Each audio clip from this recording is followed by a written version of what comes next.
happy that I experienced this in the Diablo 4 Early Access Beta. This was easily my favorite part. There is a secret level in the cellars that will give you a whole bunch of legendary items. So let me explain. There's 3 tiers that I can find the cellars. There's your most basic tier, which effectively is just slay some minions.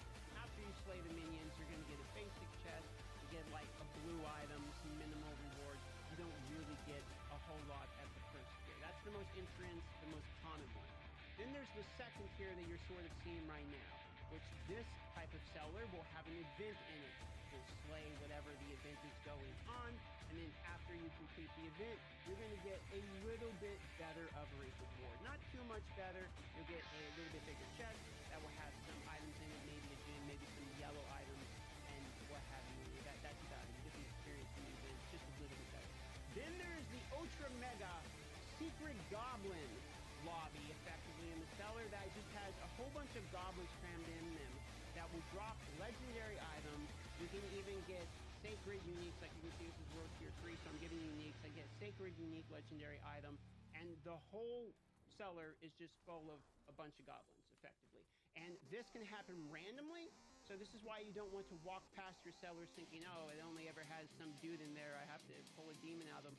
Some of them secretly have goblins. Now this is rarer, okay, it is RNG, but you want to check all of them, because as you can see in this video, it only took me like a minute and I got 5 legendary items, including a sacred unique that gave me a really big bump. I used that ring for quite a bit, so I was glad I checked the cellars. You might want to consider checking the cellars as well.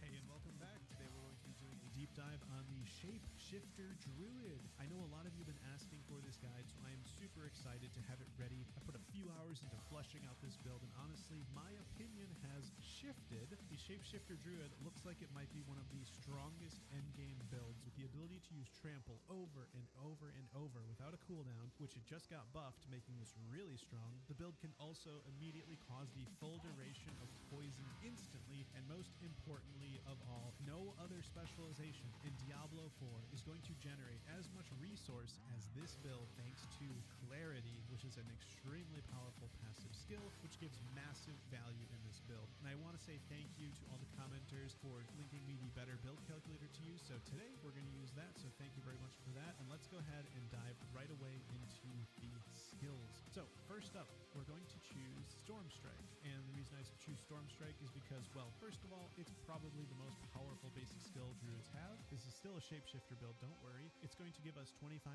damage reduction when we use it, which is really strong, and it also chains to 3 surrounding enemies, which gives this some really nice AoE. It also can get upgraded to cause immobilization, which isn't super important in this build, but it's a nice upgrade. And then once we put 2 points into our basic skill tree, we finally unlock the core skill tree, and we're going to get Shred. Out of all the shapeshifting skills, I think Shred just gives the most consistent damage, so we're going to go with that. And then we're going to go back up to the basic skill and get Fierce Storm Strike to give it a 50% chance to make enemies vulnerable for 3 seconds. This is really good because vulnerability causes our enemies to take 20% increased damage, which is a huge, awesome bonus for us. Once we get that, we're going to go ahead and get Enhanced Shred to give Shred 30% increased attack speed and heal us for 1% of our max life when it hits an enemy. And then Primal Shred. Shred's second and third attacks also perform a dash. In addition, Shred's critical strike damage is increased by 20%. That is super strong. Now, we did just unlock the defensive tree, but honestly, there's really nothing in this tree that I really think is that good. You could get Earthen Bulwark and Enhanced Earthen Bulwark for Unstoppable. You don't really need to.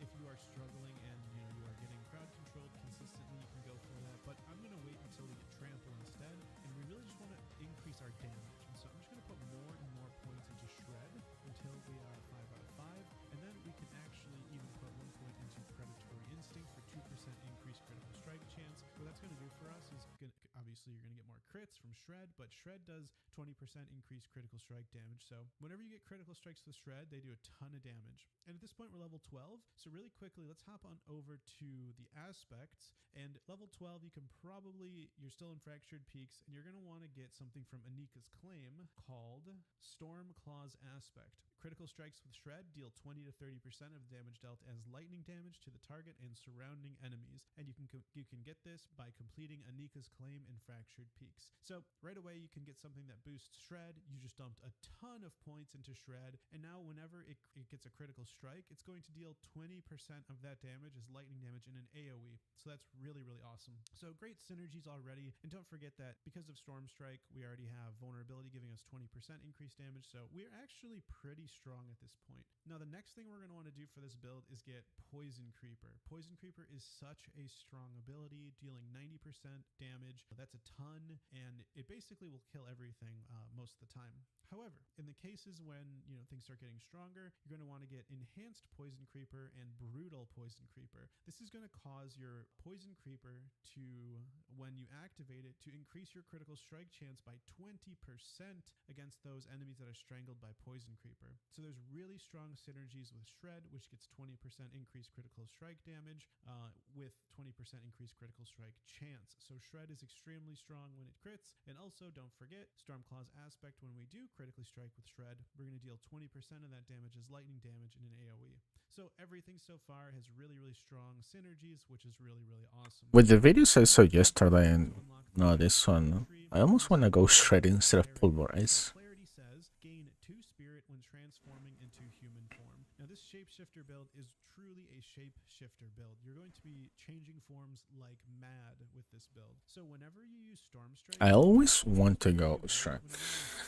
You're going to be a wolf. And so as you switch I just wonder. abilities, you're going to be transforming into a human every time you use Storm Strike. And so let's put 2 points into this really quick. So we have 4 spirit every time we use Storm Strike. I just wonder which will is the fastest to get to level 50. That's what it does. Spirit. So we got 14 plus 4.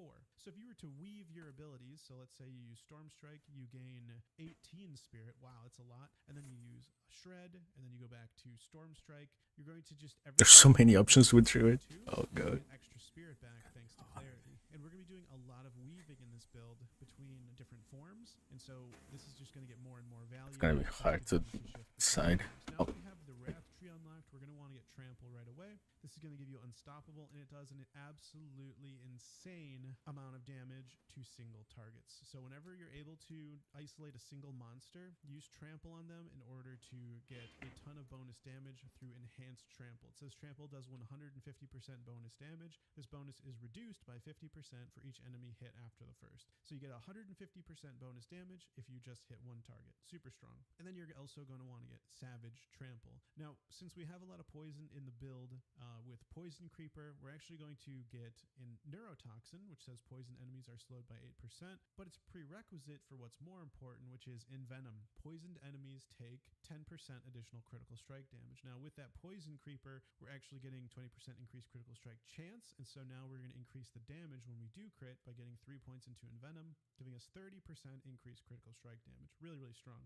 We're also going to want to get Toxic Claws. Critical strikes with werewolf skills deal 23% of their base damage as poisoning damage over 4 seconds. And so whenever we crit, now we have added poison. We can actually go back up here and change from Primal Shred to Raging Shred so that this is actually going to apply poison damage. And we're going all out poison. I'm going to show you how it all comes together.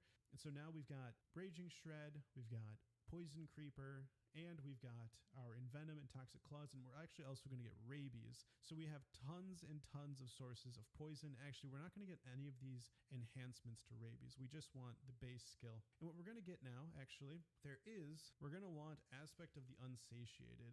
So this one right here, you can actually also get in Fractured Peaks from the Tormented Ruins. After killing an enemy with Shred, your next werewolf skill generates 20% more spirit and deals 20% increased damage. So this is really strong if you want to kill an enemy with Shred and then use Rabies. That Rabies will be 20% stronger. Now we don't have a werewolf skill that generates spirit, so that part of it isn't really useful. We're just really doing it for the increased damage. That seems like a waste.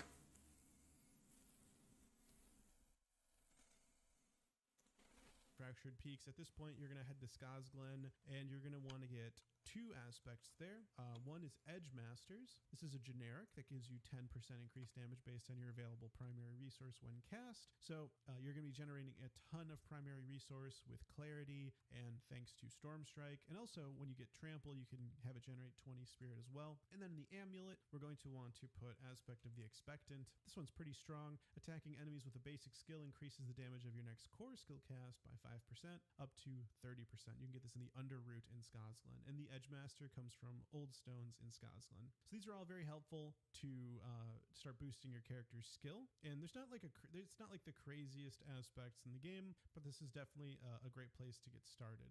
Now, I do want to talk about, since we have so much poison, the reason why we are going to go after Aspect of the Changeling's Debt. So what this says right here, damaging a poisoned enemy with a werebear skill will instantly deal 120 to 150% of the poisoning damage and consume the poisoning, unlocked by completing Conclave and Kejistan. So this is really where we start to give poison and then just immediately use Trample, or actually Pulverize too. We're going to get Pulverize in order to instantly cause that poisoning damage instantly. And this can be very, very strong considering all of the different poison effects we have at our disposal now. We have Shred, that is also dealing 51% poisoning damage over 5 seconds. We have the Poison Creeper dealing poison damage. Actually, this does a ton of poison damage. And then we also have Rabies, which does poison damage as well. I don't like poison damage. Claws also makes all of our critical strikes I just want to smash. their base damage as poisoning damage. And so there's just I don't want to wait for a dot to kill my with basically the use of one mobs. Trample, we can activate that and make it basically do its full damage instantly. Now we actually can get Pulverized at this point as our 6th skill. Now you might be thinking, why aren't you getting an ultimate? I also want Enhanced Pulverize for that Overpower. Overpower is so strong. And the reason is because I thought about it a lot, and these ultimates are really underwhelming. They truly are. And I just think for a shapeshifter, like our options are really Lacerate, which honestly I did not feel that strong, or Grizzly Rage. Now they know that ultimates aren't that strong, so they reduce the cooldown. I don't think that's enough to make them much better. So currently I don't think it's worth it. It's better to just lean into the combos we have. I think these skills are very strong and we don't actually need to get an ultimate skill. Let me know in the comments below what you guys think about that. Now most importantly of all though, we do want to get Quick Shift, and this is where the build starts to get really crazy. When a shape-shifting skill transforms you into a different form, it deals 15% increased damage. This is crazy because you're going to be shifting all the time. You're going to get shape-shifted when you use Storm Strike. You're going to get shifted into a human. You're going to get shifted into a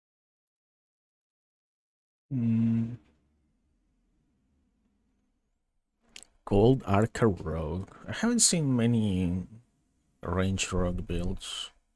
My Cold Archer build. This is an update to the Cold Archer build we did in the beta. We've changed a few skills around. It's definitely much more potent than it was in the beta, simply by changing a couple things.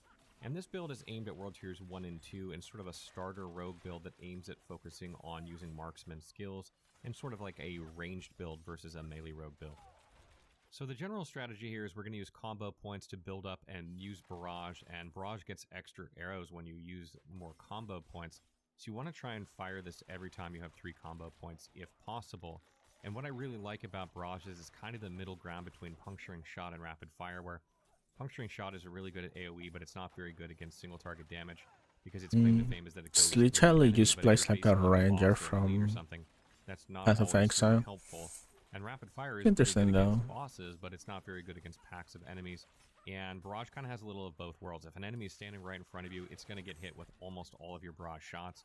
And if there is nothing in front of you, it's going to ricochet around and hit a lot of enemies on the screen, giving you some AoE damage. So it's kind of a nice middle ground, and it works really well for this build. And what I like about Puncture is it has a nice spread to it. It attacks very, very rapidly, so it's easy to build up combo points quickly in between barrages.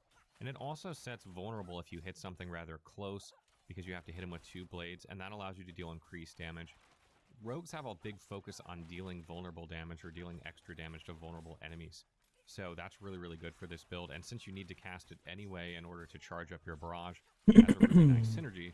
And then also on Barrage, the Enhanced Barrage passive makes it so that if you hit a vulnerable enemy or critically strike an enemy, you guaranteed to get a ricochet. So this is really nice too, because if you set vulnerable on an enemy and then hit them with Barrage, you're definitely going to get bounces off them. particularly if you fire into like a boss or something or an elite that's standing right in front of you and they're vulnerable and you hit them with every arrow. Every one of those arrows is going to ricochet, hitting enemies around them. I also have dash in this build, and that's really for mobility in order to get away from enemies. But once you upgrade this with the discipline dash upgrade, it will actually slow enemies that you travel through. And this is great because if you have damage against crowd-controlled enemies or damage against slowed enemies, this is going to increase your damage against them. And puncture also slows enemies as well when it hits them. So having damage against slowed or crowd-controlled is really good for this build, and you want to be on the lookout for those on your equipment in order to boost your damage further.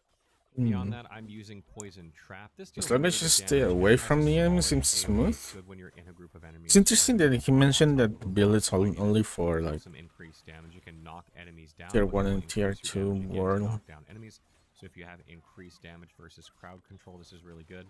And once we get really good for leveling a road. This, it has a 30% chance to reset your imbuement cooldown when you use. Now this normally wouldn't be that great in my opinion, and it's not 100% necessary for this build, but we do use 2 imbuement skills. So if you have them both on cooldown when you pop this, or maybe you've popped one and it's loaded up for your next attack, even if you haven't done it yet, you can get it back off cooldown sometimes, and that's really, really helpful. A good alternative to this skill, if you're looking for something with a bit more AoE, is the Caltrop skill. This slows enemies inside it and does damage over time. It doesn't do a huge amount of damage, but it has a much larger AoE than the Poison Trap skill. And when you upgrade it to deal cold damage and set chilled with enemies in it, you're going to get increased damage against chilled and frozen enemies from passives that I'll show you in just a second. So that's not a bad alternative if you're looking. Generally, I prefer melee builds.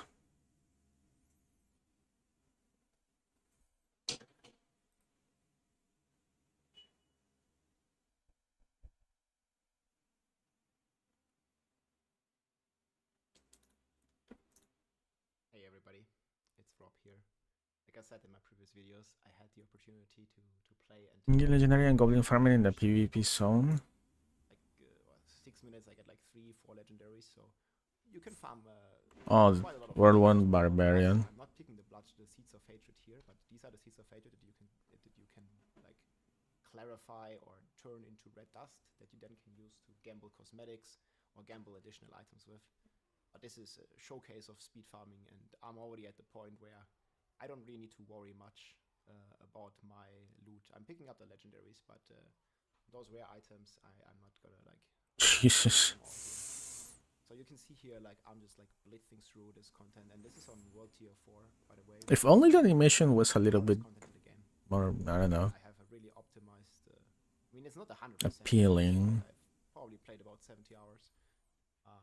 Maybe with a cosmetic It is pretty strong. will look better. Potentially one of the strongest Barbarian builds. Hard to say this early on, but definitely, like from my testing, one of the strongest and one of the most fun.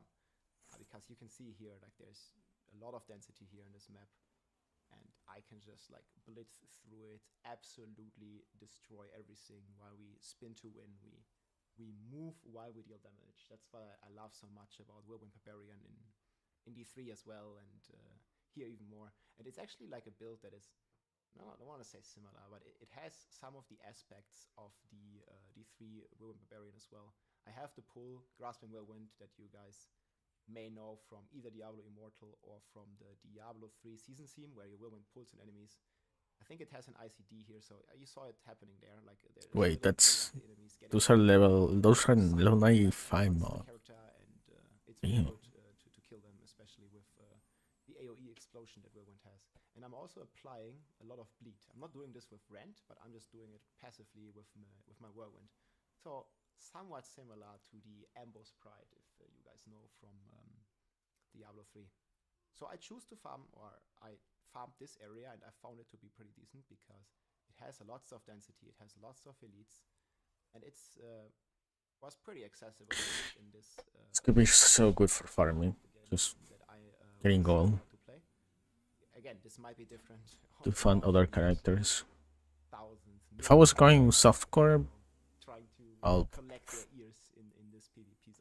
go Whirlwind Barbarian then. Like this is the red thing is the blood mark buff. So I'm basically like hostile to any player that comes here and dares to farm these monsters next to me.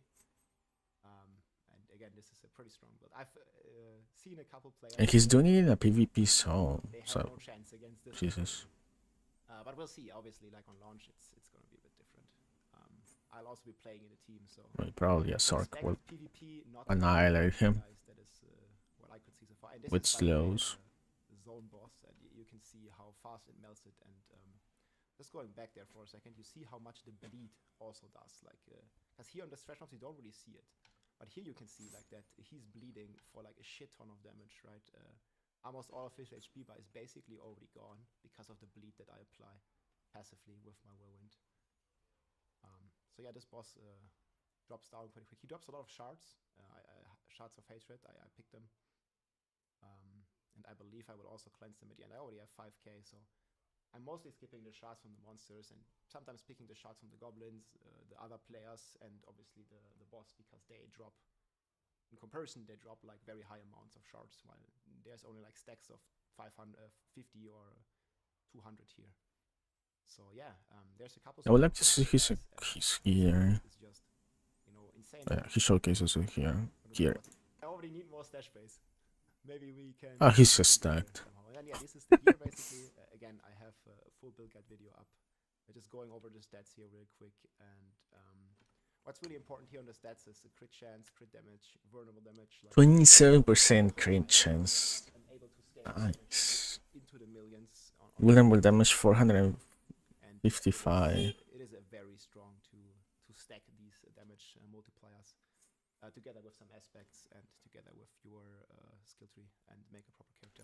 Using 200x technique slot because I apply vulnerable, multiplier to vulnerable. 200x, 200 sword is what I have equipped for more bleeding damage. And yeah, Whirlwind has this bleeding rune up here. It basically applies 40% of the base damage as bleed to the enemies, and it gets multiplied with all your multipliers, and then it gets multiplied with all the bleed multipliers as well. So it becomes really fucking powerful. Really good here, 40% of the base, and this rune got buffed from the beta to this version, or to the server slam already. It used to be 20 and now it's 40%, really strong. And yeah, you can see here in the PvP zone, you actually have some positive and some negative effects. And one of the cool positive effects that even amplifies the bleed focused builds like this Whirlwind bleed even more is you have an additional 20% damage over time bonus, which is very. They're so strong.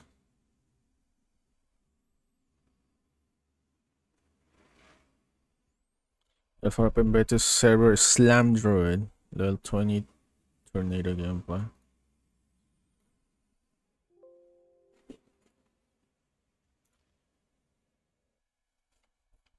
Oh, that was from the video. Yeah. I was scared. Okay.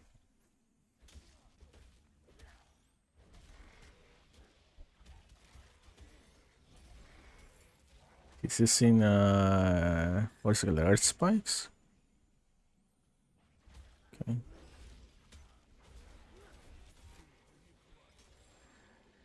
Yeah, tornadoes are really random.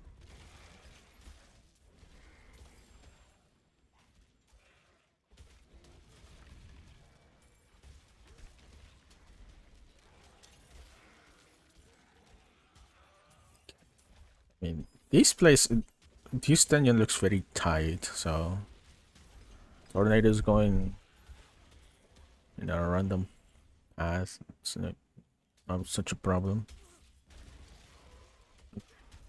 Too much of a problem. Yeah, they will end up hitting something.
It's mostly a caster build. He's only using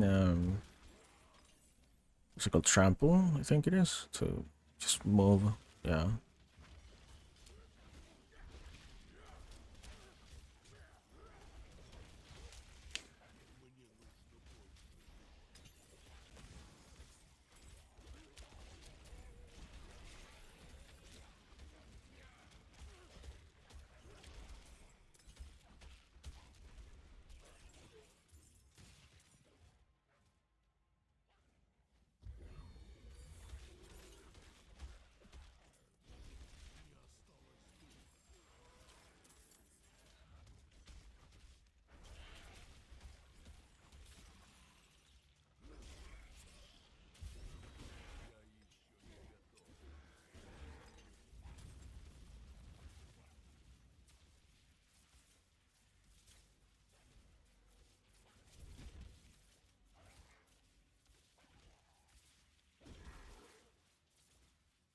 He wasted that.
He's just standing in the middle. What a Chad. What a Chad. It helps that his tornadoes are just going all around. Doesn't really need to move.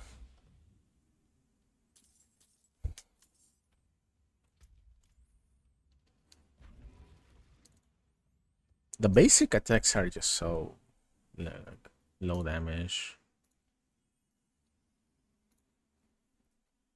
But other than that, yeah.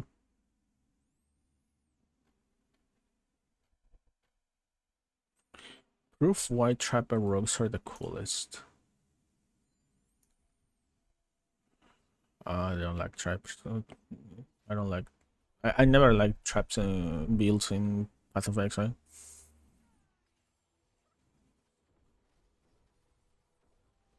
Oh. Doesn't really look like a trap. It's more like a death zone on the ground.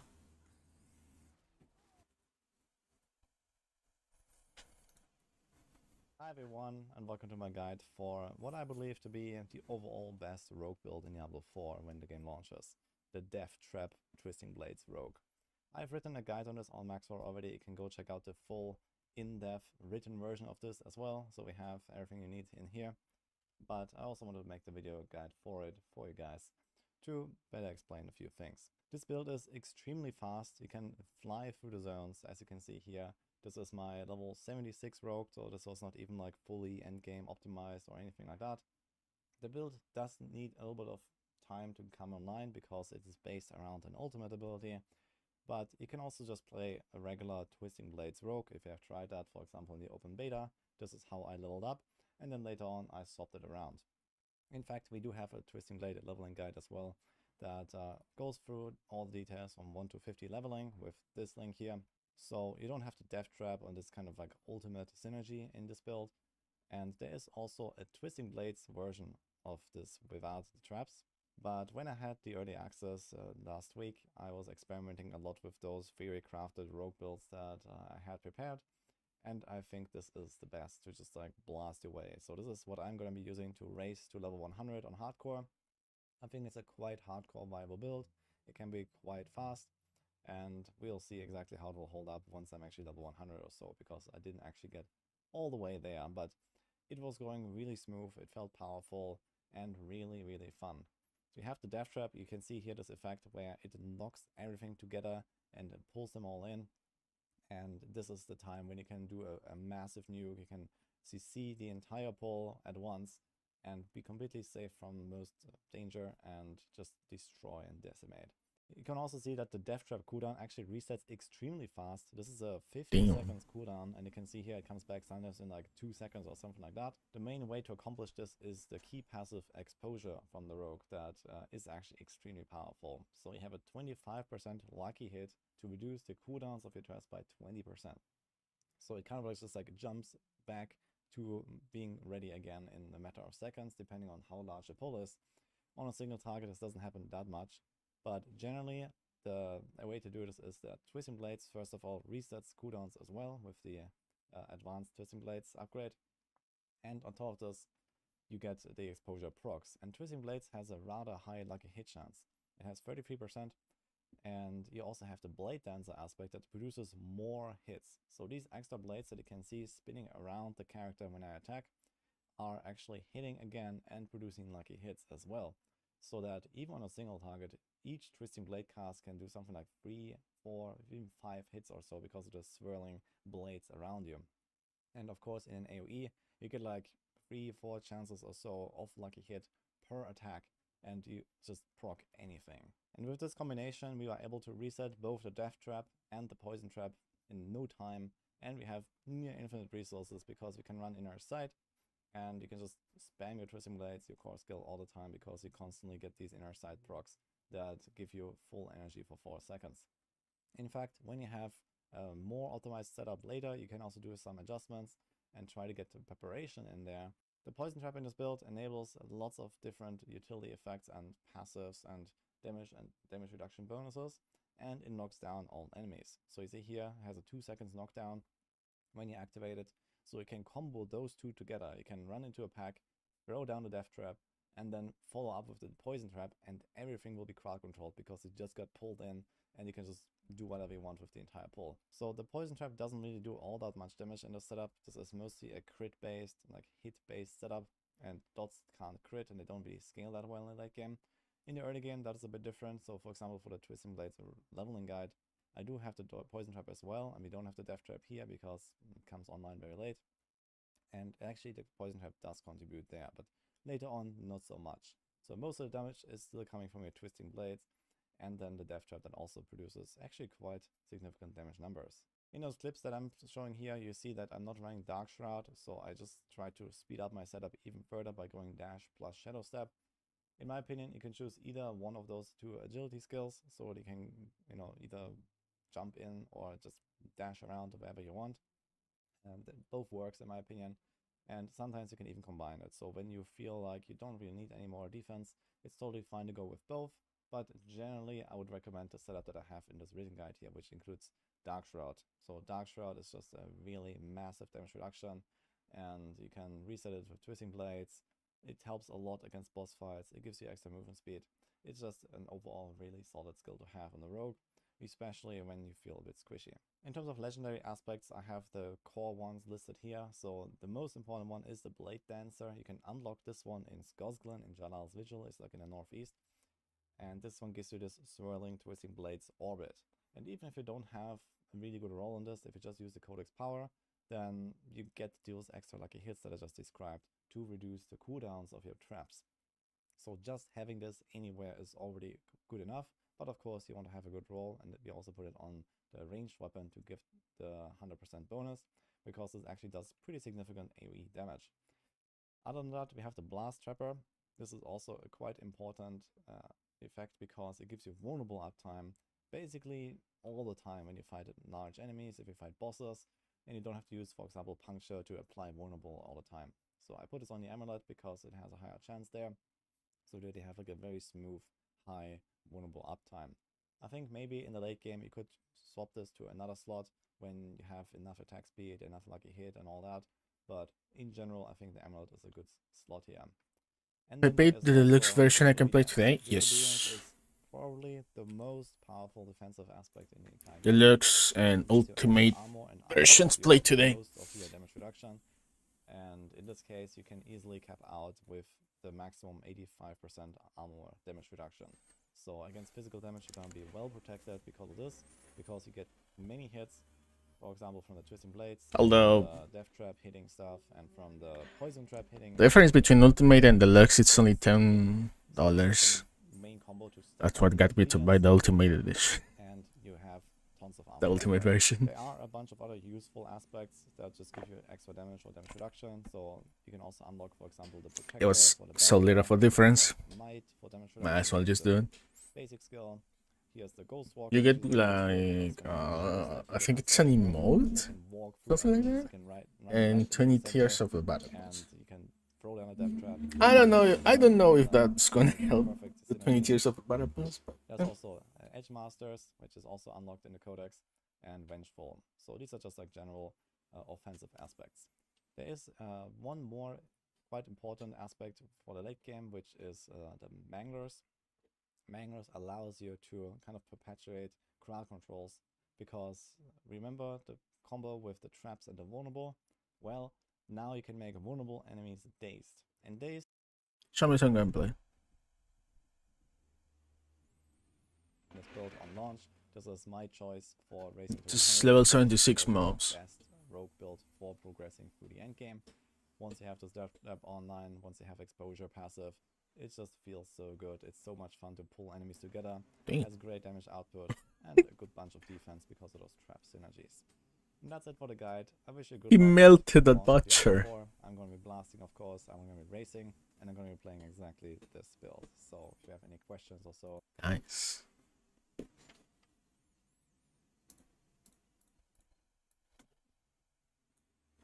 Here are 10 important things to know about Diablo 4 regarding the end game, some important items you want to get, and way more. We will be using some footage from some sources that already played the game before release, so links to their videos will be in the video description. Let's start with number 10, which is mounts. We of course could not unlock a mount in the beta because you had to be further into the story, and well, it's actually pretty far into the campaign in the full game, so you will be on foot for quite a long time if you don't focus on the main missions. So I think it's smart to clear them as soon as possible, because after Act 3, so at the start of Act 4, you find the Donan's Favor quest at the stables in Kiovashat, the town in the Fractured Peaks region, that of course was also in the beta. Do this and then you find Donan in the Cathedral of Light to get the mount, and the nice part is that the horse will then also be unlocked on every character, so they can immediately use it when you roll a brand new class, so you can more easily level that up. Also important to know is that the campaign is optional on the new characters if you already completed it once, so they can choose to skip the main story and will then be immediately dropped in Kiovashat,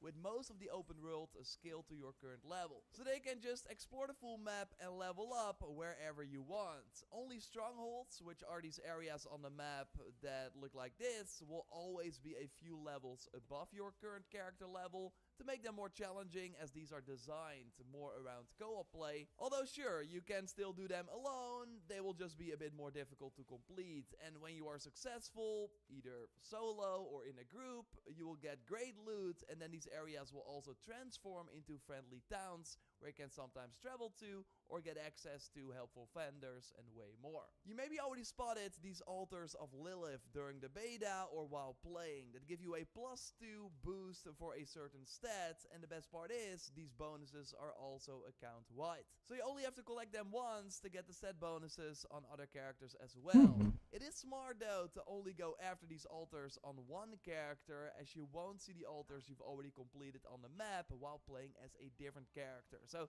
then it will be harder to keep track of the ones that you haven't unlocked yet. There seem to be 160 of these altars of Lilith in total, with the website d4builds.gg already showing all of them on their interactive map. I will leave a link to that in the video description, so you can easily get all of these permanent stat bonuses if you want, but of course smart to get a mount first before chasing them. Sometimes these altars also let you increase the max capacity of the Murmuring Obols, which a currency... So I will need to complete this story 100%, like At least until the you mounts. can get from participating in open world events that happen often, and you can spot by looking for these circles on the map. Then after completing them, you will get a bunch of rewards, including this currency, which you can then exchange at the Purveyor of Curiosities vendor that you can spot by looking for this icon on the map. You can also find it in Kiowa Shot. Now, spending the Murmuring Obols on any item you want will then generate a random rarity version of that weapon or gear piece, which can be a blue item, but you can also get legendaries here. So totally worth it to at least spend this currency every once in a while. And as you can see, you can also... Okay. Serpent Illumination. You may have one additional Hydra active. By Hydra's duration is reduced by 13%. spend 20 Murmuring Obols to get a Whispering Key to open a silent chest that you can come across in the world. These give multiple rewards, but they are of course completely random. While if you spend more Obols, you can really focus on upgrading a particular inventory slot with brand new items. And speaking of focusing on particular items, after beating the campaign, which can take you like 11 to 15 hours if you really focus on these missions, although it can take way longer if you decide to explore a lot, do a ton of side content. Although again, I would argue that at least getting your mount as soon as possible is smart, and completing the campaign will of course also unlock the end game that starts with the Tree of Whispers. Here you get brand new activities that can then also help you work towards particular item upgrades. These activities appear on the map for a limited time and even in zones that you haven't been to before, so it's a nice way to see more of the map as well. There are activities where you have to kill a certain enemy type or targets in a particular area, or there are longer activities like doing a full dungeon run, which then also gives you more favors when you complete it. After getting 10 of these favors, you can go back to the tree and choose a loot chest to improve your character, and of course by killing all these enemies and doing these activities, you will also rank up, with level 50 being a new milestone as you're then ready to do the capstone dungeon. So again, while normally everything scales to your current level, in this capstone dungeon everything is level 50, so you can already try it before that, but yeah, you will probably not be successful. So come back at level 50, because completing it gives you access to World Tier 3, which unlocks way more endgame activities. This capstone dungeon is a longer, like regular dungeon, but don't expect a lot of new mechanics. It's just a bit more challenging, as it really serves as a power check to see if you're ready for World Tier 3. There should be a pretty cool boss fight at the end, but nothing too crazy compared to some of the other dungeons in the game, and then once you've cleared it, you can change the game to World Tier 3, where the end game really opens up with a ton of new activities, right Dennis? Yes, absolutely, and more endgame activities of course also means more ways of earning amazing loot. The first one I want to talk about are Helltides, which are active on specific parts of the map and rotate every other hour. There's blood raining from the sky in a region where the Helltide is active, as well as hellfire that you really I don't think they're like that on your head. But the hard, main thing right? is that the enemies in these areas are a lot tougher, and there are even some exclusive bosses that only show up in Helltide areas. All these enemies drop aberrant cinders, which you can then spend on special chests that are also located within the Helltide to get tons of legendary loot. Some of these chests will have a specific type of loot in them, like gloves or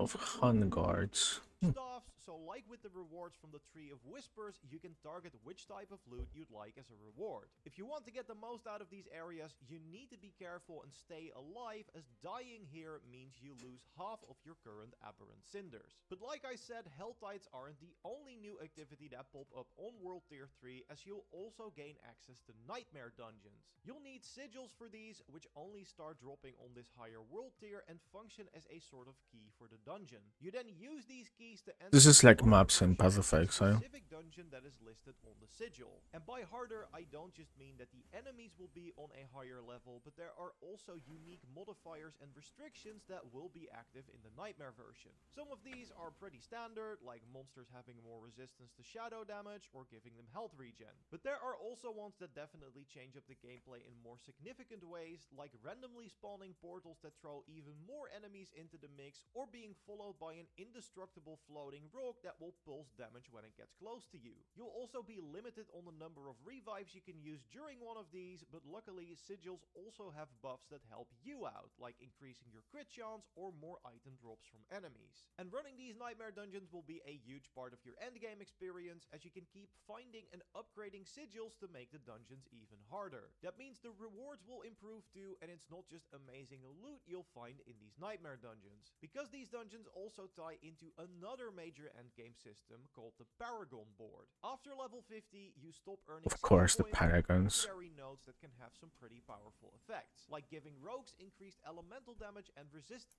I know the Paragons. Paragons are like, Upgradable, and the only way to give them experience is by completing the nightmare. Paragons are At the like end of each the one, you'll gain passive an skill amount tree of XP Path of to divide Exile. between They're your like glyphs huge. as you see fit, so you can level them up and increase their effects. So while you can upgrade your gear by running any activity, if you want to increase the passive power of your Paragon board, you need to run nightmare dungeons to upgrade your glyphs, which is why it is such an important endgame activity. And if you want to test your powerful endgame build when fully geared up, you can even engage in PvP combat in the Fields of Hatred. This is a special part of the map where you can fight both players and monsters to gather Seeds of Hatred. You can collect as many as you want. Wait, you can make your UI like this?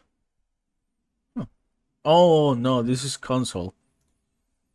But in order to use this resource at one of the PvP vendors, you need to refine it into red dust at specific points on the map. So it's kind of an extraction game mode, and since you drop all of your Seeds of Hatred if you die, it's going to be a dangerous area with other players constantly hunting you too for your precious resources. But if you manage to extract them, you can spend your red dust at various vendors for cosmetics and gear. There's a vendor similar to the Purveyor of Curiosities, and you can also buy scrolls with PvP specific buffs. The trophy list for the game has also been revealed, and while we're of course not going to mention any spoilers, I do want to give some tips in advance for if you want to get all achievements or a platinum trophy. You'll need to make one of each class, as there are 5 class specific trophies in the game, as well as engage.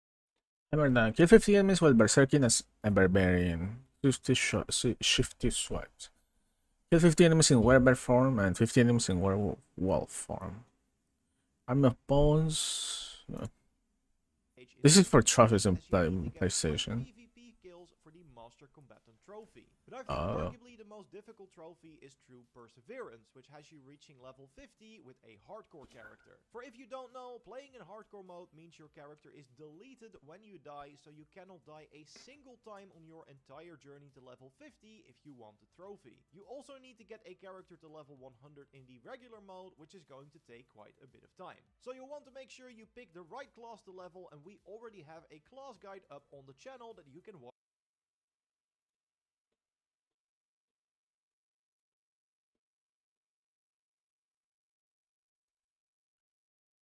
I will still In this learn Diablo 4 hardcore. video, I'm going to be showing you the Elementalist Sorcerer build. I wonder if my character dies in hardcore, it turns into a softcore character.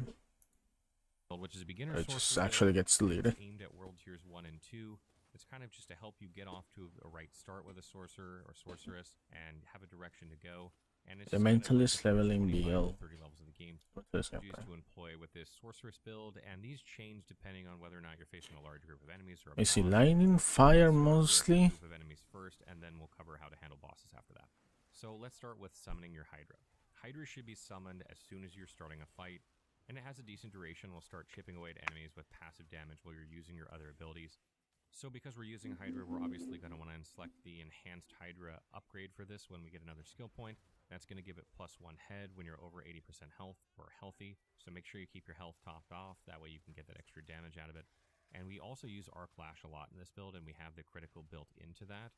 So we've opted to use the Invoked Hydra morph of this to give us a +3% chance for Hydra to crit for 3 seconds every time we crit. That's going to make Hydra deal more damage for us, so we want to take that one. So once you have your Hydra down, you're of course going to cast Blizzard. This is going to start slowing and freezing enemies, and we have our Blizzard set up to deal increased damage to frozen and chilled enemies. And we also have the potent +30% boost to our core skills, which will be Fireball in this case, while the Blizzard is going. So while Blizzard is being cast on the screen, if you throw Fireball, it's going to deal 30% more damage. So once you've cast Hydra and your Blizzard is running, it's time for Frost Nova. Now that enemies are slowed, you're going to move into the middle of them, getting right in the center if you can, and then you're going to cast Frost Nova to freeze them all. And each And I have seen the what's it called? The Ice Shards build. Looks more fun. This one. Best druid, best highest damage druid leveling build. Ladies, gentlemen, and Harajam of all ages, with the release of Diablo 4 coming up real soon, even sooner for those with early access, we've been spending a lot of time on the channel talking about what classes that you should play based on the type of gameplay you enjoy, but today is going to be a touch different, instead talking about how you should play the one that you choose, at the very least, how you should play it to begin with. As we all know, leveling in this game is essentially just the start of your journey. Most of your playtime will likely be at max level, the second largest chunk will be at level 50 and above, but the first hurdle to even getting there is what you do until level 50, the journey to that point, because realistically, that's when the game properly starts. With that said, today we are focusing on the Druid, and I'm going to give you my plan for how I'm going to be leveling my Druid when I play it, the way to most efficiently level a Druid to 50 as far as getting maximum speed out of the experience and comfortability, and getting there as quickly and easily as you can, at least in my opinion. With that said, let's break out our handy dandy build planner, and we will go over each step together so you can understand why I'm going to be making the decisions that I am. First up, for your basic skill, you're going to want Storm Strike. Why everyone goes for Storm Strike? Basic skill that Druid has access to going for them, unless you are doing a specifically focused build that would benefit from one of the others. Mostly because it hits up to 4 targets if they are grouped up. It gives you 25% damage reduction when you hit with it, and if you pick the enhancements that we are going to, it also has a 15% chance to immobilize every target hit by it for 2.5 seconds, which you'll see later stacks with some other buffs that we have too. Then the big enhancement here is the 50% chance to make each enemy hit vulnerable for 3 seconds.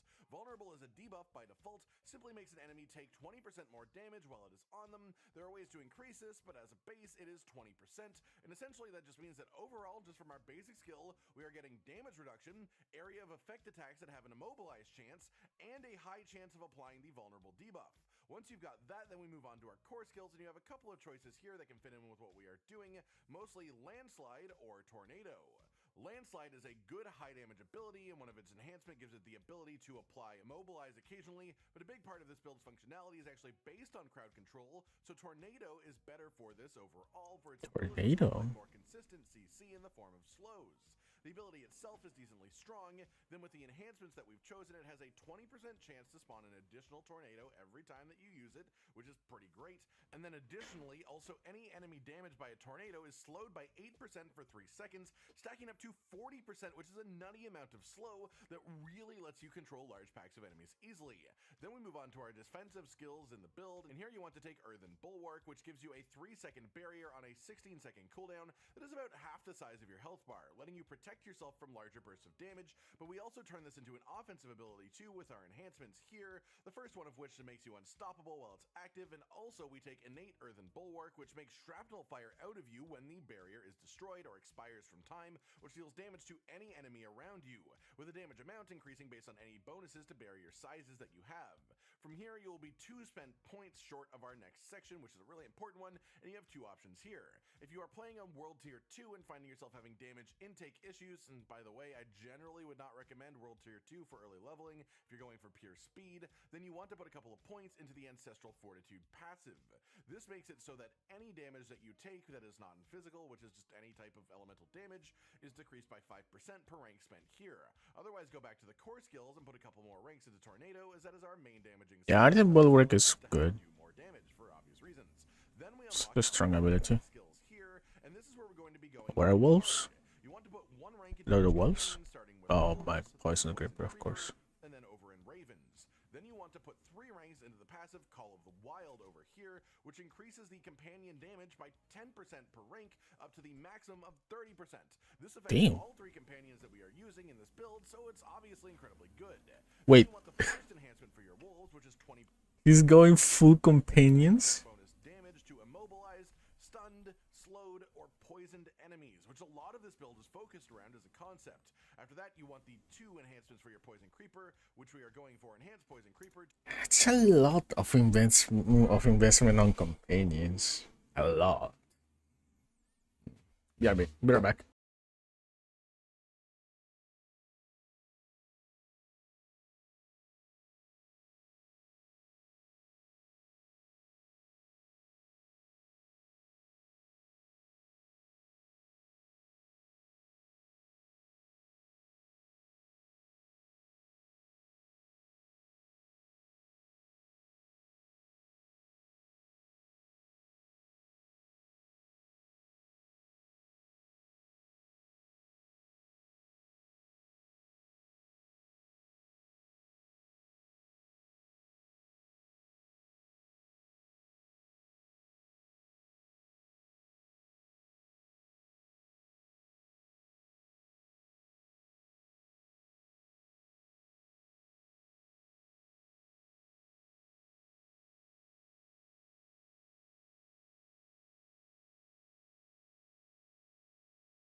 to increase the immobilized duration by 1 second, which is just, you know, it's nice to have. And then you also want Ferocious Poison Creeper to increase the duration that the poison stays active by 3 seconds. After that, you want to get your Raven enhancements, the first one increasing your crit chance by 5% against enemies hit by Ravens for 6 seconds afterwards, and the second one being Brutal Ravens to get 2 additional Ravens that will periodically attack, activating the same effects, thus further increasing the active time of our crit chance increase. Then we have 1 more point to spend before reaching our next category, which is going to be 1 point in the Neurotoxin passive, which just makes poisoned enemies get slowed by 8%. Skill itself is alright, but it's more that it is a gateway to a much stronger passive. We use it as bait. But we'll come back to that a little bit later, as we have just unlocked the ultimate skills, which we'll be entirely ignoring except for passives, which are incredibly good for us. Essentially, your next 9 levels will be spent here in this little cluster over there. First on Defiance, which makes our nature skills deal 12% more damage to elites at max level, which helps quite a bit. Then Circle of Life, which makes our nature magic skills that consume spirit, which is specifically Tornado, heal us for 3% of our max life per cast. Then you want Resonance, which makes nature skills deal 6% more damage, which is tripled as if it is an earth skill used after a storm skill or vice versa, meaning this specifically applies in this build if you use Earthen Bulwark into Tornado for an 18% damage increase. Then we head back into the last section and put 1 point into Envenom, which makes our poisoned enemies take 10% additional critical strike damage, again boosting the effects of 2 of our companions in tandem. From here we have unlocked the key passives, of which you can only take 1, and here we'll be taking Perfect Storm, which gives you 1 spirit refund and 15% increased damage on storm skills that hit a vulnerable, immobilized, or slowed enemy. All 3 of these things we apply constantly, so this will be pretty much every storm skill that you cast, which is your basic skill, and tornadoes, which we'll be using quite a lot. From here you have all of the most important parts of this build, but we still have 24 skill points left to spend if we include the ones from Renown Gain as well, which of course we are, all of which will just be upgrading the things that we already have at this point. From here, at any point you are starting to feel pressured for survival, you should put those points into Ancestral Fortitude that I talked about earlier, but if you are feeling fine on that front, and you simply don't need to put points there at all. Other than that, you want the remaining 2 points to put in Envenom for a total of 30% increased crit damage to poisoned enemies, then head back up to the core skills node, and we are going to take a spree of passive. First grab 1 rank of Heart of the Wild for 3 maximum spirit increase over here. This is simply to unlock the 2 paths that come out of it, as we want the full 3 ranks of Abundance here for a total of 18% more total spirit, then also 3 ranks of Wild Impulses, which increases the cost of our core skills by 9%, but also increases their damage by 15%.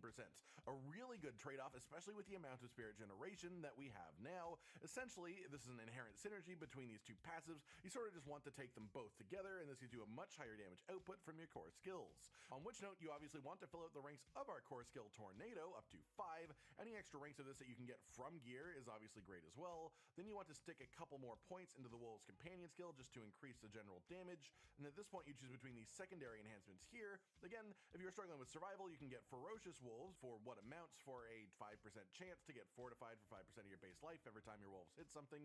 This is a 10% lucky hit chance. Wolves itself is a 50% lucky hit chance ability, so it has half of that value for 5%.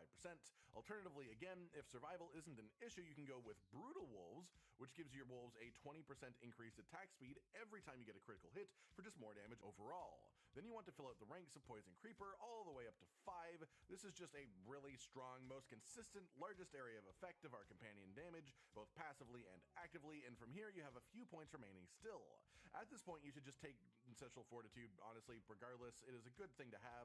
It's a good damage resistance to have, because physical damage will happen. You have some good damage resistance for that, but having more damage resistance for the elemental effects is still pretty good to have anyways. From here, you have 3 points left, and those can go in one of 2 places. Generally, your basic skill will do a great job of applying vulnerability to enemies, but sometimes you will have so much spirit in this build going on that it is not worth hitting your basic skill anymore, which makes the elemental exposure passive an incredibly good choice for those 3 points that you have remaining.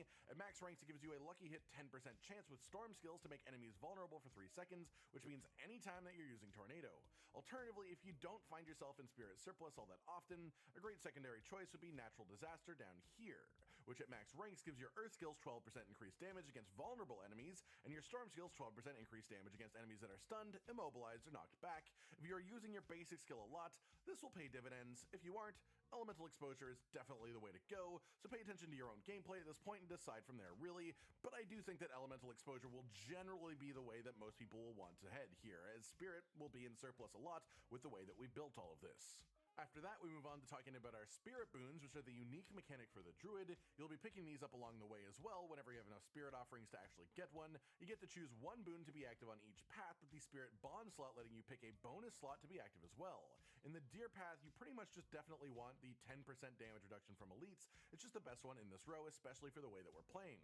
On the eagle path, you want the 5% increased critical strike chance. It just mixes well with what we're doing and allows us to activate our wolves more often too if you went with that skill enhancement that I mentioned earlier. In the wolf path, you want the pack leader skill for lucky hit critical strikes, have up to a 20% chance to reset companion active skill cooldowns.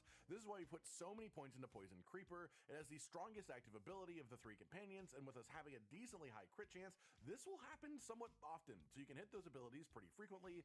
Then we use our spirit bond to get a second boon from the wolf, which is Energize. Lucky hit up to a 15% chance when dealing damage to restore 10 spirit. Just some lovely free spirit generation, which again lets you use your core skills way more, spam it out, do tons of damage. Then finally on the snake path, we take Overload.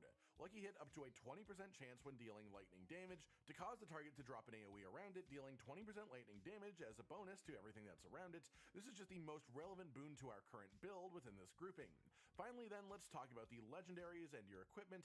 Obviously, don't expect too many of these to drop in the early game, but if a good one does, it can completely define your build. And while some legendaries dropping could completely force you to change your build entirely if they're too good and go with the flow, these are the 3 that you could get that would actually completely enhance your power in this build, and all 3 of them you can actually unlock as permanent aspects by completing dungeons in the Dry Steppes, which is part of Act 2, so you can get them somewhere around level 30. The first one is Aspect of Mending Stone. This increases the duration of Earthen Bulwark by 6 seconds, essentially meaning that it is active for 9 seconds total. It has a cooldown of 16 seconds, so for more than 50% of the time you can have the barrier active, and on top of that, killing an enemy with Earth skills replenishes a percentage of the barrier while active, but we don't have any Earth skill damage outside of the explosion of Bulwark itself, so that part won't really be relevant. This is just a nice defensive bonus really to our defensive ability.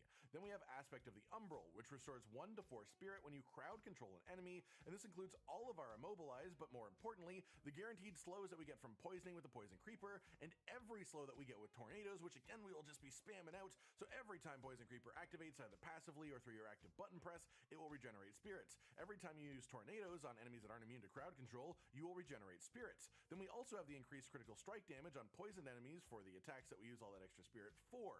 Then finally, this is a really important one, Shepherd's Aspect. This increases the damage of your core skills by 6 to 8% for each active companion that we have.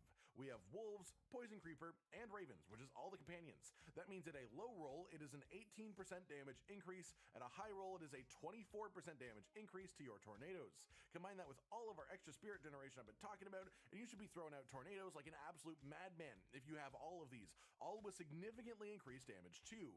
And that's it, everyone. An incredibly strong druid leveling build for you to take advantage of here. Bonuses to our tornado as a spirit spender too. Then of course just all 3 companions active at the same time to deal loads of damage, and a little bit of defensiveness in there too, just to make sure that you can actually survive. I absolutely stand by this build on launch. I will use it on my own druid for sure, and if you were unsure how to build your druid for the early game, I completely recommend that you try this way. I hope this has helped you out in some way, shape, or form, and I cannot wait to be in the full game with you all on release. Like if you liked the video, subscribe and hit the notification bell for more, and most importantly, ladies and gentlemen, until next time, stay sweet. Interesting. It's like tons of companions. Ice Barrage Sorcerer. I have seen that before. 5 important reminders, please. Hey guys, it's Iconic. Welcome back, and we are finally here, just hours away from the Diablo 4 Early Access. In this video, I will be giving 5 important reminders that will help you a lot in your quest to save Sanctuary. This will not be a guide on how to level up quickly, follow the best builds, but rather, we will talk about some small things that are easily taken for granted, but will help you a lot in the end. I hope you stay a while and listen, and watch until the end. But before we begin, I hope you bought the game by now. If you are still on the fence, let me remind you that the reviews are out, and they are all saying that Diablo 4 is a great game. Will it be worth your money? Hell yes, if you ask me. Most AAA games are already priced around $60 to $70 nowadays, and with Diablo 4, You will get lots of content to consume. So yeah, if you have the budget for it, go buy the game. So, here are the 5 important reminders. Number 1. Interactive map. Diablo 4 has a massive map. It's filled to the brim with stuff to do, and one of those is looking for the altars of Lilith. No matter how you want to play the game, it is always beneficial to get to these altars, but sometimes they're really tricky to find, so if you want to save yourself time, you can open these maps in your browser and you can locate them as soon as you can. And I'll post a link on the description down below so you can access them. Number 2, build planners. This one isn't a must, but it's still a great help on mapping out the build that you want to go for. Since respecking is kind of costly at the early games at least. So yeah, having thought of a build route and having an access to a planner is always a good approach. Again, link on the description. Now the next 3 things are really important if you ask me, but still it's up to you if you want to believe me or not. They're not really part of the game, but still they will help you out. That's right. Number 3. Have lots of water, especially if you took the day off and you're planning to do the demon slaying for 12 hours and upwards non-stop. So I would strongly recommend you have lots of water. Do not drink those colas and other I mean, it's a good recommendation, but I was expecting something else. Frozen orb. Sorry.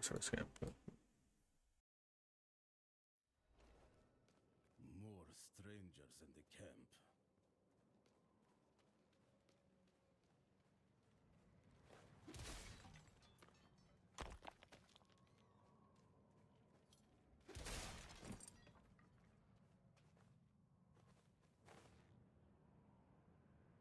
Are you Vigo? I was sent. Hey!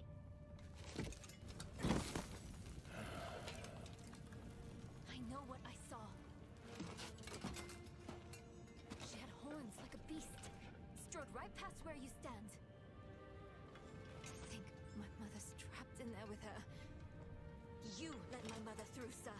Shouldn't you be responsible for her safety? We have soldiers stationed inside. You should be worried about them, too.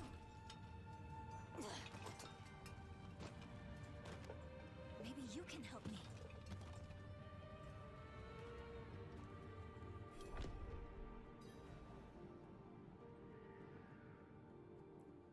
My mother and I studied the Haradrim.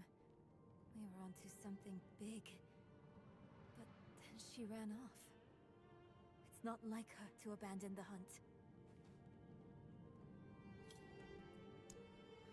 Mines are closed on church orders. They're not safe. Especially not for children. Ugh.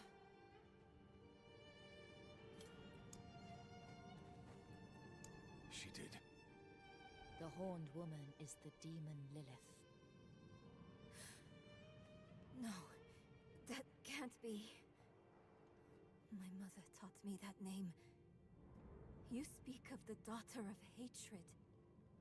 Did Frava mention me? She wasn't angry, was she? There's more than your job at stake here. Come on. Let's get this over with.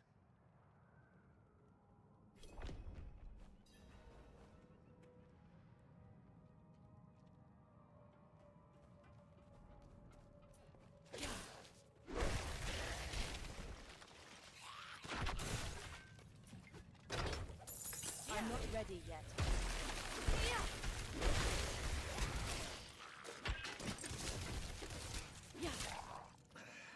The damn hoist is stuck.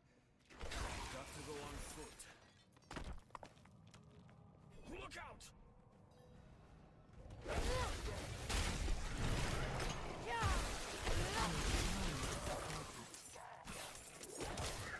Hey, that's my mother's charm on your wrist.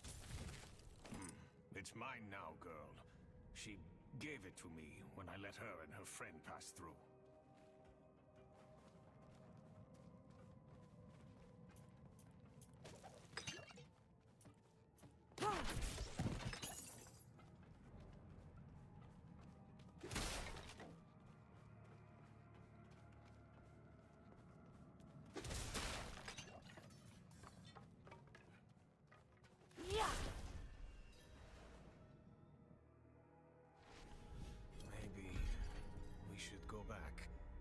out the nights.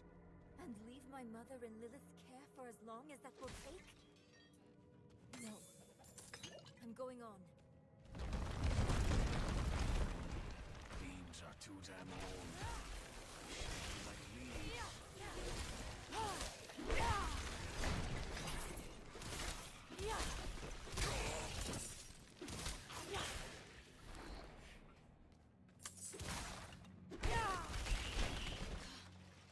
A dead end.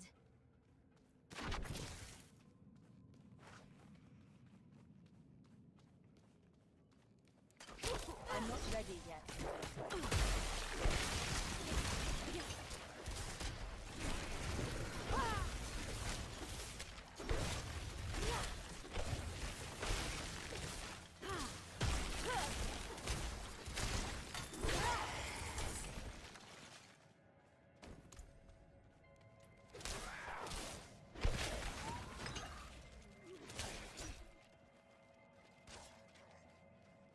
I need time to prepare.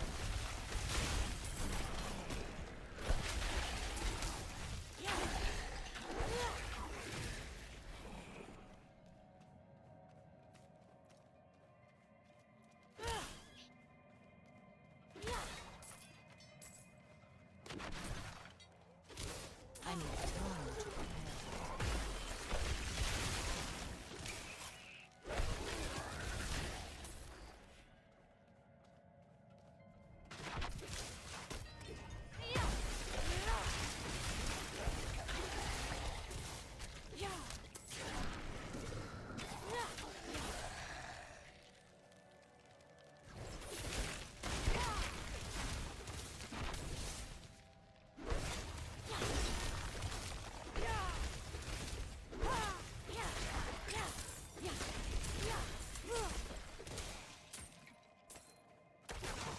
I'm not ready yet.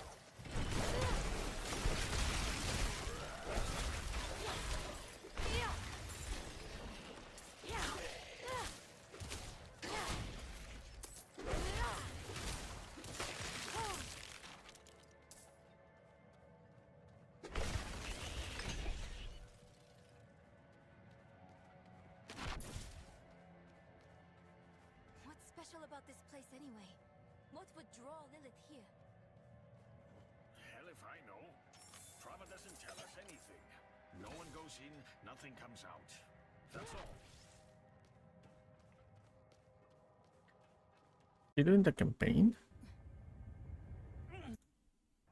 Evil itself. Everything I've read has warned me against you. You've read so much, yet know so little. Will you accept my offer? I don't know.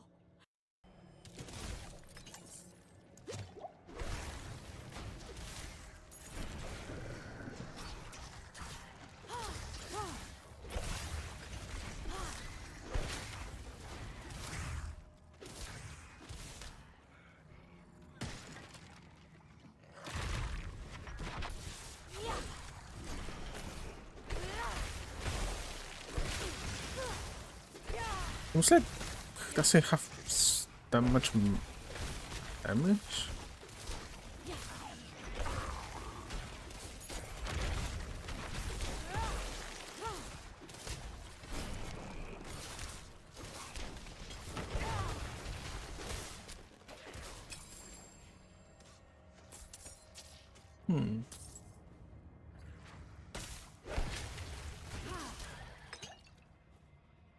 Okay, so you can make it explode, but lacks a little bit of damage, I think.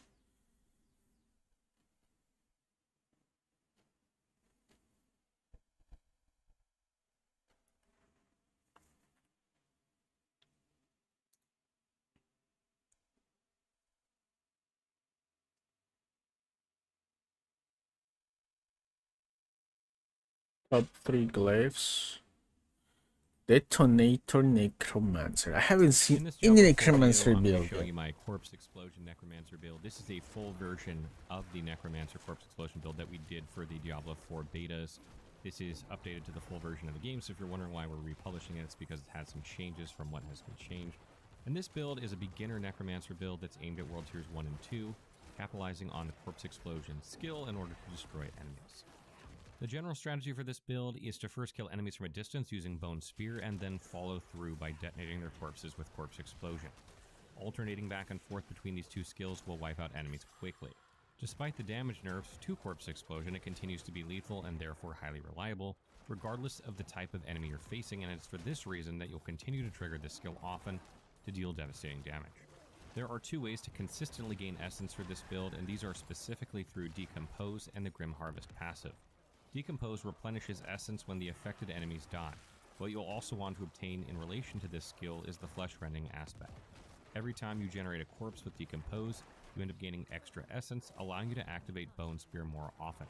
On the other hand, Grim Harvest allows you to gain 9 essence at rank 3 every time you activate Corpse Explosion, so you can replenish this resource and then fire off more Bone Spears without having to use other skills. For elites and bosses, the best way to handle them, in addition to spamming Bone Spear and Corpse Explosion, is by summoning your minions, particularly the Golem. The Golem not only taunts enemies and tanks damage, but also spawns a corpse when its health goes down, so you'll still be able to continue to use Corpse Explosion even if you don't initially have as many corpses. So you obviously have different strategies with this build depending on whether you're facing a large group of enemies or whether you're facing bosses, and we'll get into the groups of enemies first, and then we'll get more into the details of how to handle bosses. So first, let's take a look at the Decompose skill. Out of all of the basic skills, Decompose generates a lot of essence by default and forms a corpse every 2.5 seconds. Coupled with the flesh-rending aspect, which you get by completing the Nostrava Deepwood Dungeon and Fractured Peaks, you restore an extra 10 essence. What's also good is you can cast this skill from a safer distance, especially if you need breathing room between you and your enemies. For upgrades, you want the Enhanced Decompose and Initiate's Decompose passives. Enhanced Decompose allows you to once again regain more essence upon slaying an affected target, whereas Initiate's Decompose inflicts slow. This will synergize well with Corpse Explosion's Plagued Corpse Explosion upgrade, which I'll discuss later. Bone Spear is your bread and butter resource spender for this build. Similar to Decompose, you can hit many enemies with Bone Spear from a safe distance, which will create a lot of corpses, which can then be detonated using Corpse Explosion. You want to max out this skill to make sure it kills enemies, as well as take all the passives, including Supernatural Bone Spear, which makes the first enemy hit by it vulnerable. This is great for elites and bosses who will then take considerable damage from you and your minions. While you're in Fractured Peaks, be sure to finish the Black Asylum dungeon to obtain the aspect of Torment.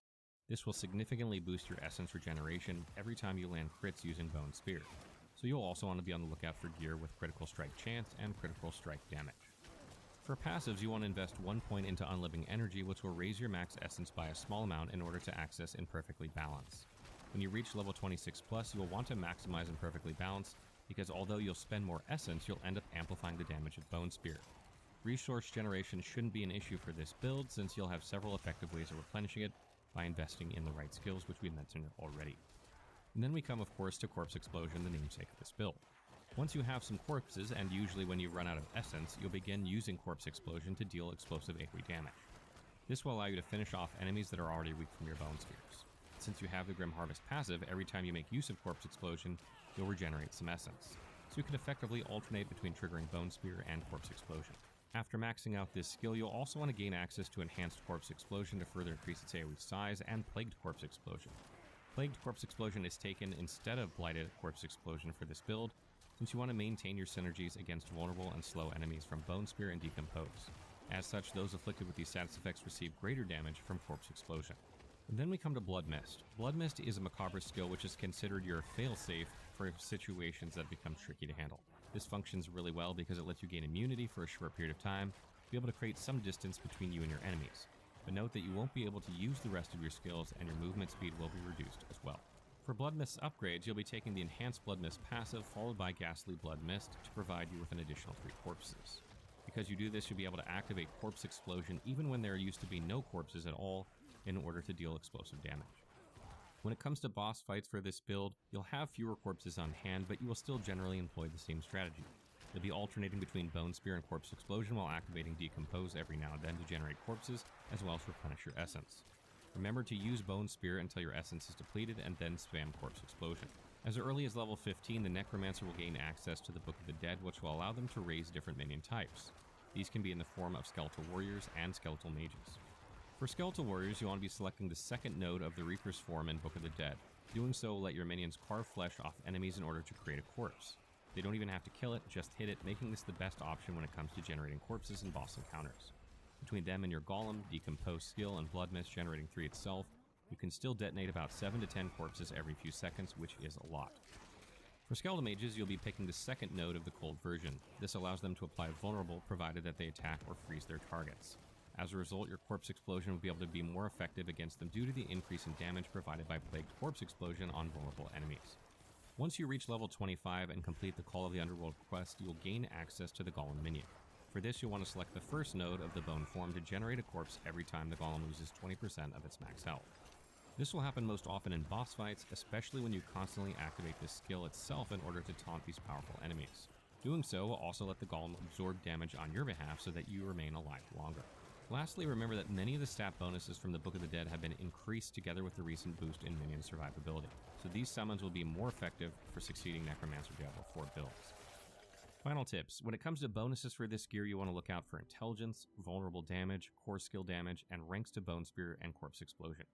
All you really need to benefit this build is Bone Spear and Corpse Explosion damage, but Vulnerable Damage is very good.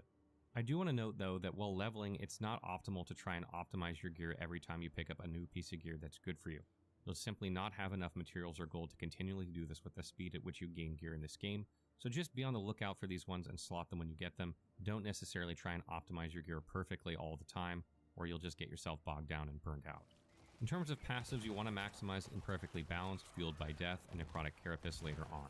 We've discussed Imperfectly Balanced before, so let's focus on the other two. Fueled by Death further boosts the damage of Corpse Explosion, while Necrotic Carapace grants Fortified to you and your minions for each corpse that drops. This is a great skill to help keep you and your summons alive, especially in tough boss fights where there is a lot of damage. You'll be swapping from one better gear to the next at a rapid pace to keep up with the types of enemies you face. It's for this reason that you'll want to save legendary aspects you acquire from legendary items for the end game. Once these are extracted from the equipment and imprinted elsewhere, you won't be able to reuse them in the future. So when it comes to these types of legendary aspects, the good ones to go for at higher levels are the Aspect of Explosive Mist and Blood-Soaked Aspect. The Aspect of Explosive Mist allows you to automatically trigger corpse explosions as long as there are corpses available. It's a massive burst DPS boost since you can detonate corpses very quickly, resulting in chain reaction explosions occurring. Meanwhile, Blood-Soaked Aspect makes your Blood Mist deal more damage and also allows you to move at a normal speed, making it easier to get more corpses before they expire. And lastly, there's the Splintering Aspect, which improves the damage of your Bone Spear splinters while applying Vulnerable to more enemies, making them die faster. Put this on a two-handed weapon to raise its power by 100%. The Splintering Aspect can be acquired when you progress to the dry steps in the campaign. And that wraps up our Corpse Explosion Beginner Necromancer build. I hope you guys found that helpful. Obviously, we'll have World Tier 3 and 4 versions of this build with better equipment, completely optimized as we go through the game. But at the beginning of the game, you just need a way to kind of get on the road to making this build and directions on how to start out. And obviously your gear is not going to be optimized, and that is what this build is trying to show you how to do. So what do you guys think of Diablo 4 in the Necromancer class? Let me know in the comments below.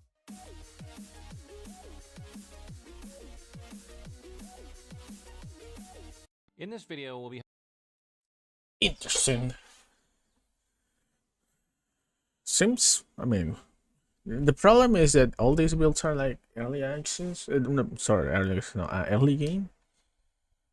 Like in early game, there's so many viable builds, but then in late game, most of them go down. Which class is right for you? The best class.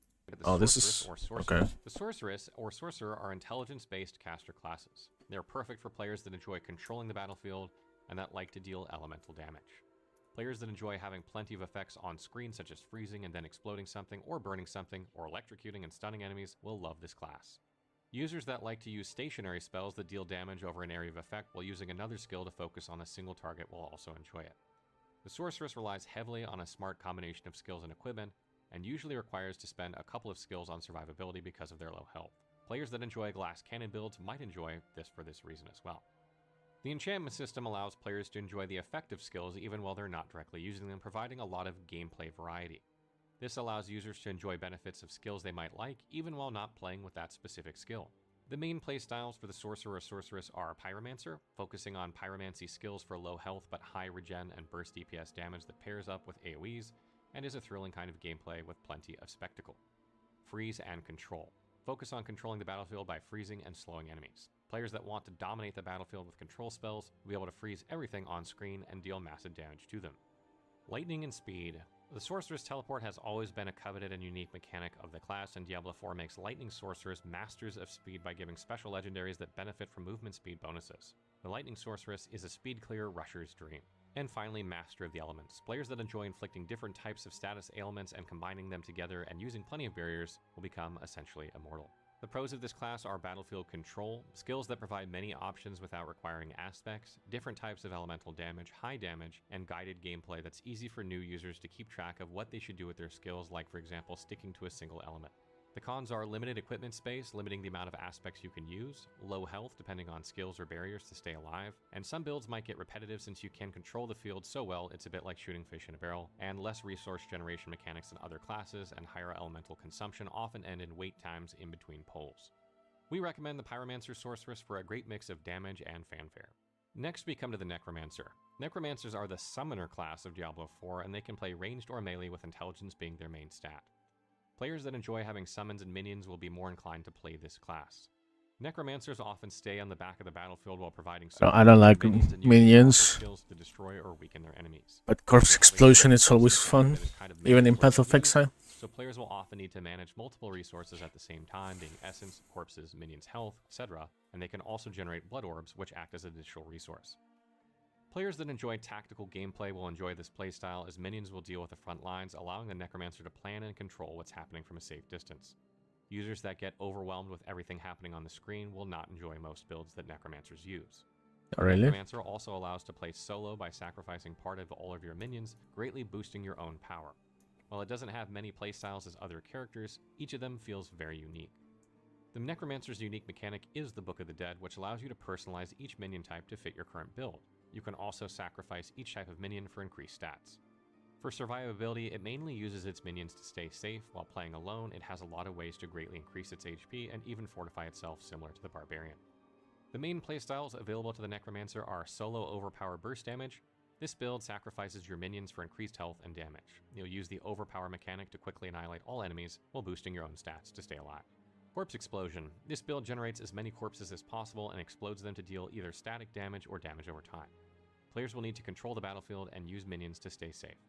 Summoner. This build focuses around your minions and increasing their damage by debuffing enemies and inserting aspects that increase their power.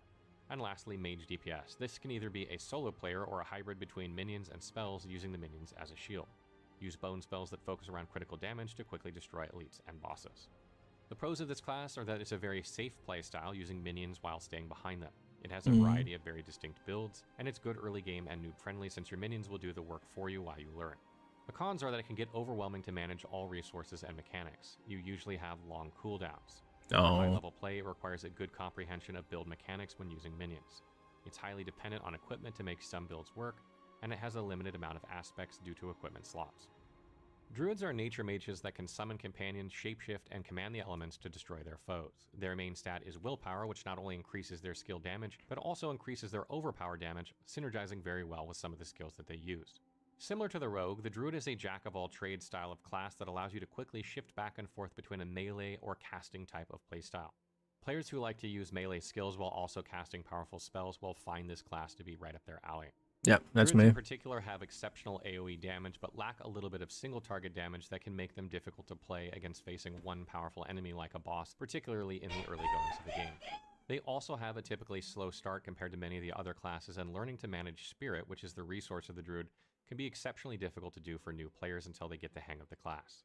Spirit boons are the unique mechanic of the Druid, allowing them to bond to different spirits in the game, providing them with unique passive bonuses that sometimes can change a build entirely. Tinkering with these spirit boons and adjusting them depending on what build you're playing is a huge part of playing the Druid build, and it can be really fun for those who love to min-max and tinker with builds, but might be a little tedious for those that just want to put something on autopilot and play. For survivability, Druids not only use barriers, but they also use the Fortify mechanic, not unlike the Barbarian and Necromancer, to prevent a lot of damage dealt to them, and while also increasing their damage at the same time. Playstyles available to the Druid are Werewolf, which allows them to shift into a very powerful werewolf that focuses on dealing critical damage and dealing damage over time with poisons. Poisons in this game stack, so it allows them to get a lot of damage over time on a lot of enemies simultaneously. Werebear, which is another melee-focused build that has a huge focus on overpower, dealing incredible burst damage, but doesn't have sustained DPS, meaning that you have very big spikes of damage, but you have very slow amounts of time in between those spikes. Then there's using nature magic between earth, lightning, and physical damage spells that deal damage from afar, allowing you to play as a pure caster while protecting yourself with barriers. And then lastly is a hybrid style of play where you mix and match spell casting with shapeshifting in the terms of werewolf or werebear, with some storm or nature skills allowing you to get the best of both worlds. The pros of this class are that they can summon companions not unlike the necromancer, though to a lesser extent. They also have a wider variety of playstyles compared to some other classes in the game. They can reach exceptionally high damage late game if built correctly, and they are rather tanky compared to some other classes. The cons are that they can start out extremely slow compared to other classes, making them feel sluggish in the early parts of the game. It's a Primarily start with because skill DRUID. gain is hard to navigate when you're first learning the class, I and can this get give through you it. a lot of downtime in between Gonna be skills. good. Additionally, synergies between skills are not always inherently obvious, making trial and error a must for anyone playing a Druid build. Some of the playstyles available to the Druid are extremely legendary aspect dependent, so even though they seem like they would be good, if you don't have the right equipment, a lot of times they will underperform. And lastly, Druids have a limited amount of aspects due to having less equipment slots than Rogues and Barbarians. Barbarians are a strength-based melee class. They are perfect for people who like to fight up close and feel the power of their skills on the enemies they face, and there are no ranged weapons for the Barbarians, so you are forced to fight face to face. Players that enjoy the adrenaline of constantly taking and dealing damage while getting the satisfaction to destroy everything and move really fast will enjoy this character. Barbarians have very high health, and they also provide access to the Fortified mechanic, which relies on the amount of health you have versus the amount of damage you've taken. Players that enjoy managing their health will enjoy this mechanic, but others may feel it kind of dull and not rewarding. The main playstyles of Barbarians are Whirlwind Barbarian, and this allows you to quickly maneuver the battlefield to defeat big packs of enemies. It's very fun for users that mainly enjoy defeating multiple enemies at the same time, and don't like to stand in a single place. Instead of focusing on combinations of skills, you simply move around the battlefield using shouts and repositioning on the best place to maximize efficiency. Since this highly relies on your equipment, you'll get a feeling of constant improvement while you get stronger and stronger. Bleeding skills. This allows you to apply massive damage over time on enemies, allowing you to simply strike and run to the next thing while you see enemies die on their own. Players that enjoy hit and run style tactics will enjoy this playstyle. Combo style damage. This playstyle revolves around combining different skills and aspects to create powerful one-shot combos that annihilate enemy groups. The arsenal system also encourages swapping weapons between different skills to gain bonuses.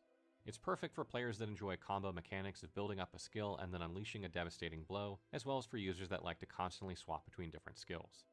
And lastly, the support playstyle. While not frequent for ARPGs, shouts allow barbarians to greatly boost companion abilities as well as taunting enemies and tanking them, which might be appealing to some users, although this is obviously not a meta thing. In short, the pros of this build are that it fights up close, it has the arsenal system which allows you to swap between many different weapons, allowing you to theory craft equipment, and has access to more weapon slots, thus more offensive legendary aspects. The cons are that it doesn't have ranged attacks, it has a rather slow start, and requires a considerable amount of character planning. We recommend the Whirlwind Barbarian for a good amount of fun and speed clearing with unique barb gameplay. Up next is the Rogue. The Rogue is a versatile dexterity and critical class. It's a very mobile character, and it's sort of a jack of all trades, as it can fight in melee or at range. It crowd controls enemies and debuffs them, as well as performing AoE and single target damage. Players that like constantly smashing buttons to quickly move through the battlefield and continuously casting skills will enjoy this style of play, while players that get confused by many buttons will hate it. Players that like to swap between different playstyles will be able to do so, as they can quickly respec from range to melee while keeping similar mechanics. Rogues have a very wide range of builds, but most of them are specific and require min-maxing, which negates the possibility to play around with them as much. Rogue has a somewhat higher skill cap compared to other classes to be played correctly, and will be more appreciated by users that want to be focused over players that enjoy chilling. Rogues don't have high health and have better dodge mechanics than other characters, as well as having some skills that greatly what the hell? sight, which forces you to attack specific enemies to build up a bar, and once that bar is full, you'll have a grace period to enjoy unlimited. I feel like, I don't know, I don't like rogues being so squishy.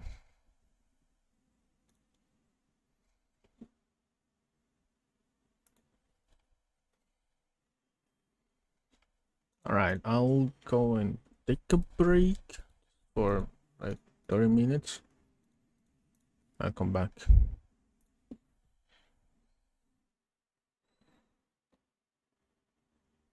Let's put...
I'll leave it there.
All right, that was too much of a break.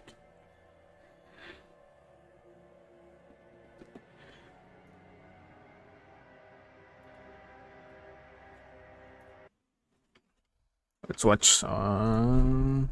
Wait, let me get these things.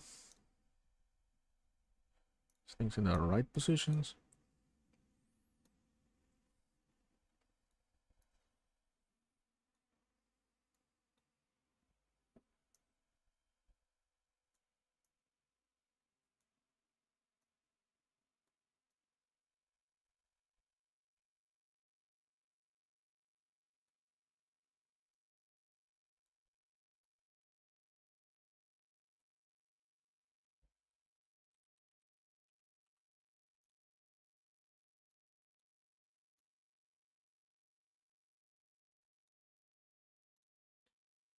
Five more hours.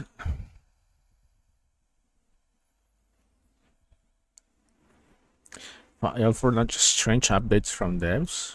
100% confirmed. Let's see it. So yeah, something strange is happening with Diablo 4 with the day 1 patch. I'll explain in just a moment. Plus, it's This is not about balance. It's not a balance patch. It's not going to happen. Pre-download the game right now and update your drivers, and we have a huge optimization fix for PC players as well. You don't want to start Diablo 4 without first doing this. Plus, we have a new Q&A with new insights beyond what we've heard before. Looks like there's some conflicting opinions about Diablo 4. Also, clearing up some confusion around the Fields of Hatred PvP zones. Yes, you can actually PvE only in these zones to a degree. I'll explain that as well. But yeah, check this out. Can PvE only too? Diablo 4 has really tapped into customization and really bringing your personality forth. But yeah, I spent a lot of time browsing the internet. So PvP it's not gonna be a focus then. Like at all. Blight Master Necromancer. What is this like? In this Diablo 4 video, I'll be showing you the Blight Summon. This is our basic skill, and it's the best one to choose for this build. By default, you restore 7 essence every second while spawning a corpse every 2.5 seconds. Not only can you trigger Blight more often, but you'll end up having a lot of corpses to use Corpse Explosion more often as well. For upgrades, you want the Enhanced Decompose and Acolytes Decompose upgrades. Enhanced Decompose It's a lets you gain huge additional pulse essence of when an affected damage target over dies, time. whereas Acolytes Decompose improves your and your summon's damage against them. You should activate this skill when your essence reserve is low and when you see enemies with low health. Using Decompose on them will net you an extra 10 essence. Remember to complete the Nostrava Deepwood Dungeon in Fractured Peaks to acquire the flesh-rending aspect in order to generate more of this resource when spawning a corpse. An aspect that would work well with Decompose is the Rotting aspect as well. This gives you a high chance to create another corpse, allowing you to keep on using Corpse Explosion. However, the Rotting aspect can only be extracted from legendary items, but note this is not mandatory for this build. Next we have Blight. Blight is your go-to core skill for this build, and it's going to allow you to not only deal a little bit of direct damage. Unleash Concentrated Blight that deals 30% damage and leaves behind a defiled area. Dealing 80% damage over 6 seconds. But also Also, drop a puddle of shadow so damage it does over have time like in a largish AoE. 8 Doing so damages damage. enemies standing in it, and what's more is that since dot effects of Diablo 4 stack, you'll be able to keep using multiple versions of Blight to really crank out the damage. As such, you want to invest 5 points into this, as well as unlock 2 upgrades. Once you have the Enhanced Blight passive, you'll be able to slow down enemies, which helps to keep them inside the AoE, but also allows for more damage since you get bonuses like damage to slowed enemies quite easily on your gear. When you have the Supernatural Blight upgrade, you and your minions also deal 15% more damage to those standing in Blight, making your succeeding attacks that much more potent. Since you want to maximize the power of Blight early on, you immediately allocate 1 point to Unliving Energy to gain access to Imperfectly Balanced. Imperfectly Balanced is a great passive. Blight will consume more essence, but will also deal plus 15% increased damage, making the trade-off worth it. You can also offset this by investing in the right resource generating skills. Next we have Corpse Explosion. Throughout the course of combat, you'll inevitably spawn corpses, necessitating the use of Corpse Explosion for best results. So you should invest 5 points into the skill. However, unlike the Corpse Explosion build we made, you'll be taking the Blight Corpse Explosion passive instead of Plagued Corpse Explosion. Becomes a darkness skill, and instead of exploding, releases a vile miasma, dealing 110% shadow damage over 6 seconds. Huh. explosion. So there's Unlike synergy. that build where we're going for burst DPS against crowd-controlled enemies, you'll convert Corpse Explosion's damage to shadow damage over time, similar to Blight. And since damage over time effects stack, detonating many corpses in a row will add up on enemies and bosses, so make sure to use this often. One of your skill slots will of course be occupied by Raised Skeleton, as you'll want an army of undead since it's half of this Blight Summoner's build. For Skeletal Warriors, you'll also be using the first node of the Skirmisher in order to summon another warrior. What's more is that investing 2 points into the Skeletal Warrior Mastery passive considerably boosts their life and damage, making them much stronger. Be sure to maximize this when you earn more skill points. For the Skeletal Mages, you'll be selecting the first node of the cold version to gain extra essence when they attack enemies. This helps with resource management, allowing you to cast Blight more often and stack up more damage over times. They also have a high tendency to freeze enemies, letting you all jump in for the kill. Additionally, it'll be good to chase after the aspect of reanimation, which you can obtain by progressing in the Skazglen campaign or Act 2 of the game. This buffs the overall damage dealt by your skeletons so you can destroy more enemies efficiently. Furthermore, remember to repetitively activate the Raised Skeleton skill to heal your minions while boosting their damage for a brief amount of time, which comes in very handy in tough fights. Up next is Golem, and when selecting Golem, we want to change him to the first node of Bone, which allows him to drop a corpse when he takes 20% of his max HP. There's a skip the queue. What? It is Welcome now. back to the channel, guys. We are officially only hours away from the early access launch of Diablo 4. And Yes. with it, I want to show you guys a trick that you can implement that could save you from queue times and allow you to get in earlier. Now, before we jump in, I want to do a quick shout Please, out to Don please don't be just like reload the game. Like on the Crown. They actually posted this video 22 hours ago that I have seen in other Discords and being passed through the Diablo 4 communities because it is a massive, massive game changer. Alrighty, so once you have the Battle.net client downloaded on your computer and you are ready to go with Diablo 4 already preloaded on your machine, you can see indicated down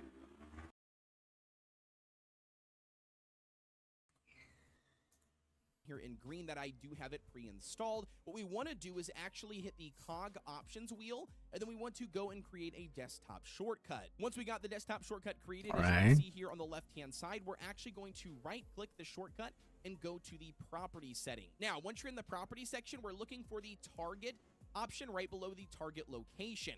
What we're going to do is we're going to actually scroll this all the way to the very end, and you can see that currently we have Diablo 4 space launcher.exe. We want to actually go in front of the period, and we're going to go ahead and remove the words launcher. We're going to go ahead and backspace that out as well, which then is going to bring the Diablo 4, no spaces, but then the period exe.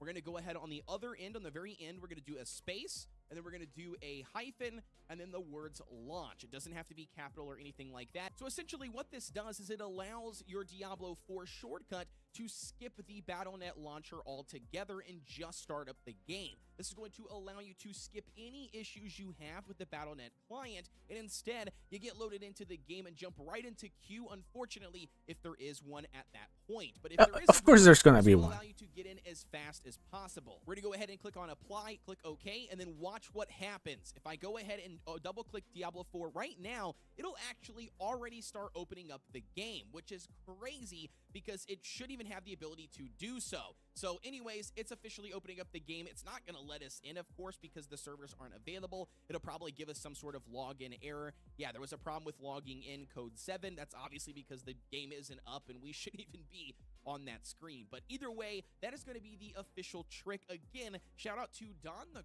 Crown for showcasing this to the Diablo 4 community. And that's going to wrap up our video.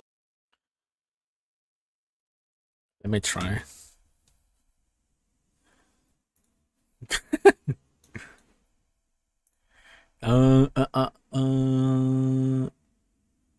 Game settings, I think it was. Create a stack shortcut.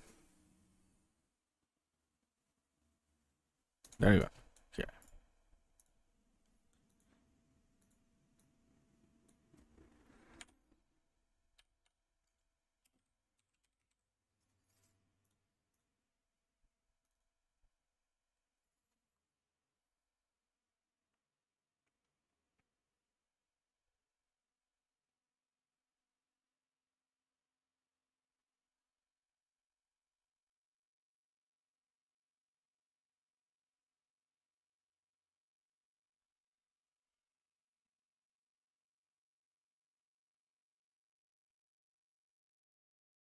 It does start.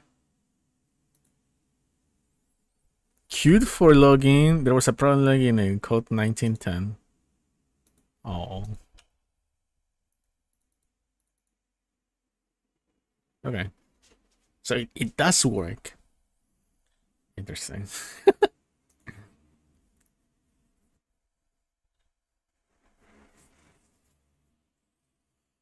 Very interesting.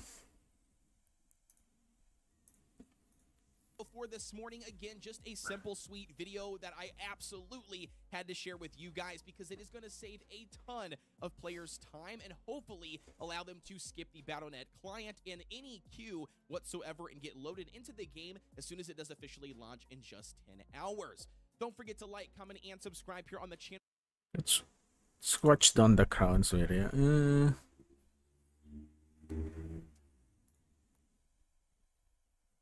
Hello everyone, Don the Crown.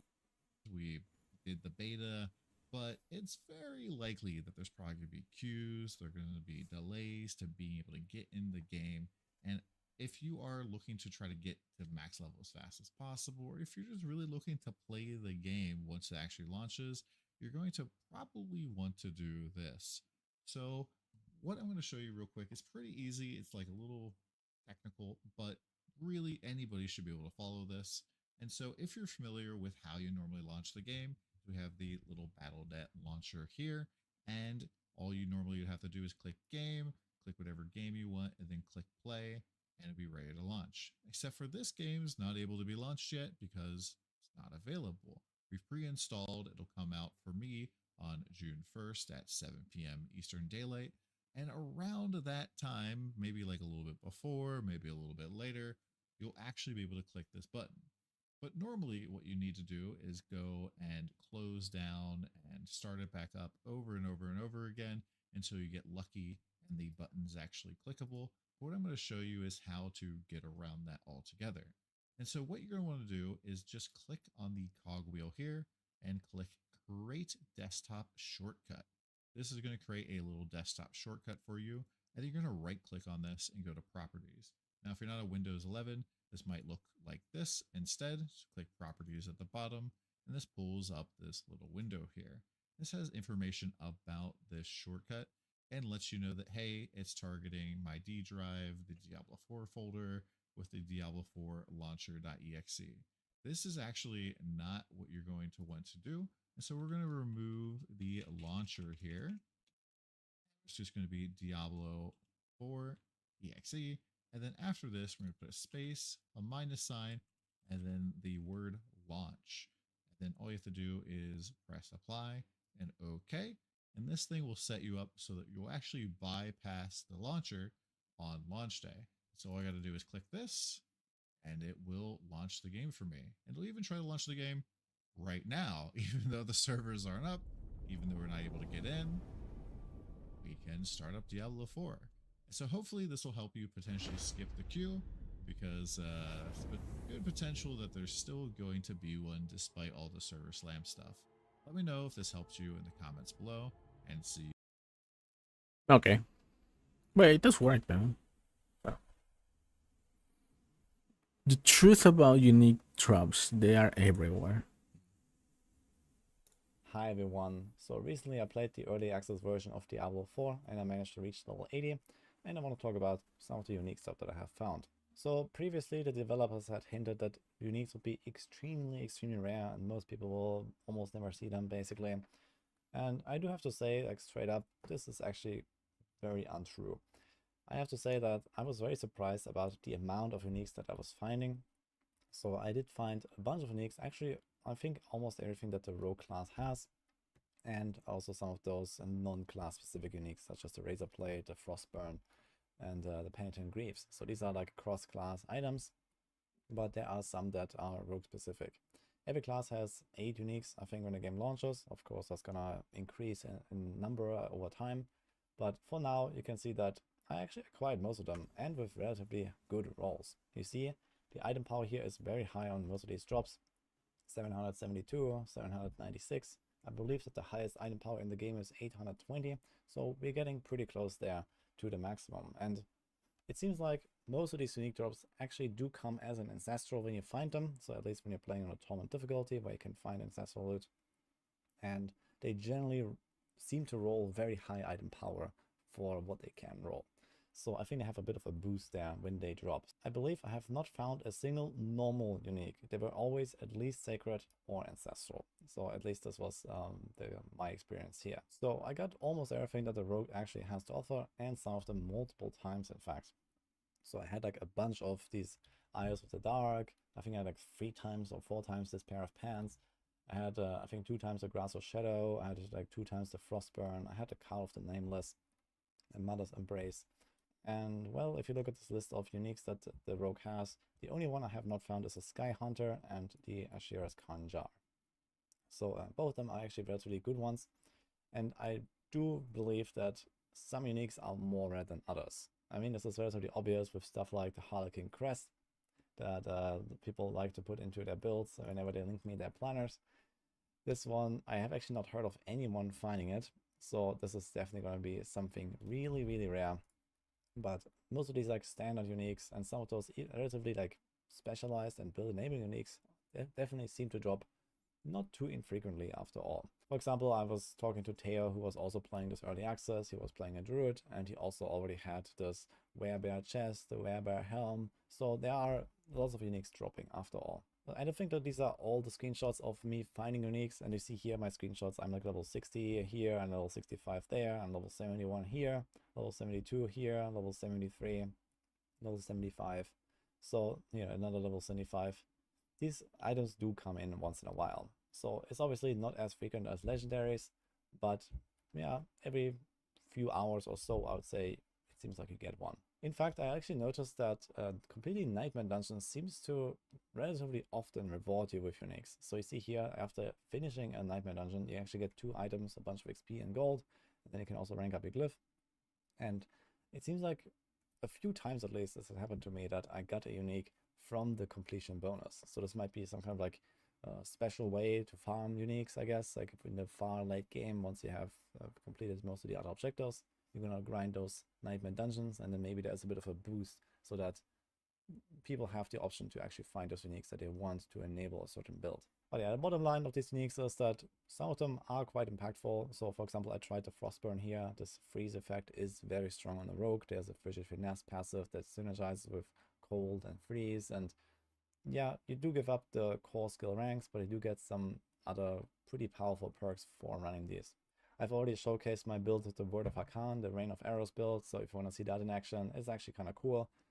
But in general, most of these uniques are not as impressive, I gotta say. So if they are not like build defining, then most of the time I felt like they were not really worth it that much. It really depends on the item. It really depends on what you're actually trying to do. Like here's a Thorns chest, for example. I actually did try out this Thorns chest. I just put it on and I upgraded it.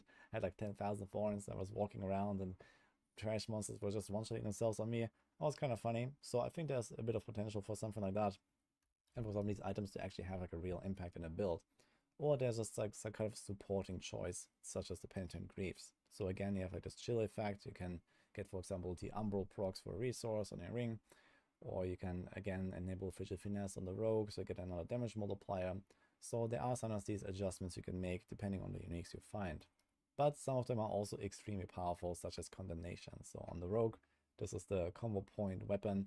And not only can you deal up to 40% more damage with like a attack, so when you play like a combo point build, such as Pain 20 Shot or Flurry, if you have this weapon, it's just like a straight damage multiplier.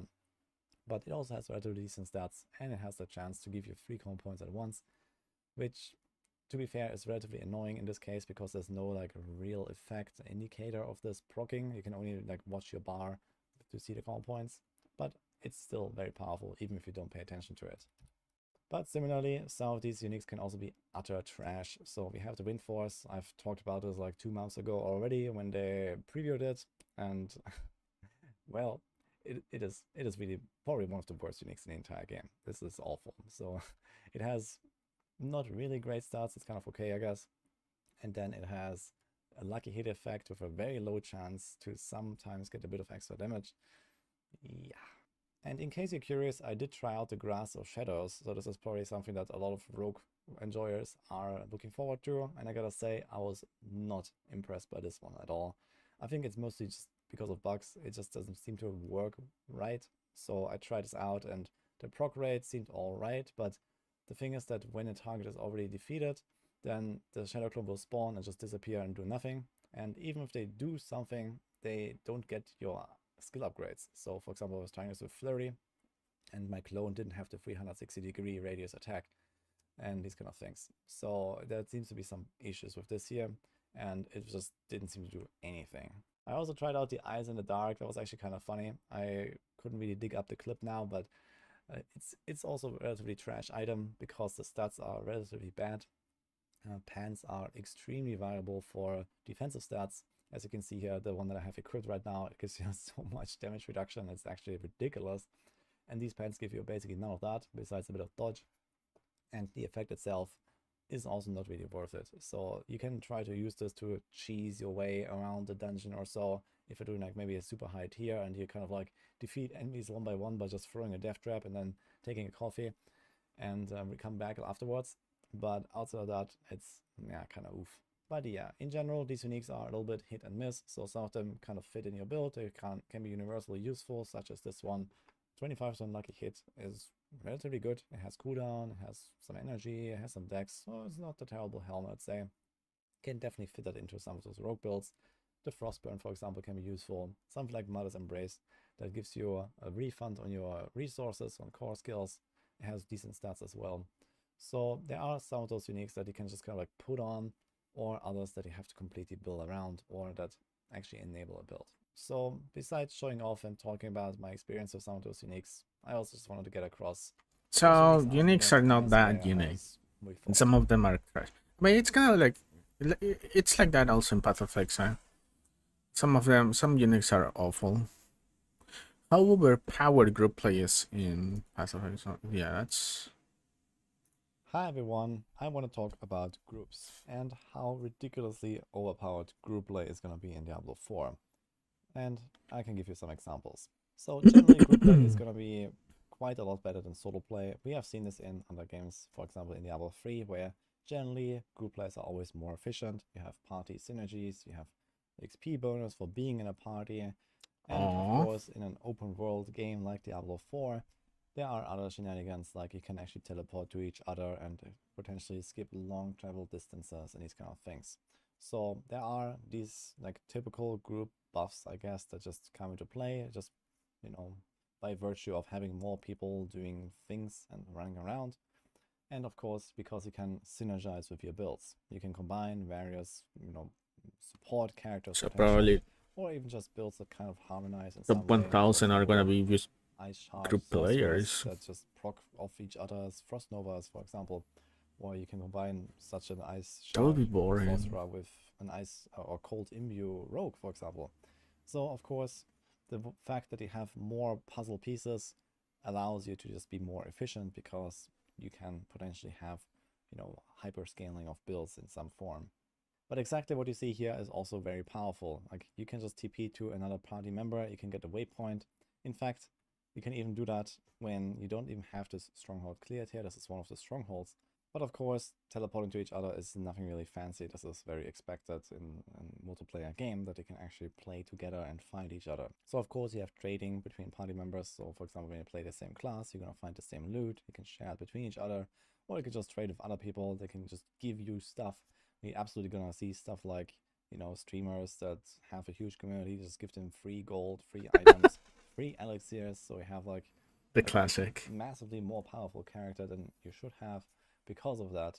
Or you can just teleport to various places of interest. You can, you know, have people run towards the world boss for you, and then they invite you and you teleport to them. You can let them run to the dungeon. You can teleport to them for the dungeon. You can even have something like a cellar filled with goblins. That is actually a thing that is quite rare. Well, if you find a cellar filled with goblins, you're gonna invite 3 friends, and everyone gets a bunch of free legendaries. And if you just chain this back to back to back, that sounds pretty good to me, actually. So there's, of course, you know, these kind of things that you can really go crazy with if you try.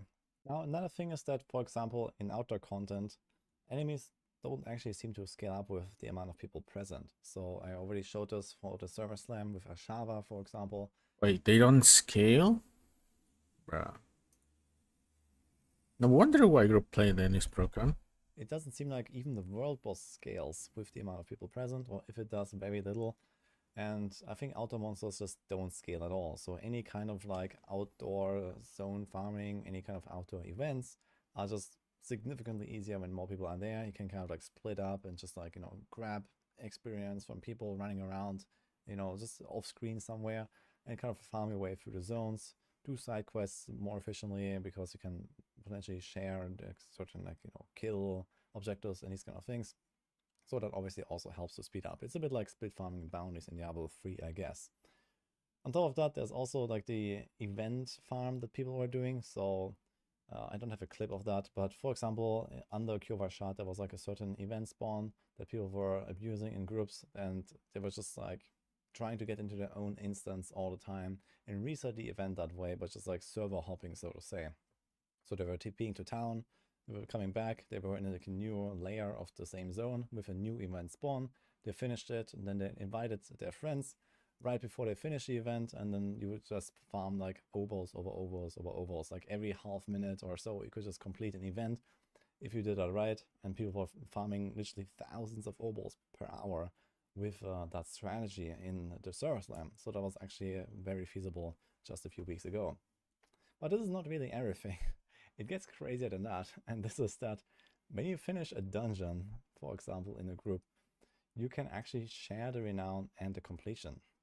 So you see me here finishing this dungeon, and Macrobioboy, who's in my party, actually does get the completion from it. So this is no joke, he can actually split farm the renown from dungeons and the codex powers.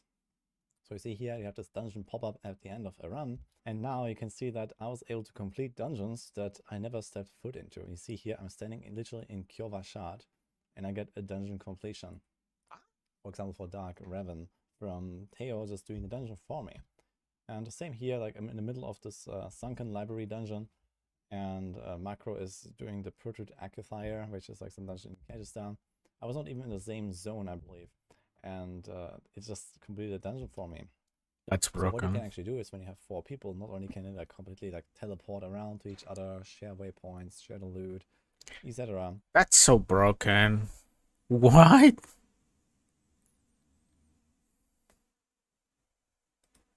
That's so broken. Pack leader. I want to see this. In this Diablo 4 video, I'm going to be showing you my pack leader build, which is a beginner druid build that focuses on using some werewolf skills as well as a lot of companion skills, and is aimed at world tiers 1 and 2, and that can be used from the very beginning of the game till about levels 25 or 30 or so. The focus of this build is on using companion skills as well as dealing critical damage, and there are some good synergies between these two things, which I will show you in this video. So the general concept for this Diablo 4 werewolf druid build is 2 parts. First is using shred to AoE down enemies quickly, and the second is using your companion skills to help wear down enemies. Companion skills, if you didn't know, don't consume any spirit, and Poison Creeper is one of the best AoEs druids have, if not one of the best AoEs in the game. And additionally, we will have a chance to refresh our companion skills via lucky hit, thanks to the pack leader spirit boon, and this will give you some serious firepower when this happens, because, you know, there's nothing like dropping a Poison Creeper and then 2 seconds later dropping another Poison Creeper. One of the things that adds to this build is Night Howler's Aspect, which boosts both your own and companions, as well as nearby players' critical chance for 3 seconds after you use Bloodhowl. This is fantastic. This makes you all deal more damage, and is one of the reasons that I made this build, because this skill plays a huge part in adding to the damage of all of you.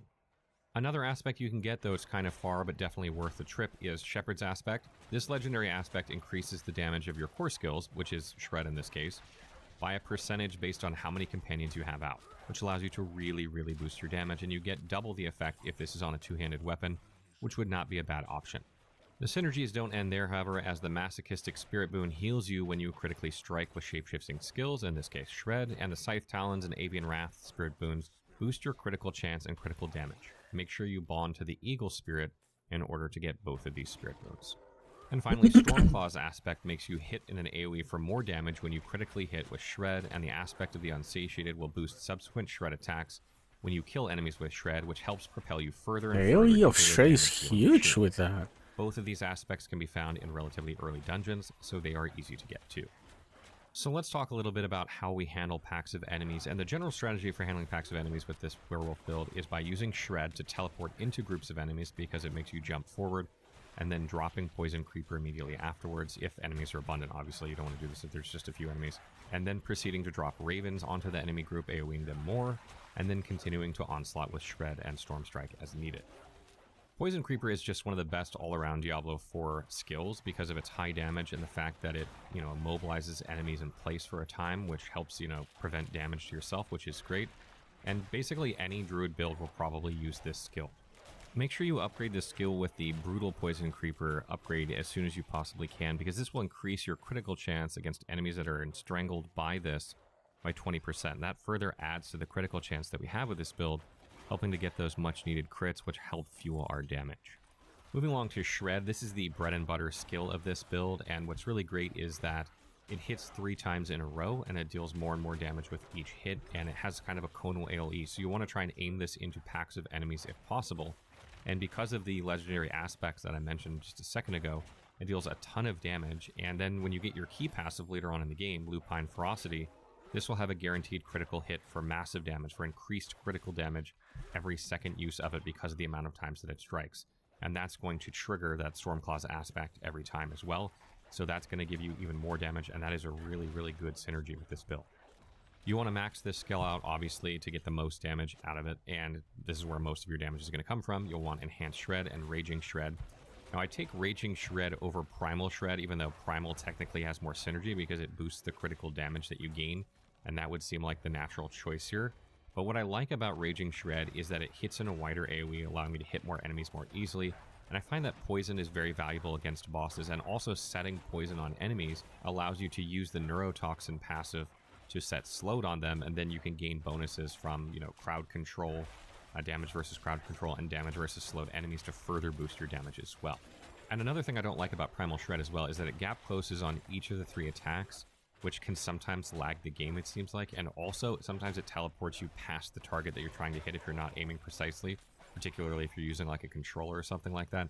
And the regular version of the skill, anything non-Primal Shred, only teleports you on the first attack, so then that doesn't tend to happen to you. So moving along to the Ravens, these are going to just strike out and hit enemies regularly, and once you get the Enhanced Raven passive, when you trigger the active ability, which drops an AoE on the ground that hits over time, your critical chance is going to be increased by 5% when you attack enemies in there. So that further synergizes with this build because you need high crit to get crit damage and to trigger things like Stormclaw's aspect. Moving along to Bloodhowl, we basically use this anytime it's off cooldown, and because we have the Night Howler's aspect, it's going to boost the critical damage of us and all of our companions every time we use this. And once you have the enhanced version of this, the cooldown is going to be reduced every time you kill an enemy, which will make you be able to use this really, really quickly. And this, of course, heals you.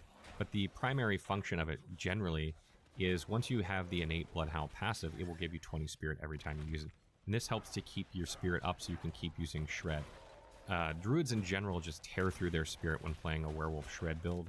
So anything you can do to give you more spirit is better. So as long as you don't have maxed spirit, you'll want to use this every time it's off cooldown for that buff, whether you're at full health or not. The only exception to this is, of course, in boss fights where healing is more important than getting that spirit and that buff. So when you're in boss fights, you're just going to use this when you need the healing and then keep it the rest of the time. So talking a little bit about how we handle boss fights. So let's talk a little bit about Storm Strike. I haven't talked about this much yet, but Storm Strike is your basic attack. And the reason we use Storm Strike over Claw is a few reasons. First, Storm Strike hits multiple enemies where Claw does not, so that's very, very important. It also generates more spirit, which helps fuel Shred faster. And another really important point here is that Storm Strike is not a werewolf skill, and because we use the aspect of the Unsatiated to buff werewolf skills, after we kill something with Shred, if you used Claw after this buff triggers, then you would buff the damage of Claw, which is very low, and you would waste it. So by using Storm Strike, you can use Shred, alternate, use Storm Strike to set vulnerability on a target, and then go back and use Shred, and now the target's vulnerable, and then you get that extra damage with Shred. So making sure to not use Claw here actually benefits this build. And again, what we primarily use Storm Strike for, besides generating spirit, is to place vulnerability on targets. Once we have the Fierce Storm Strike upgrade, we have a 50% chance to apply vulnerable, and this comes in particularly handy in boss fights. So you use Shred, hit with Storm Strike, use shred, hit with storm strike, etc. Just keep rotating like that, keep your spirit up, and keep vulnerable on the boss. And then lastly, when it comes to skills here, we use wolves. Now wolves are much better in boss fights than they are on trash because they just don't deal a lot of damage passively, and their active skill targets one enemy. So this is best used on an elite or a boss. But they shine mostly in boss fights because they not only deal damage to that boss from a range, which is great because sometimes you can't stand up on a boss, but also because they tend to tank the boss, which takes pressure off you, allowing you to attack without getting hit by deadly boss attacks. And just a couple final tips before I wrap up this video. Bonuses you want to look for on gear, although I will say that you don't need to prioritize your bonuses on your gear while you're leveling. I spent a lot of time trying to do this, and let me tell you, it's frustrating because gear just constantly drops that's better and better as you're leveling. So don't worry about optimizing this at this point, but you do want to look for things like critical strike chance, critical strike damage, core skill damage, damage to crowd control enemies, and damage to slowed enemies. Those are the ones you really want to be on the lookout for because those are going to benefit your build the most. And I would say you want to use a two-handed weapon. You either want to use a staff, which will give you extra damage versus crowd controlled enemies, or you want to use like a double-handed axe, which will give you extra damage to healthy enemies, so when you use shred, when you lead off with it, it'll deal increased damage. Remember that the neurotoxin passive is extremely valuable for this build because it turns any poisons you do into slows, which allows you to gain that benefit from damage versus crowd controlled enemies and damage versus slowed enemies. So make sure you put at least 1 point of neurotoxin as soon as you're able to. And lastly, when you can get the clarity passive, it really helps with this build because as you rotate back into human form from werewolf, when you use Storm Strike, you'll gain 6 spirit when this happens. You don't gain it when you go into werewolf form, but you get it when you come out into human form. So you use Shred, then Storm Strike, gain 6 spirit, use Shred, then Storm Strike, gain 6 spirit. And this helps increase your spirit gain significantly, allowing you to continue on with your shredding machine.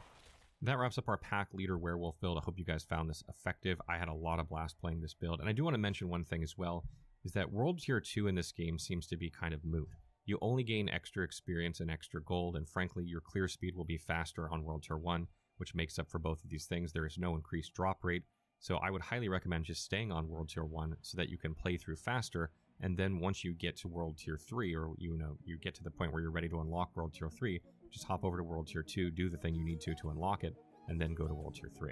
So what did you guys think of the beginner werewolf build? Let me know in the comments through faster, and to continue on with your shredding machine.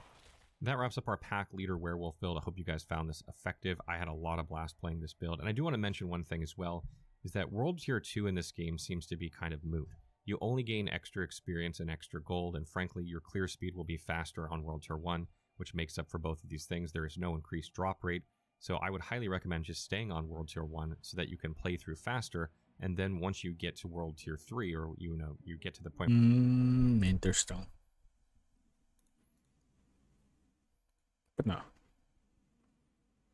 Alright, I'd rather experience a World Tier 2. The first in line, launch day. Oh my god. Is it the same video as on the crown? So let's get into it. If you played the server slam, all of a sudden seeing a 1000 queue that's going to, in this case, Diablo 4. And you'll have this. So when you launch this, it'll launch battle.net, check for up. Everyone's gonna use that.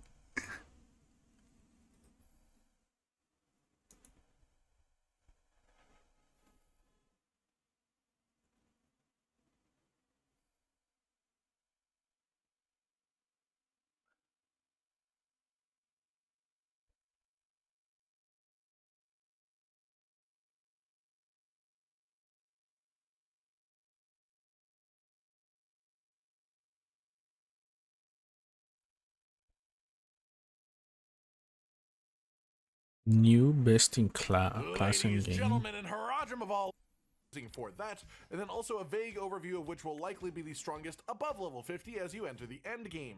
If you want more specifics on that specific part in particular, then you should check out our endgame guide video already up on this channel. Without further ado then, we will go in leveling speed order from worst to best, so we're starting off with the Barbarian.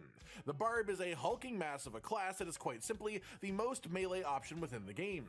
Other classes have melee, but they also have ranged tools within their kit, whereas the Barbarian has pretty much much only one skill that has any range to it, and it's only a couple of feet in front of you. You will be wading face first into honorable combat, and while you do it, you will have 4 weapons on your back, or 3 on your back and 1 in your hand, or 2 in your back and 2 in your hand, each of them giving you a different bonus through the weapon expertise system and technique system to show off just how much prowess you have with these melee weapons. This class can get extremely tanky, it can do insane amounts of damage, and both of those are important as it asks you to stand in the most dangerous place in any fight that you're ever in, right directly in front of every enemy in the room. As far as leveling then, our recommended build is a bleed build based heavily around rend. This mixes one of the strongest skills that the barbarian has access to, with a fair bit of access to the vulnerable debuff on enemies, which makes them take extra damage. Then we also recommend quite a bit of movement speed altering skills, like using lunging strike as your basic skill for movement, and we also have leap in the build just to help you move around a bit faster. You can check out the full leveling build on the channel going up later tonight if you want more info, but as for why we expect this to be the slowest one getting to level 50, it is quite simply the combination of being forced melee, everything is melee, not having a massive amount of damage early on until you start to get some of the skill synergies going and the vulnerable debuff unlocked properly as you level up, and the expertise system itself also requires leveling up to get properly active and give you its full buffs, as you have to actively use the weapons to make the expertise buffs get stronger, rather than them just being full power to begin with. That said, when it comes to endgame gameplay, don't worry about that in the slightest, as Barbarian is likely to hold down the second best slot in my opinion. The bleed build will still be relevant, but it looks like that Whirlwind is going to be the actual king in the endgame, which not only helps a lot with mobility, but also with group clearing. The main reason this will be as strong as it will be in the endgame is that the arsenal system lets Barbarian simply have 2 more gear slots than any other class at a minimum, which means 2 more loads of stats and 2 more legendary powers that you can synergize into your entire build. So once you are swimming in legendaries, Barbarian obviously takes a real turn for the better and gains a lot more than the other classes can just because of these extra slots. Next up then, we'll be talking about the Druid. This is the nature magic class in every single sense. It has melee options and ranged options, which means that you can build around whatever you want to do in that sense, and it is being hailed as having the most variety between builds of any of the classes currently in the game. It gets to call down lightning storms, roll boulders around, use animal companions in combat, or even turn into either a werewolf or a werebear, and use any combinations of these various things to make a fully functional and fun build. As far as leveling, again, if you want a full guide, we have one already on the channel for the build that we'll be using for Druid, but what we're recommending you run from level 1 to 50 is essentially a companion-based build with Tornado as your main source of damage. Essentially, the idea here is to take full advantage of how strong the companions are, run all 3 of them at the same time, then use Storm skills and the Storm Strike basic and Tornado core skill to apply Immobilize, Vulnerable, and Slow to enemies all around you. This build has a ton of lovely synergies, gaining some crit chance from skills and also applying poisons. Then Probably also the have a skill companion that build makes is the way poisoned to enemies go. take bonus crit damage as an example of one of these synergies. I expect it to be about the best the Druid can really do on the way to level 50. That said, I'm also talking about it now, which means that I do have it ranked 4th in actual leveling speed. It's not that it's bad by any means, but a lot of the speed of this build, and most Druid builds, comes from the decisions that you make at around level 30 and upwards, just because that is when these synergies will really start flowing. The actual journey to level 30 itself is of course slowed down quite a bit as a result compared to many other classes, and also until you get to the point where you have your 3 companions active at the same time, it is also much slower than other classes because the companions are really big for your early speed. But once you have those, it does speed up a decent amount. As far as endgame though, I've got Druid ranked number 1, best class in class. It has the most potential build variety of things that will actually be strong. It will be incredibly tanky in the endgame, and it has just a ridiculous amount of legendary powers that synergize well and interestingly with each other. That applies to various different builds, and so I expect Druid to have an entire suite of viable, strong builds, with a couple of them of course topping out at being the best of them, and meaning that Druids can actually have a really strong build for every endgame activity that there is. Third up then, right up in the middle of the pack as far as leveling speed goes, we're going to be talking about the Necromancer. If you asked me this question a few weeks ago, it would have been quite a different answer, but in the Server Slam, Necromancer got hit very hard, specifically in the minion department, with the skeletons getting nerfed a really strong amount to the point that Necromancers were up in arms about it. However, in the middle of the frickin' test weekend, they actually released a hotfix specifically addressing this and making the skeletons much more manageable, and that is what we expect to see in the full game, of course. They won't be quite as insane as the original betas, but they will be a lot stronger than they were at the start of Server Slam. As far as E-Class Fantasy then, well, it's a Necromancer, you know? Lord of Death rages in the skeleton army from the ground of warriors, mages, and golems, then in combat uses using things like blood magic, shadow magic, and literally splintering bones. Not to mention using corpses to do damage, to raise friends, just using corpses as a concept. In my opinion, this is one of the best representations of a necromancer concept within a video game just as a whole. They just absolutely nail the class fantasy of what a necromancer is to me. As far as leveling speed, I've stuck this one exactly in the middle. It doesn't have the melee problem of barbarian. It starts with its skeletons at level 1, so it doesn't have the companion problem of druid. It's just all around strong without being too strong either. As far as the actual build we'll be using, more specifically the one that I'll be using, as I plan to play necromancer myself on launch. Again, this is on the channel for you to check out, but it focuses around various bone skills that necromancer has access to, with bone spear of course being the star of the show, the most important skill that we'll be using. This creates various synergies with crit and the vulnerable debuff that you can take advantage of while going along your leveling path. You get corpse explosion, of course, as it's not hard to have a good little bit of fun exploding corpses. You get decrepify in the bone storm ultimate, and all the while you'll have your skeletons walking along with you, just beating stuff up as well. As far as the endgame goes, it is of course worth mentioning that even the quote-unquote worst endgame class and the best endgame class are still relatively close. It's not like there's a valley between them, they just have more options to make them higher tier choices for the various types of endgame content than the ones at the bottom of the list. That said, Necro is going to be ranked last as far as endgame effectiveness. There is simply a low variety of proper builds that can be synergized between properly at this point in the game, and skeletal minions, of course, just don't scale fantastically as you reach higher and higher levels and into the endgame, and the sacrifice bonuses for throwing away your minions aren't generally worth enough to just throw away the concept of minions as a whole just completely. It'll still be strong, don't get me wrong, but relative to the other classes, it definitely won't be the strongest. But I'm playing it anyway. Next up then, and the second fastest leveler, is going to be the Sorcerer. This class is, as you would expect it to be, the Grand Wizard, the Mage, the Lord of crazy cool spell effects and elemental waves of death, teleportation, walls of fire, blizzards, lightning storms. If that sounds like the type of thing that you're into, then this is absolutely the class to come over and check out. As well, they get a cool feature called enchantments, where they can pick a skill to essentially turn from an active into a passive. That lets them create a lot of further synergies within their actual skill tree than any other class is actually able to do. A very neat way to play the game for sure. As far as leveling goes, again, our recommended build is already up on the channel if you want to check it out, but this one is going to be the second fastest leveler, as it has decent mobility, incredible damage, and most importantly, it has extremely high range, which means that it can keep moving at all times really. Whereas a melee fighter will have to stop to fight things in front of it, a sorcerer can keep progressing along a path while attacking the things in front of it, behind it, beside it, whatever it wants. The damage is also great all the way from level 1 to 50. Nothing really makes it start popping off too hard more than anything else, it just sort of pops from the start. This can be one of the harder ones to play, but also one of the more enjoyable once you get a handle on it. The specific build that we're recommending for this is mostly based around Arc Lash and Hydra, which also causes some cool cooldown reduction stacking, combining Ice Armor as a defensive, teleport for movement speed, charged bolts for some incoming damage reduction, as well as the incredibly cool Unstable Currents as an ultimate ability that makes it so casting any shock skill for 10 seconds just fires off random bonus spells of different types at the same time. Combine that with cooldown reductions and crits, and you'll absolutely be rolling in damage. As far as endgame potential then, Sorcerer, I've got it ranked 3rd, solidly in the middle. It's pretty debatable between 3rd and 4th here for sure, but I think Sorcerer edges it out just a little bit. The enchantment slots, again, add a lot of room for potential synergies that give you some pretty high variety of potential endgame builds to give you a lot of options for how you want to take on the content of your choosing. All of it will be pretty high damage, that's just sort of what Sorcerer is, and you still remain ranged, which is a really great thing too. Finally then, the one that I've labeled as the fastest leveling class from 1 to 50 is going to be the Rogue.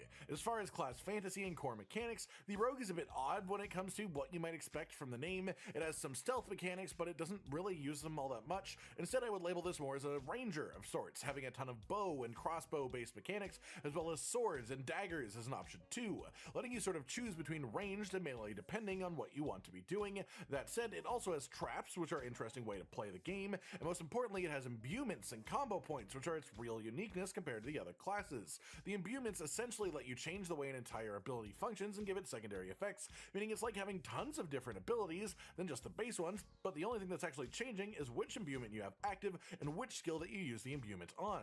As far as leveling speed, then, again, the build is already up on the channel for you to check it out if you want to do. It is simply the Master of Mobility, the fastest class in the game, moving from point A to point B, and essentially, before we have our mount, that will speed up your overall experience an insane amount. Then even when you do have your mount, it speeds it up within dungeons and such when the mount's not available, which is a major part of the experience anyways. On top of that, it has really great damage too. The main major weakness of Rogue just simply isn't a factor on in the early game, making it all about its strengths. The big thing about Rogue as a class is that it has very little defensive options, but it has really high mobility. The way that they expect you to play it is to focus on dodging attacks rather than tanking them the way that many other classes are able to with certain abilities. This creates a totally unique gameplay style for the Rogue, but it also arguably adds a really big hurdle to the Rogue, a really big addition of gameplay difficulty that other classes don't get. The thing is, in the early levels, especially if you are focused on leveling speed from 1 to 50, the majority of your time will be spent probably on World Tier 1 for this part of the game.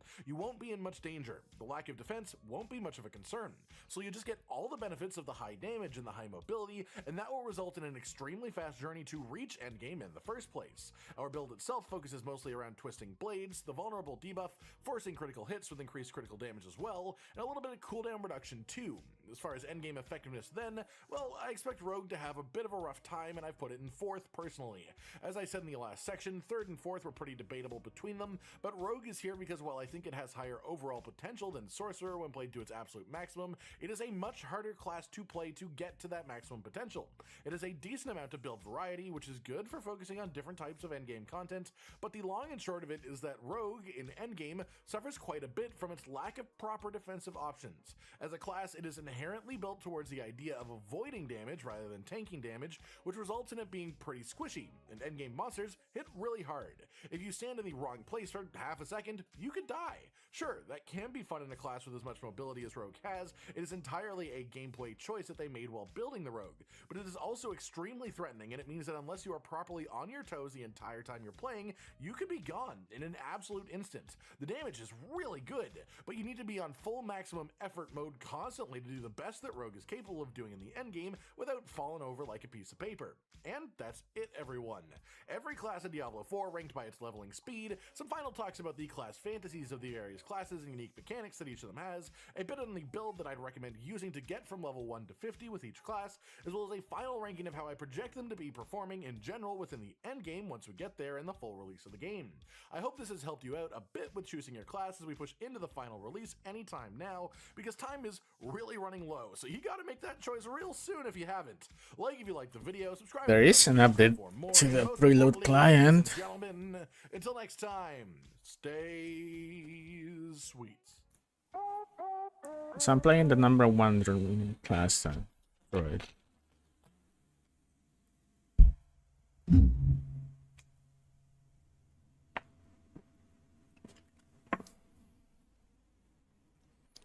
As soon as you could ruin your Diablo 4 level experience. Okay, let's see. I don't want my Diablo 4 level experience ruined. Hey, what's up? This is Chosen, and we are here. We have made it. It is going to be the day that there is finally some access to Diablo 4, and the talking head videos are going to come to a close, and we can really deep dive on covering the stuff in-game. So on launch day, I wanted to get my video out here on the channel talking about some mistakes you want to avoid making. I've played through the whole campaign. I have experienced most of the whole game. So I want to talk about some things to kind of keep in perspective as you're diving into playing Diablo 4 today. I've talked with a lot of different people, a lot of different creators, and I want to make sure that you are armed with the knowledge to avoid some of the basic mistakes while you are embarking on the leveling process. Let's get into it.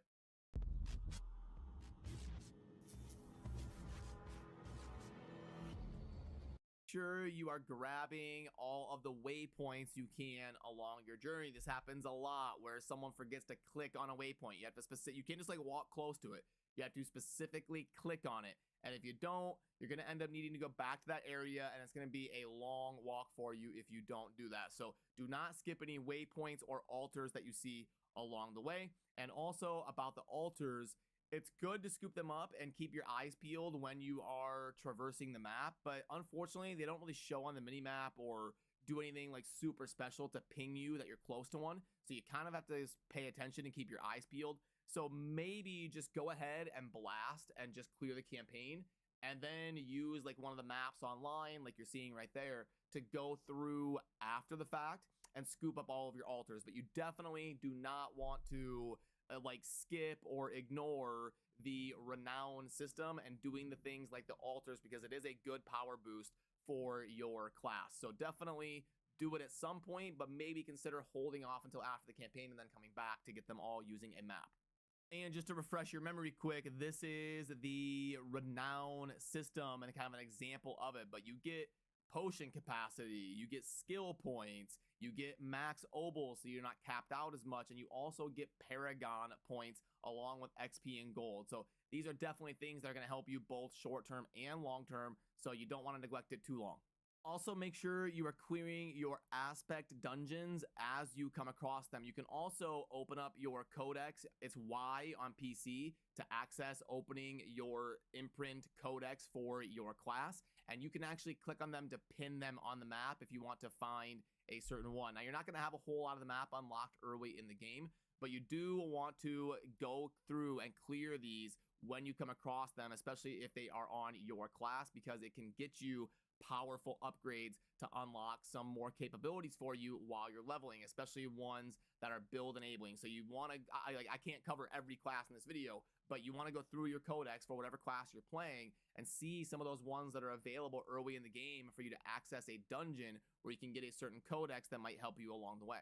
You also want to be careful about investing too much in leveling gear. If you have an imprint that you dropped, you want to be careful about imprinting a weapon that you're going to replace in 4 levels. You may want to hold off and save that imprint until you have a more like level 40, level 50 type of weapon that'll help you push into your capstone dungeon and push into world tier 3. So don't be spending a bunch of resources at level 21 to imprint a bunch of stuff and upgrade a bunch of stuff. You want to be careful and hold off a little bit so you don't end up investing too much in gear that's going to be readily replaced.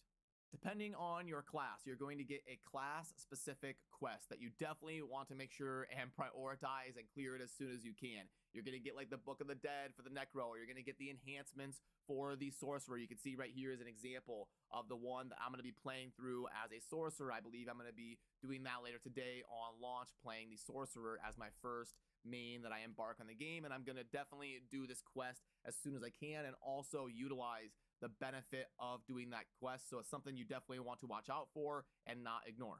And while you are leveling up, you're going to want to get your mount ASAP because it will help you traverse the map. You're chasing those codexes in the dungeons. You're going from quest to quest. You're going to get this towards the end of Act 3, beginning of Act 4, that area of the game. Maybe when you're around level 25 or so, you'll see a quest for Mount Donan's Favor, and that is going to get you your mount that you can then use to traverse the map a lot more effectively.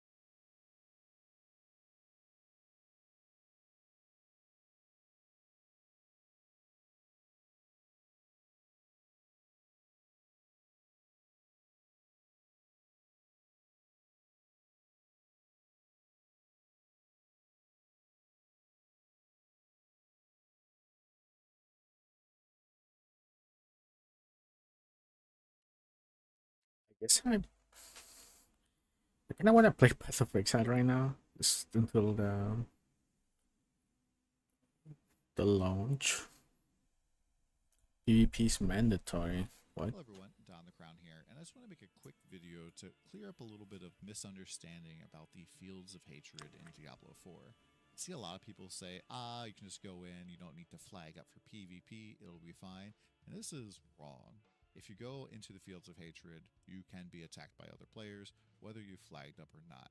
And to explain it real quick, let's just talk about PvP systems in different games. So normally, when you're most of the game, you're going to be in what I call a green zone. You're going to be not able to PvP with other people. You'll be happy, the sun will be shining down on you. Overall, pretty good. Now, in some games, they have what's called a red zone, which is basically like a battle royale. It's everybody versus everybody else, and there's no alliances here except maybe like Crouch Alliance, and everybody can fight each other. What the Fields of Hatred are in Diablo 4 is what I would call an orange zone. So in Orange Zone, you can enter, and if you don't flag up, you'll be fighting NPCs. And if there are other players that have not yet flagged, you don't end up fighting them either. There's no combat between the two of you. However, other players can choose to flag up and what's called blood mark themselves. And if you are a blood marked player, you can attack all other players. I don't believe that you'll be able to group up with your friends, so you'll be hostile to them as well. You're hostile to everyone, basically, when you're blood marked. Now, the thing about this, though, is if you're blood marked, the non-blood marked can team up on you, and you count as an elite for all sorts of bonuses. So if people have additional damage to elites or damage reduction from elites, that's going to work on you as well. Now, the main reason to be in the PvP areas is, well, there's an altar in one of them that gives you a paragon point, but there are these little resources you get that are like these little red shards, and you have to go and purify them into red dust at these altars. The issue is, when you activate one of these altars, it'll create basically a zone event, letting everybody know that, hey, there's somebody over here that has loot that you could kill. And so people might come and try to kill you. Monsters will continue to spawn around you, and you have to fight those off, and maybe you'll... Kind of like, I don't know. Like a flare. Kill me, please. I have loot. What's up, mate, Gardevoir? Get a surprise visit from somebody else. And yeah, how do you flag up for PvP? It's pretty simple. All you have to do is go to the emote wheel. I believe it's just E and then down. Ask you something? Blood. Sure. Remain blood marked until I believe you leave the PvP zone altogether, or until you go to town and use the altar of cleansing. Now, if you kill enough players, you're gonna become what's known as the Hatred's Chosen or something, and this pretty much turns you into a loot goblin. You will show up on everybody else's map that's nearby, and if they kill you, they're gonna get from the US by any chance? If you No. survive long enough, you're gonna get big rewards. I do have the. I do share time zones with Central US, but I'm not from the US. Titles that you get in hardcore, because remember, if you die in hardcore PvP, you die in real. You die for real. It is a permanent death in hardcore, so there are rewards for permanently knocking players no out of worries. the game. And so your first kill will give you the murderous and rat titles. Your fifth kill will give you the malicious. So in hardcore, my character does die.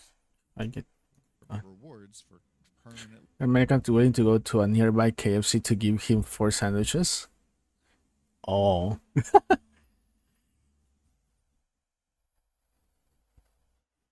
You probably will have a better chance going to the Diablo 4 Discord, the Sanctuary server. Probably there might be someone nearby you there that you can find.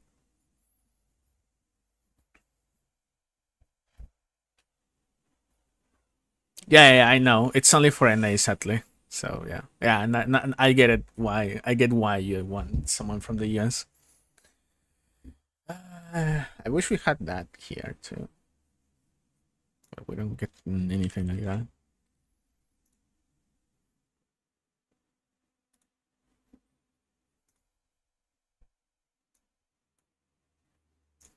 Knocking players out of the game, and so your first kill will give you the murderous and rat titles.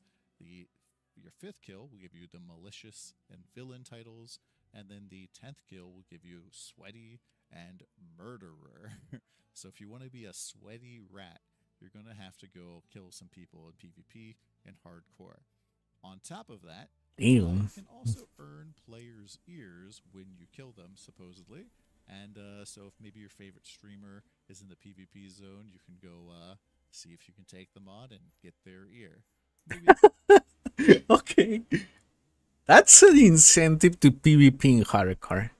It's a great incentive. Get that titles murder sweaty rat. Damn. I will not risk to go there without being max level. I'm very well equipped. Damn. They'll end up with yours instead. Hope you guys have a good time in Sanctuary and come by the stream if you want to check out some barbarian action. We're going to be pushing to 100 as fast as we possibly can. We're going to start off with a 30-hour stream. We'll see you soon.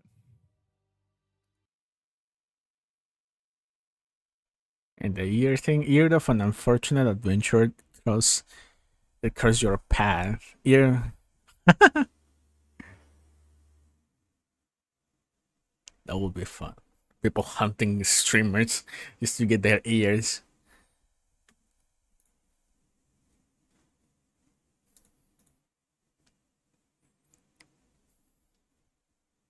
Which class is for me? Am I playing the right class? Hey folks, this is Riker with a class overview video for Diablo 4 to help you pick what class to play. Let's go Play jump to styles. Druid. You can be a melee shapeshifter, a summoner, a caster, or some hybrid combination of any of these. As a shapeshifter, you can become either an agile werewolf or a tanky werebear. As a caster, you call upon the forces of nature to summon storm spells like lightning and hurricanes, or earth magic like landslides and I wonder if there's gonna be ever an earth build. boulders. With your summoner skills, you can call wolves and ravens to your side, as well as poisonous vines that creep around and follow you. As a caster, Also, probably for PvP, there's gonna be like specific builds. you have defensive Focus skills more that on can give you rock crowd armor control. or tornado armor. And as a shapeshifter, you have different animal roars in your were forms to get defensive buffs. Overall, you're a class that focuses on physical, lightning, and poison damage. The Druid has 4 ultimates, which we'll show here. Cataclysm summons a massive storm that follows you, spawning twisters and lightning. Grizzly Rage turns you into an uber werebear for a short time, and killing enemies extends the duration. Lacerate turns you into a werewolf and makes you zip around the screen in a fraction of a second, dishing out 10 hits to enemies in the area. It feels like the 7-sided strike from the monk in Diablo 3, except it's 10-sided slash. Then Petrify is the earth magic ultimate. It encases enemies in stone, stunning them for 3 seconds, and giving you a better chance of landing crits on them. The Druid's class mechanic is Spirit Boons. Basically, as you defeat enemies, you'll sometimes get Druidic Spirit offerings as drops. You collect these, and you gotta give them to 4 different spirit animals to unlock boons. Each animal spirit will give you a different buff, and with enough offerings, you can unlock up to 4 different boons per spirit. However, you can only select 1 boon per spirit. But once you've unlocked all 16 boons, then you can activate 1 additional boon on 1 spirit for a total of 5 boons activated. The buffs of these boons Oh, you can have 5. I thought it was 4, but 2 on 1 spirit. Because you can have 5. will help shape your build. A druid's resource is called Spirit. It neither passively generates nor degenerates. You need to use generator skills to build it up. And a lot of druid skills are resource heavy, so as you build up your character, you'll be looking for ways to better manage your resource, like through spirit boons. The druid's key passives include Bestial Rampage, which buffs your were forms, Earthen Might for earth magic casters that want to focus on the lucky hit mechanic. Again, I have a video explaining what lucky hit means. Lupine Ferocity, which is specifically for werewolf builds. Nature's Fury for caster druids that use both earth and nature magic. Perfect Storm. Or if you have that, I think it's unique. Storm for storm Werebear casters. And Ursine builds. Strength for pure werebear builds. Overall, druids struggle in the early game relative to other classes, as they lack mobility and consistent resource generation, but they are a dominant force in the endgame. Next, we have the Necromancer. I don't like necromancers.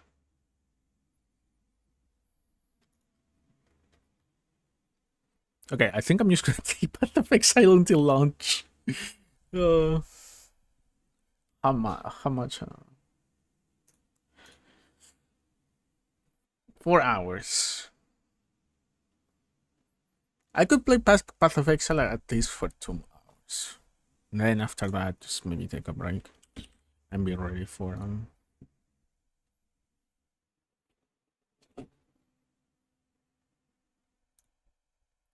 Since that you can just order and never grab the thing. A lot of people did that to get the rewards. Wait. What?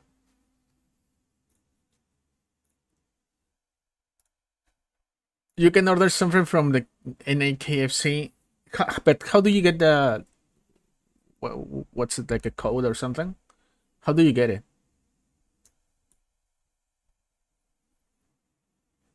I'll do that, like right now.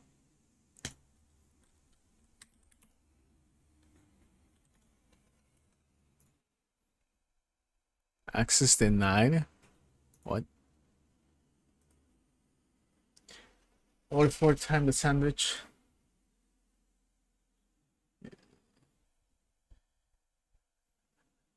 Let me check. VPN. Just download a free VPN.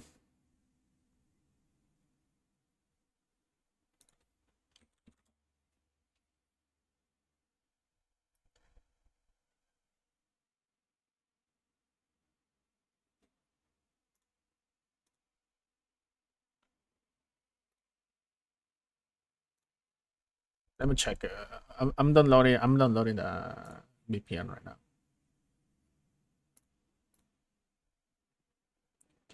We have this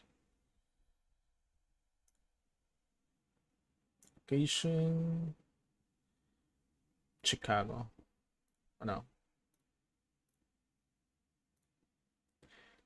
You need to order 4 times the single sandwich, then you will get a 5 rewards.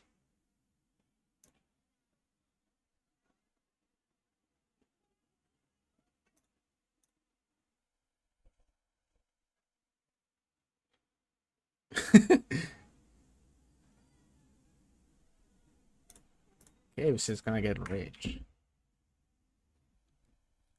Okay, I got the VPN. But it's slow.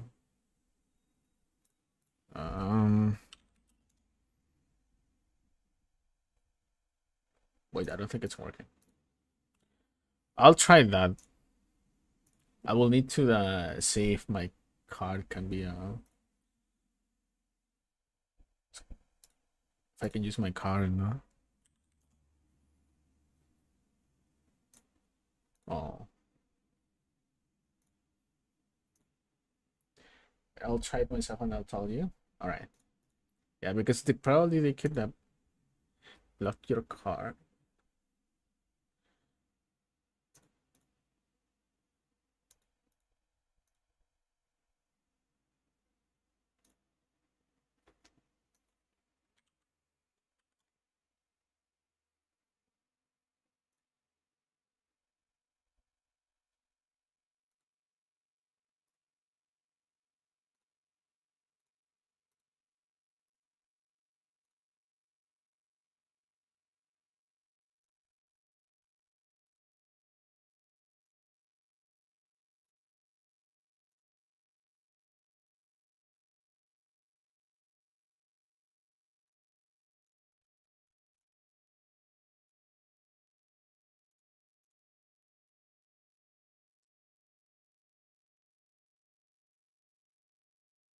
Okay.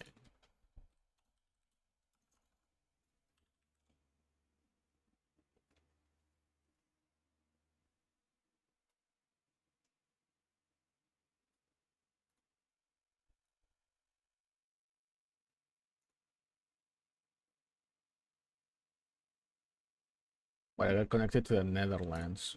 What the hell?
I'm trying to get a VPN working, but I don't think it's... I got one and it actually redirected me to the Netherlands for some reason.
Oh, it's so slow, but I think it's working.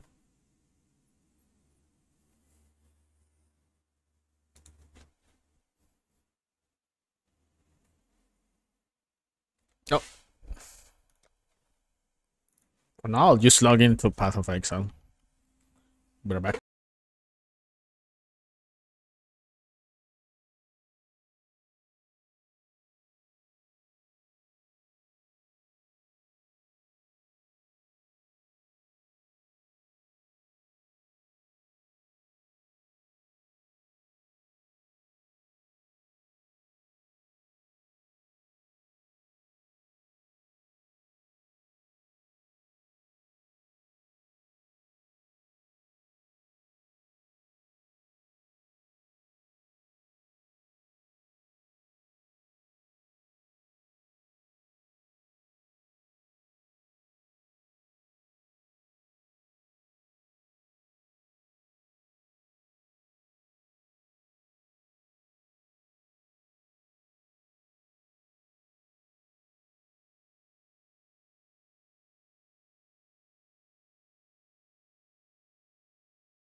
I don't think any free VPN is gonna work.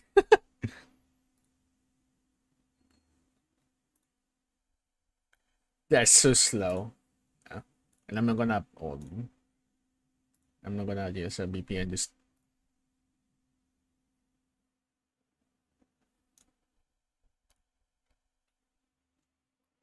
I'm not gonna use a VPN just for the sake of the cosmetics. Although, which one? Diablo 4 KFC cosmetics. I want to see at least how they look.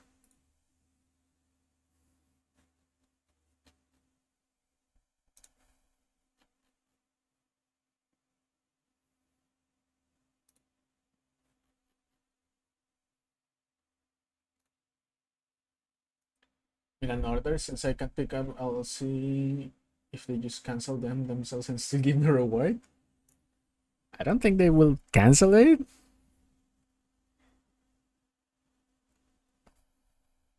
But wait, you made an order. Like, probably they would just try to deliver it to whatever direction whatever address you put it. So these are the cosmetics.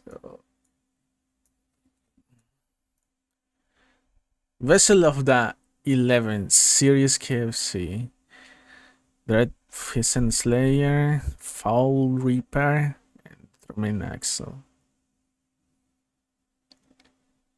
Mira, order inside the store.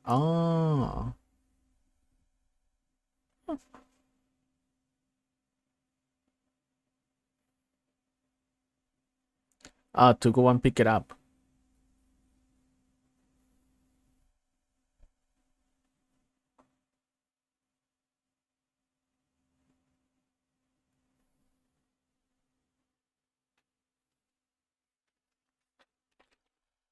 I had some experience with customer service of fast food chains from the US. I think they will still take the money, but it's fine. Like, as long as you get the code, I guess is the Diablo 4 minutes. I guess is worth. Coming next, okay, it's just KFC. They look nice.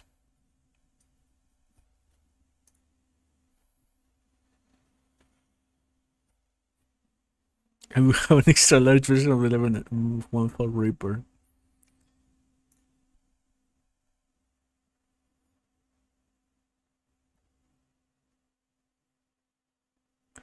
They don't look that good, but I think the Foul Reaper is the only weapon that looks kind of like good. This one's eh.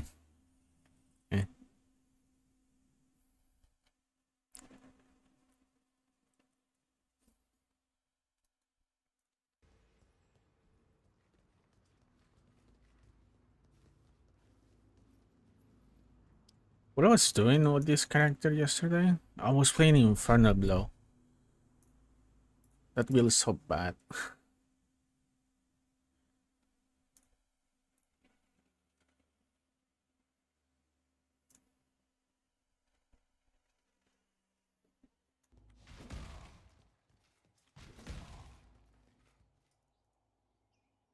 PoE for like 2 hours, then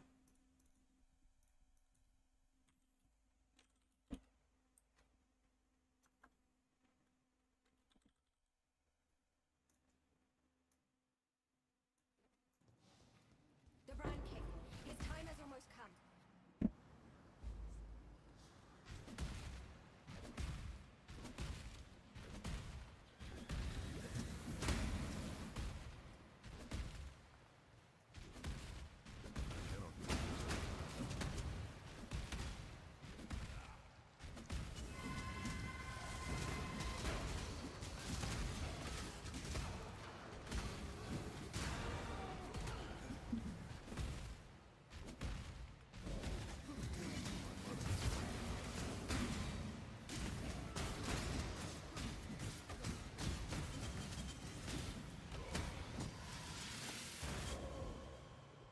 should have moved.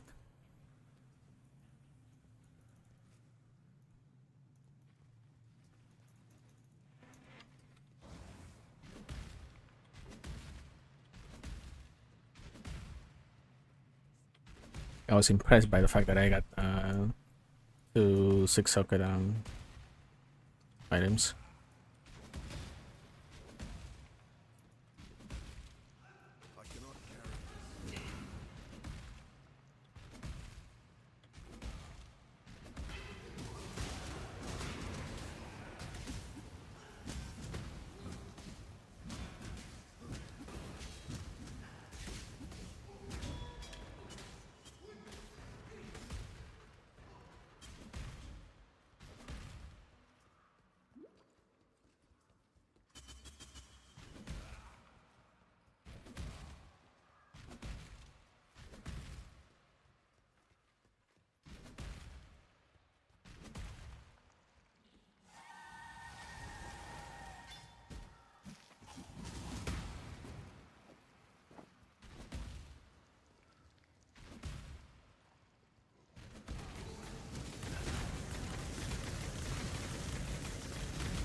What could be a very similar character or sort of build in Path of Exile to a Druid Pulverizer?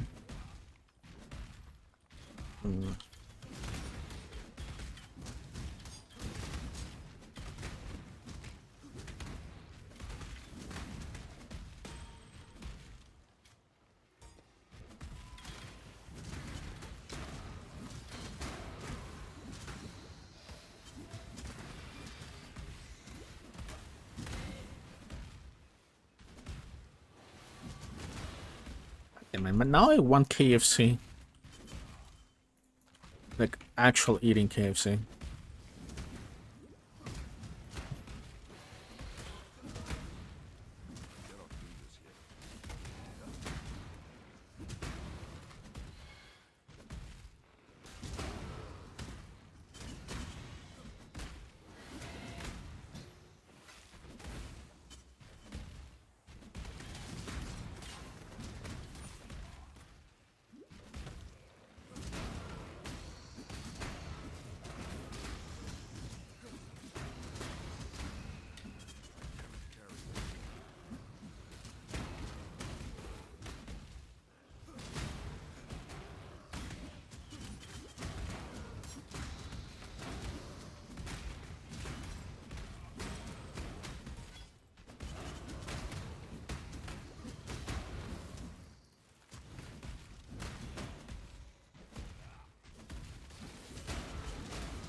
Okay, I need to go to the town because I have too many items in my bag. Good tidings to you.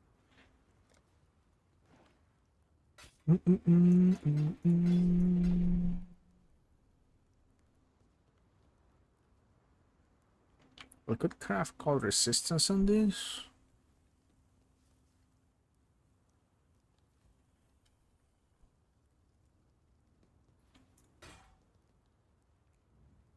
$60 maximum life.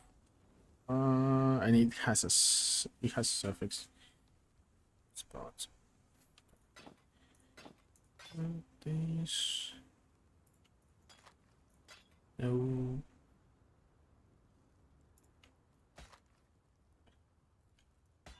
Let's good.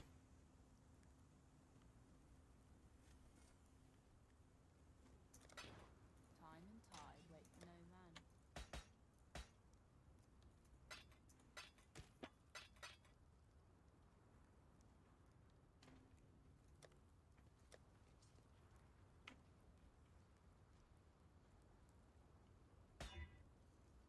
man. Something. Good tidings to you. Time and tide wait for no man.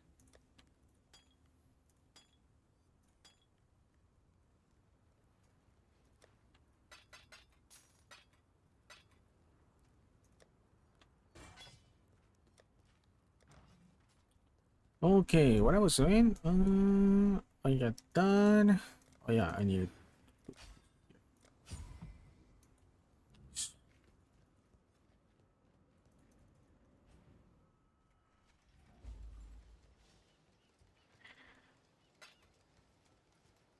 Get the loot.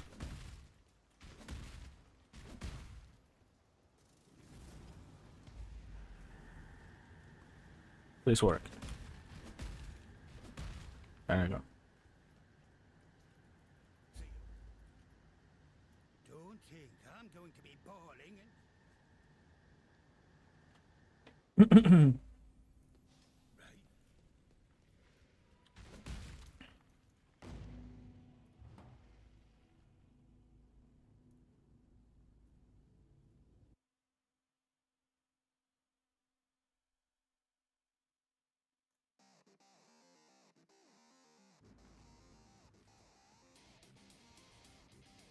Good tidings.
Now that I think about it,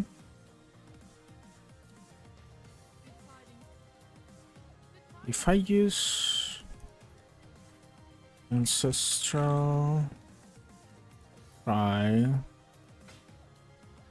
combine with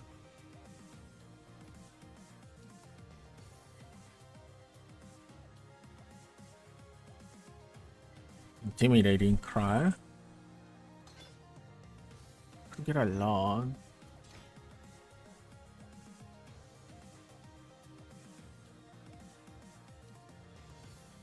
Did it work? Got the reward? You got the reward and your refund? Need 3 more now? Nice. Okay, at least you're getting the rewards. Nice.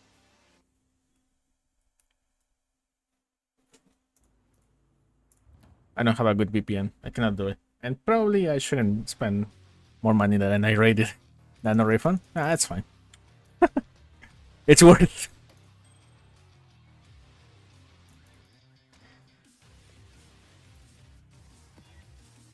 Monsters cannot be stunned. No. Impale with attacks. I don't think that's necessarily, but that's doable, I think.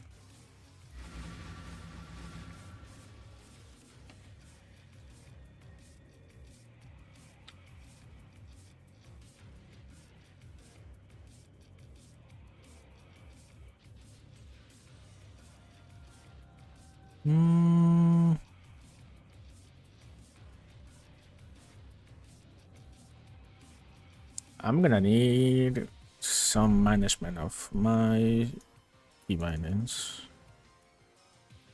Using 20 euros for 4 cosmetic items. If you think about it, it's kind of like 25% of the cost of the actual game. Is it worth it? Probably not. It's limited edition stuff, I guess.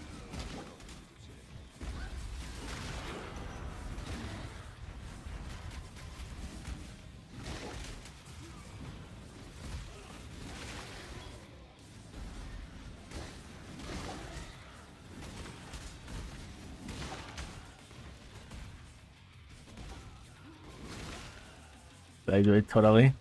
I would too, but I'm right. I don't have the VPN, and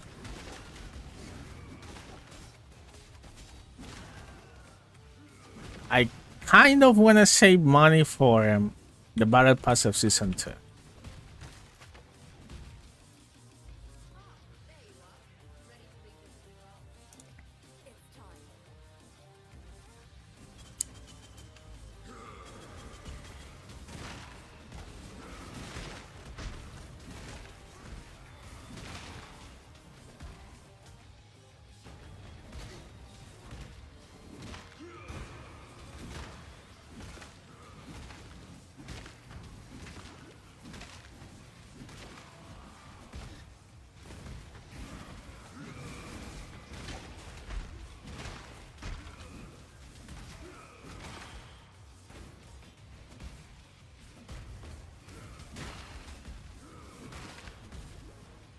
Oh, I wonder if EU and NA players will be able to play in the same server.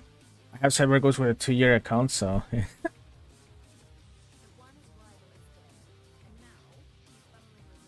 only I ever invested in VPNs. Recently I've been needing.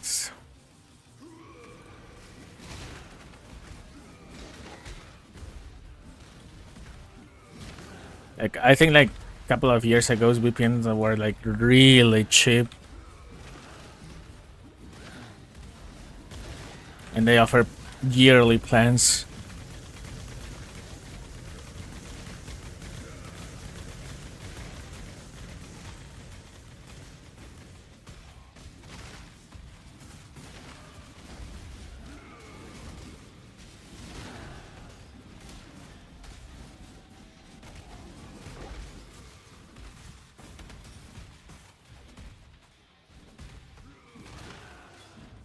Just running for nothing.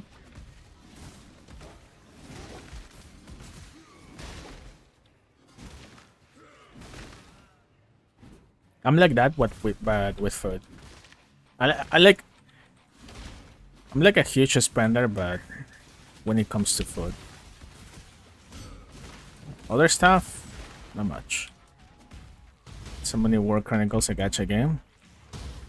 I was gonna ask you, what's SWC and is it a gacha game? Because those games are usually the ones that make you swipe the card a lot.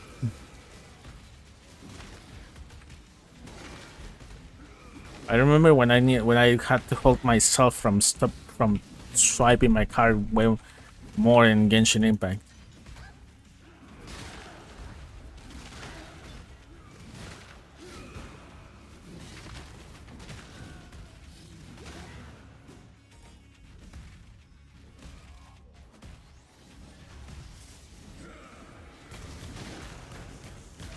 Can I stay you for lunch? Bye. Not good. Have a good night. Night now. Have a good nap. I already rested, so I'm probably gonna stay awake for 24 hours plus.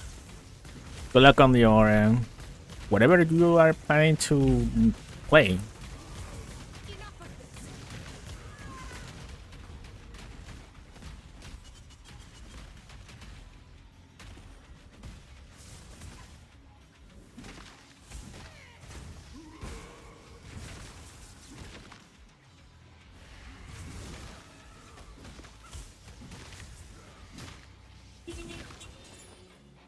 Damn you!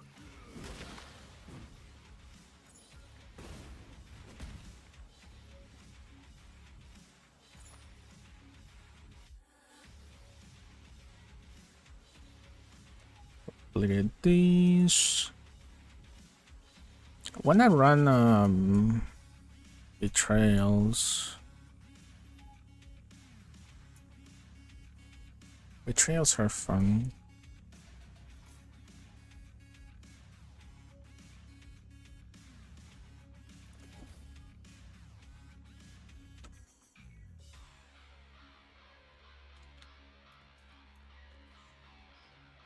Okay, let's clear them up.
Still maximum life. Oof. less resistances though, but oof. 42 lightning resistance, 13. Okay, it has to be. No, it has a spot for life. Okay, I think I can make this belt really good.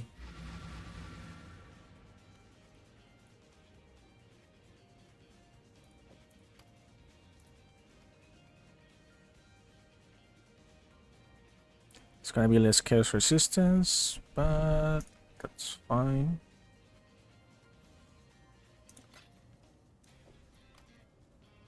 $52, not the best.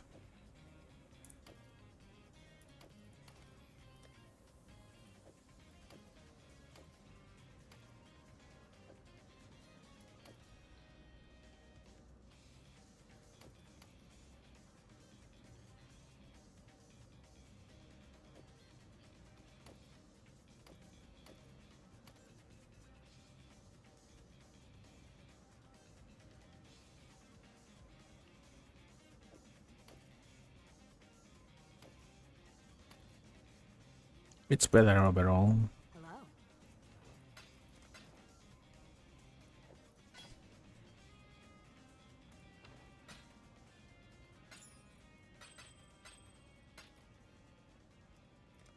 Warm nights.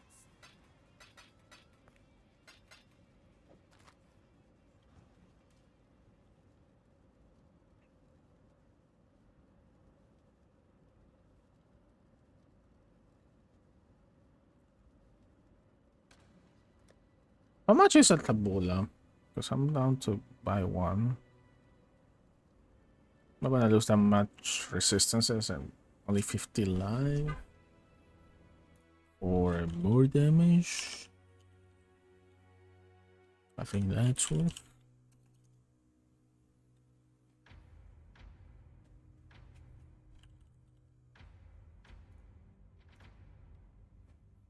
For chaos.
do multi-strike and then Ruthless.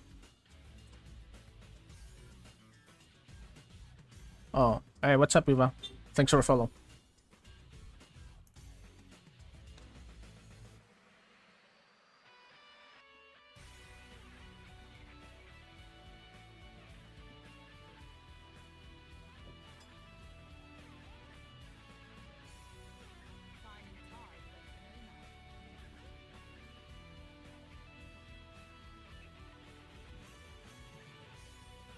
Just go and buy a taboo lang. Doesn't really matter. I'm gonna play the actual Diablo in like how much? 3 hours? 3 hours and 40 minutes.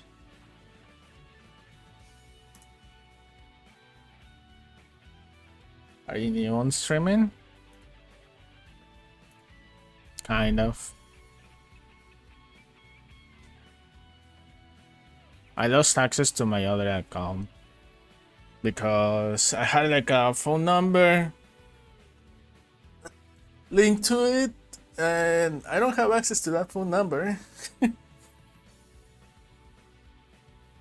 So yeah, and I don't want to wait for Twitch support,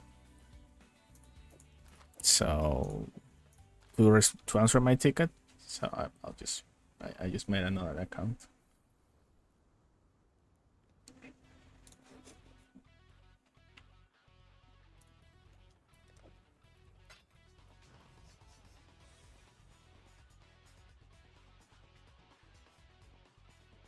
Oh, you're one of those.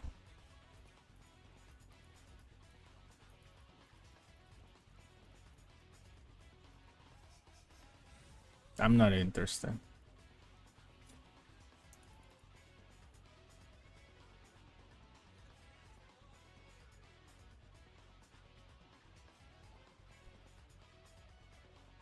Actually, you seem like a bot. Jesus. Didn't even answer that.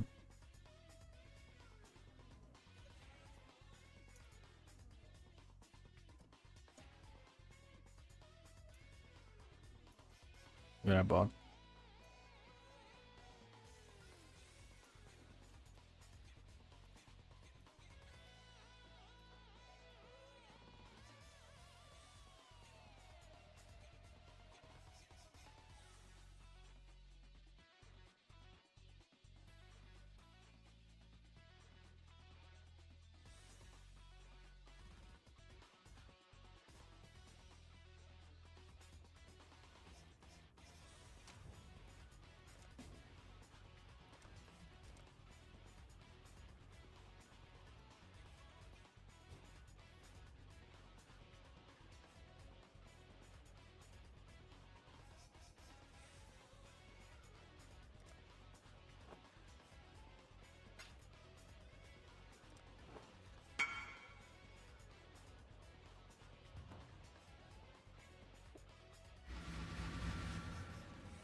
How much am I gonna lose?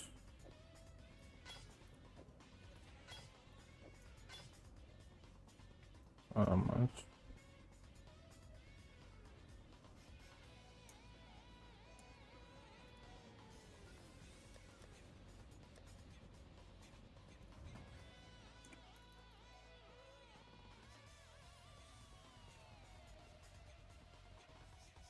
Yes?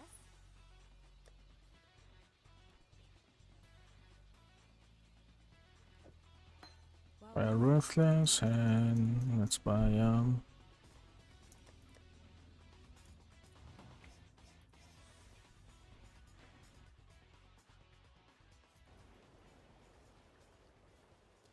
What do you need? multi-strike. I'm watching you.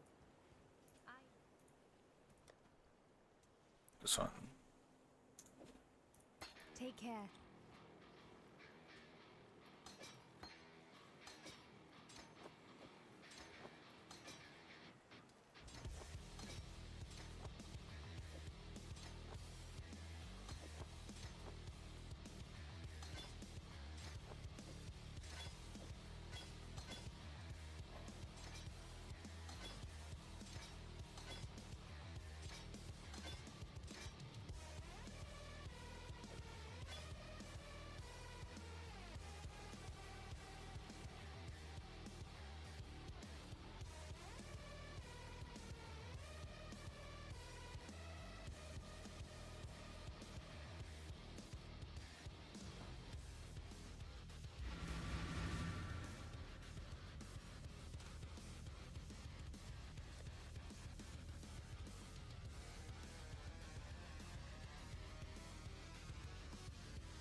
It contains many totems, sensors can power charge on hit.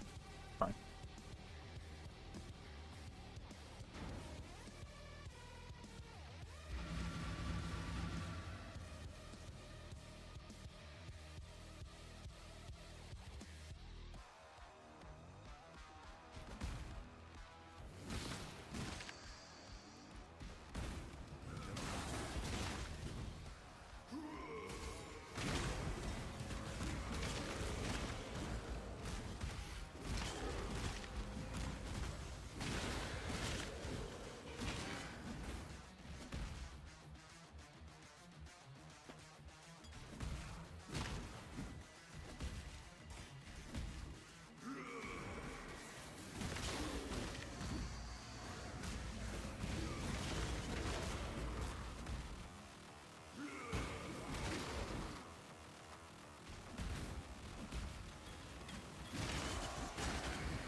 We are oil.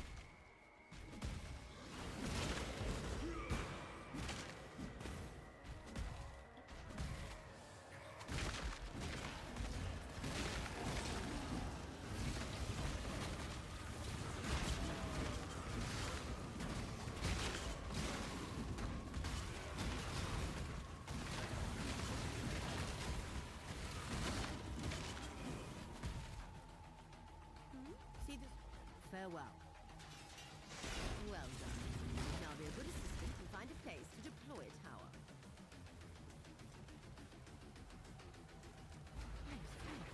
The blight is reacting.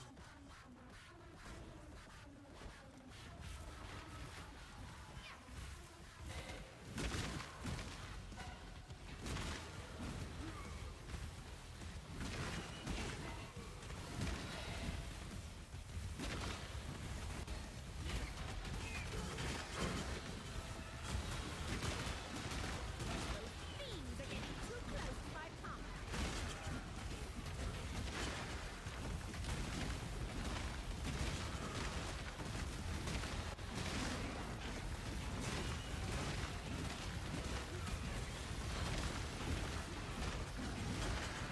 For the love of innocence, protect the pump. Do not let them reach the purification pump.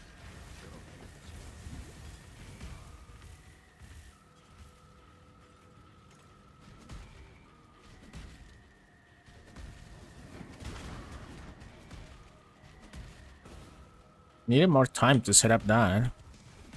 I don't know why it started so quickly.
3 clear oils. Nice.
This is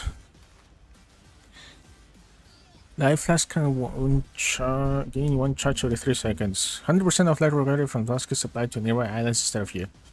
Oh? The draggery. Yeah, you gotta be on drugs to use that class. Well.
sharp.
Okay.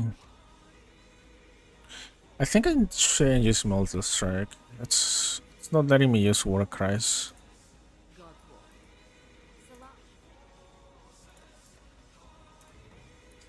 What else can I put instead of multi strike?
Impale.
Maybe Shockwave?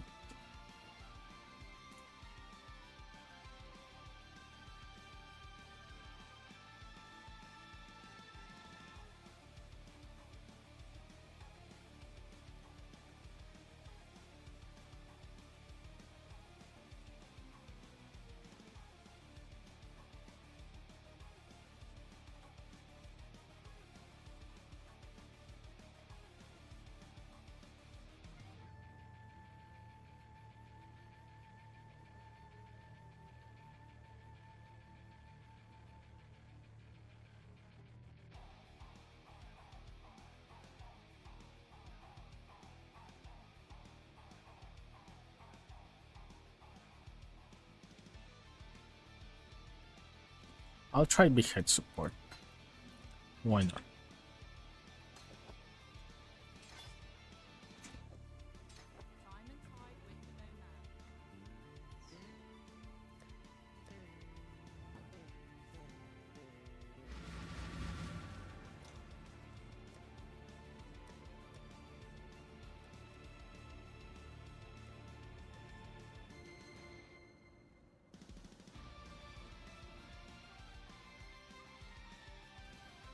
Did I kill everything?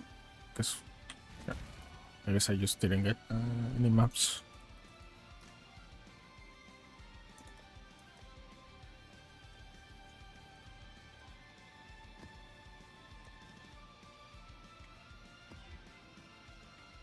Have to buy ghosts.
Jesus.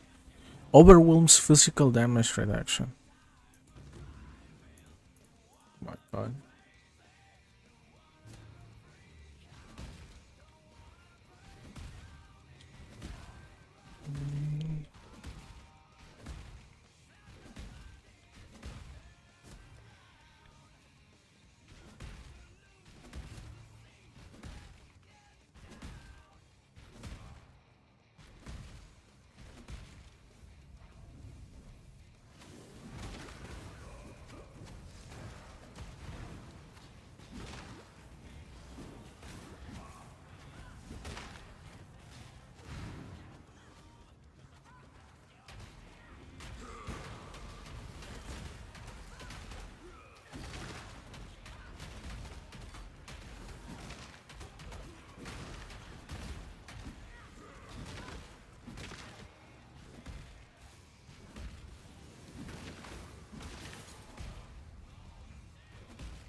I can't do that tempo.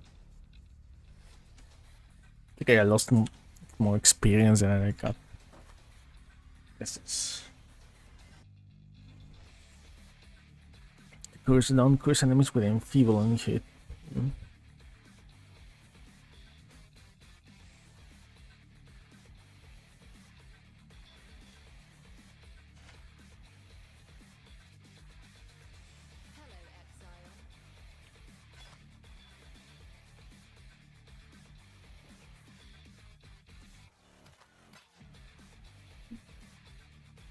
$70 maximum life.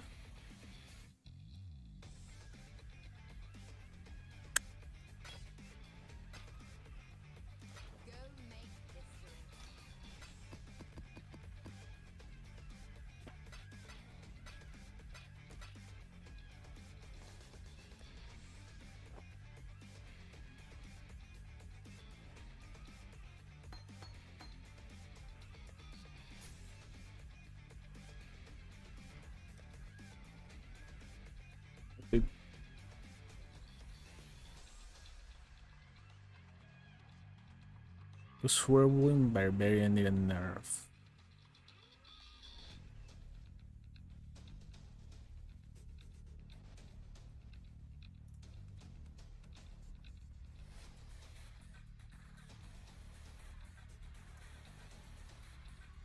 Hey everybody, it's Rob here.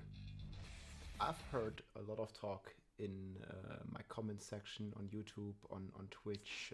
A lot of people have talked about the current balance stage of the game after I've shown, like, you know, this sort of like end game Barbarian that I have been playing in the pre-launch version of Diablo 4. And today I just wanted to share with you some of my thoughts about all of this. So let's get into it. In the background here, you have some of the footage that I recorded, sort of, you know, when I wasn't as optimized. So this is footage of me trying, you know, the higher Nightmare dungeons for, like, you know, the very early stages, basically. I just hit 100. I was like, you know, trying to push for 100. I didn't have the 100 key yet, so I was playing Nightmare dungeons in the 90, and my build just wasn't as good, not as optimized. So you see here, this is a level 94 Nightmare dungeon, and I want to showcase this video today because in this dungeon I don't like dominate as much as I did in that 100 dungeon later. I'm like struggling way more here, and as my build just wasn't as optimized. So there's definitely, you know, a lot of sides to this, you know, balance aspect of the end game. And you can see here, I'm doing decent damage, but this is like 6 tiers lower, and I'm still like taking a lot of damage myself. So I'm just sort of trying to kill those elites here. And as you watch the footage, I just want to like talk a bit more just about the general state of things, because maybe the buff will get nerfed, maybe not. We will see what the developers decide. But the big problem and misconception that I see here is that there's not really been many other like videos that have been made about like really like end game characters. Like most of the footage I've seen, yeah, most of the footage is from level 50s. Level 50 to level 70. So there was not really like any footage that I've seen that was really like a full like end game character. And I mean, I get that everybody, like, you know, focused on different things. Like I also tested a ton of mechanics. Like I was actually like sitting down for like 7 hours just testing damage mechanics on a tree before I could even, you know, min-max the build until like what you saw in that Nightmare dungeon 100 clear. So it took me quite a while. And you see here, like I just getting one shot left and right whenever I, you know, like the buff just has like a couple frames downtime.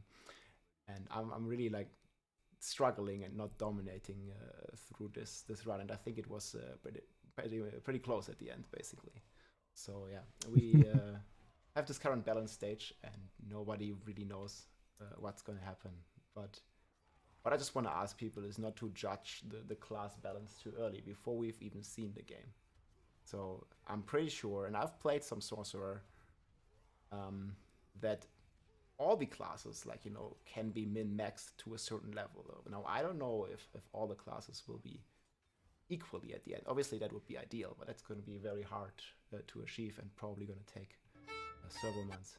But I'm certain if there is, you know, people, and we will see this in about like 10 days from now when the game is out for 10 days, that other classes will be min-maxed as well to this degree that I have done it on the Barb. And I mean, this is definitely not the final stage of the Barbarian by any means. Like there's different builds, there's other strengths, other weaknesses for a lot of stuff.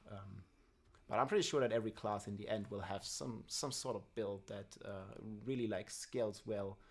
I know, for example, the Sorcerer has one build that is revolved around the Shatter passive, which is basically, you know, some enhanced area damage from Diablo 3 that even can proc itself again. So the Shatter passive is extremely insane in every AoE scenario if you're playing a Sorcerer, for example, in the end game, or even early on.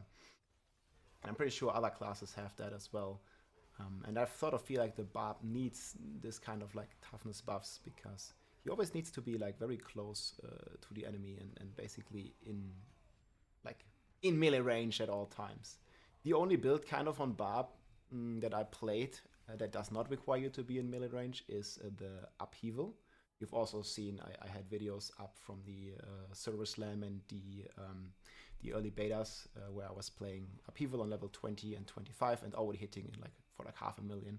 But they have really nerfed this build by about damage divided by 10, and now here in this endgame it doesn't really feel, from my testing at least and from my benchmarks, that it has a lot of impact again. But it's kind of sad, but it was also maybe a bit too strong in the start. But I feel like it just got nerfed a bit too heavily. But He got we'll see deleted. how the balance is gonna go long term. Maybe there are some mechanics that I didn't figure out, and it's actually.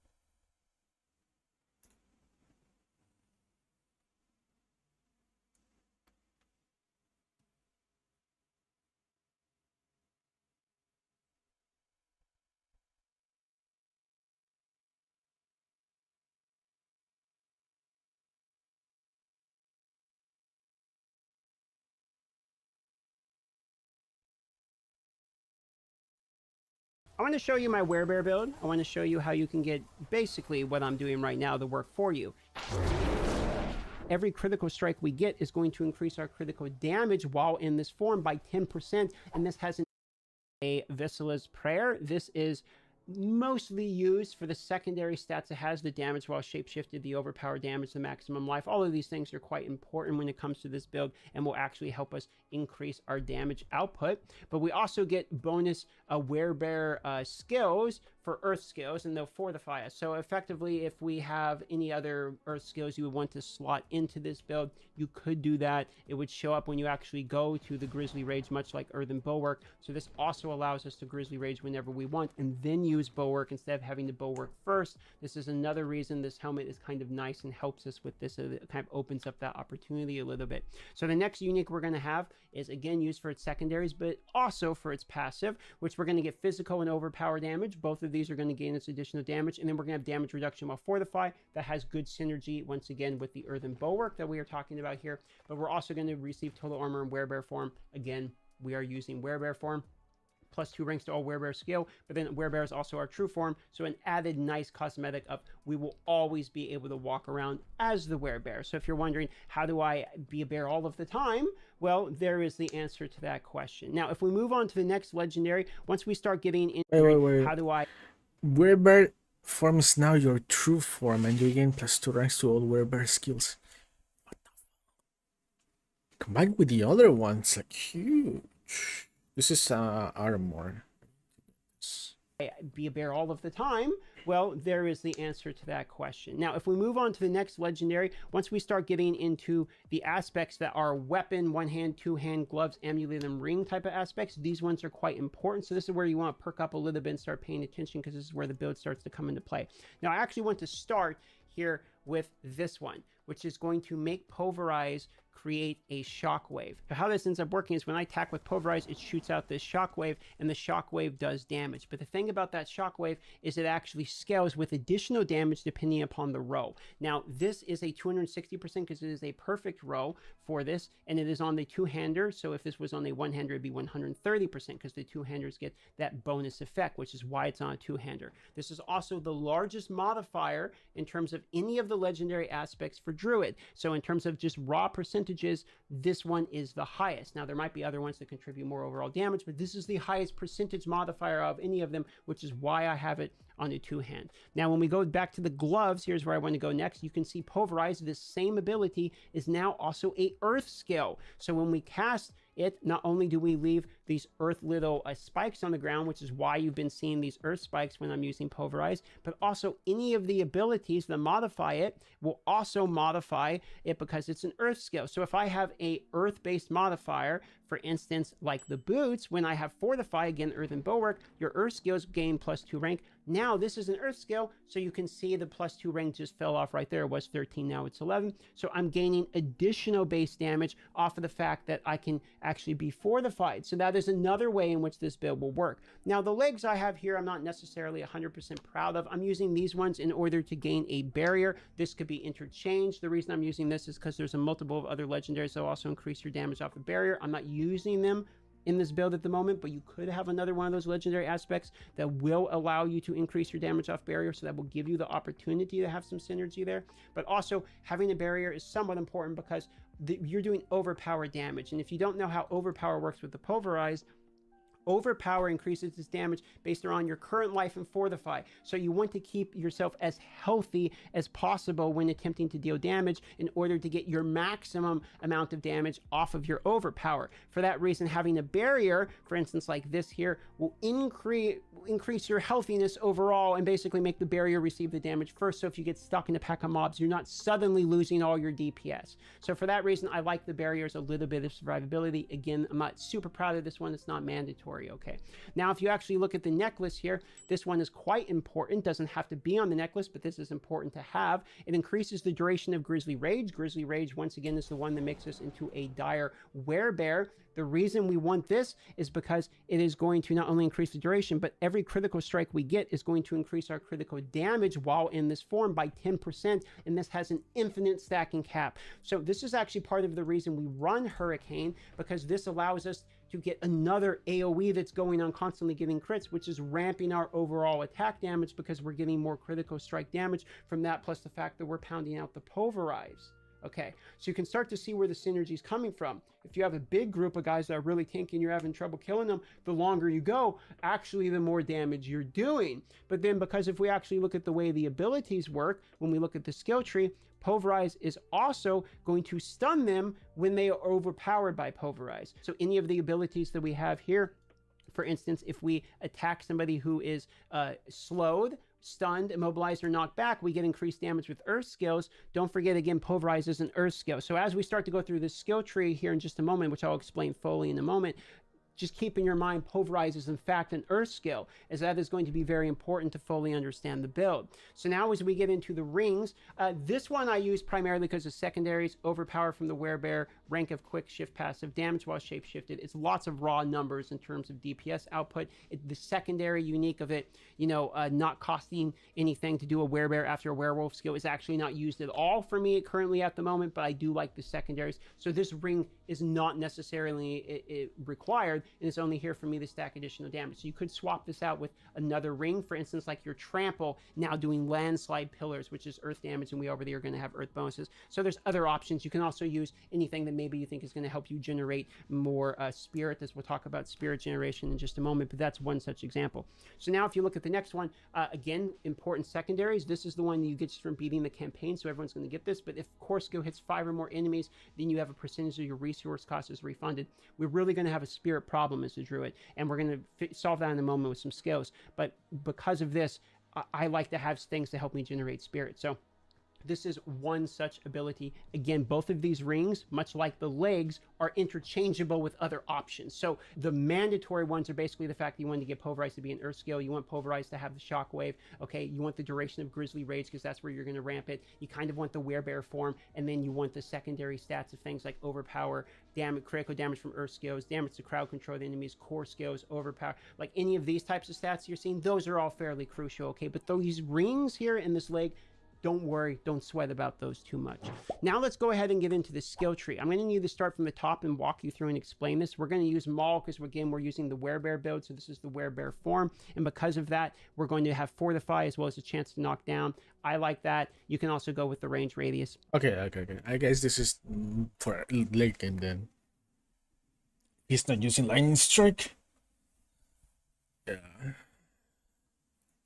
Neither of those are required necessarily. You can pick the one you want there. Now, maximum spirit increased by 9. We're going to be taking this so that we have access to the core skill. Again, we are maxing Pulverize. Pulverize is a core skill, so we're going to take all of the damage we can, and this is actually very crucial in terms of our damage output. It's going to make it cost more spirit, but we'll talk about how we solve that in just a moment. Basic skills generate 18% more spirit, so that's going to help us a little bit with that. Obviously, we're going to max Pulverize all the way. This is our primary move. We're going to take the Enhance, obviously, and we're going to do the enemies are overpowered, are stunned in order to get that fact that they're crowd controlled to get more damage. We're also going to have a slow built into this, but the stun's also nice for survivability. Again, we need to have maximum amount of HP and have high survivability in order for us to do the maximum damage output because of the way that overpower works. So it's that, or they reduce the damage they deal. I think if they're stunned, they're not really doing a lot of damage now, are they? So that's sort of my logic in terms of the damage output by that. Okay, we're also going to take critical strike to close enemies. We're using Pulverize. We're right on top of them. It makes sense.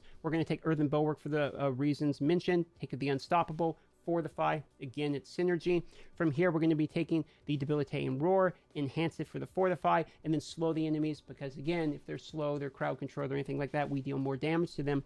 We're going to skip all of the companion tiers, and we're going to go down here, okay, to the Wrath tiers, where we're going to take 1 point in Hurricane in order to take the next point to make them slowed, again, for the reasons Okay, stated, I'll let the and video vulnerable. play. Both of these I'm gonna states will go help get us increase the damage some against them, water. so Hurricane gets a lot of value, plus we can run. Actually, no. I'll just call a break. Mm.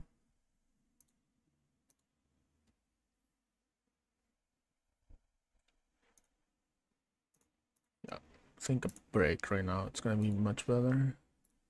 So...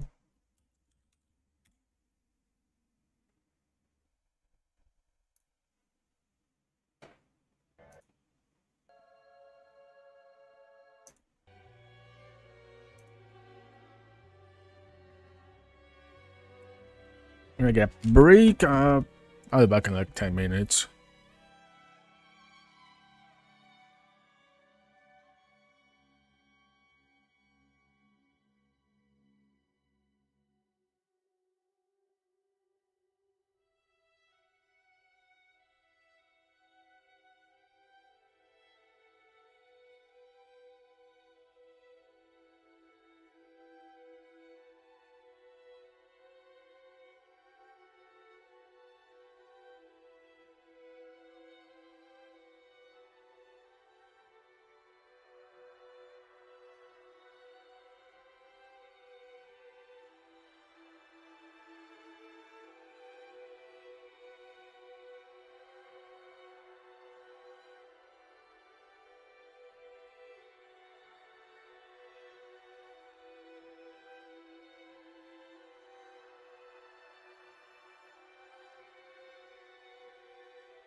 Okay, enough of a break. I'm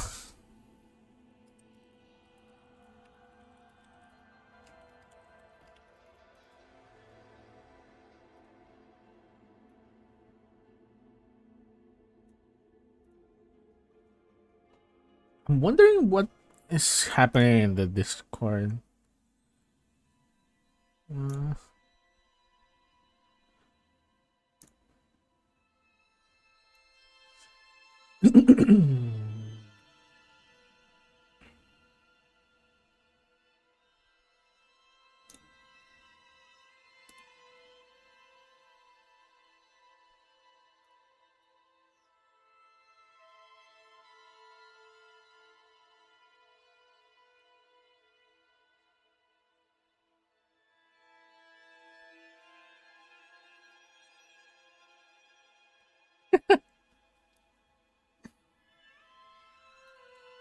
Okay, I thought someone was playing Diablo 4 like or playing like a video of the betas, but no, they were playing something else.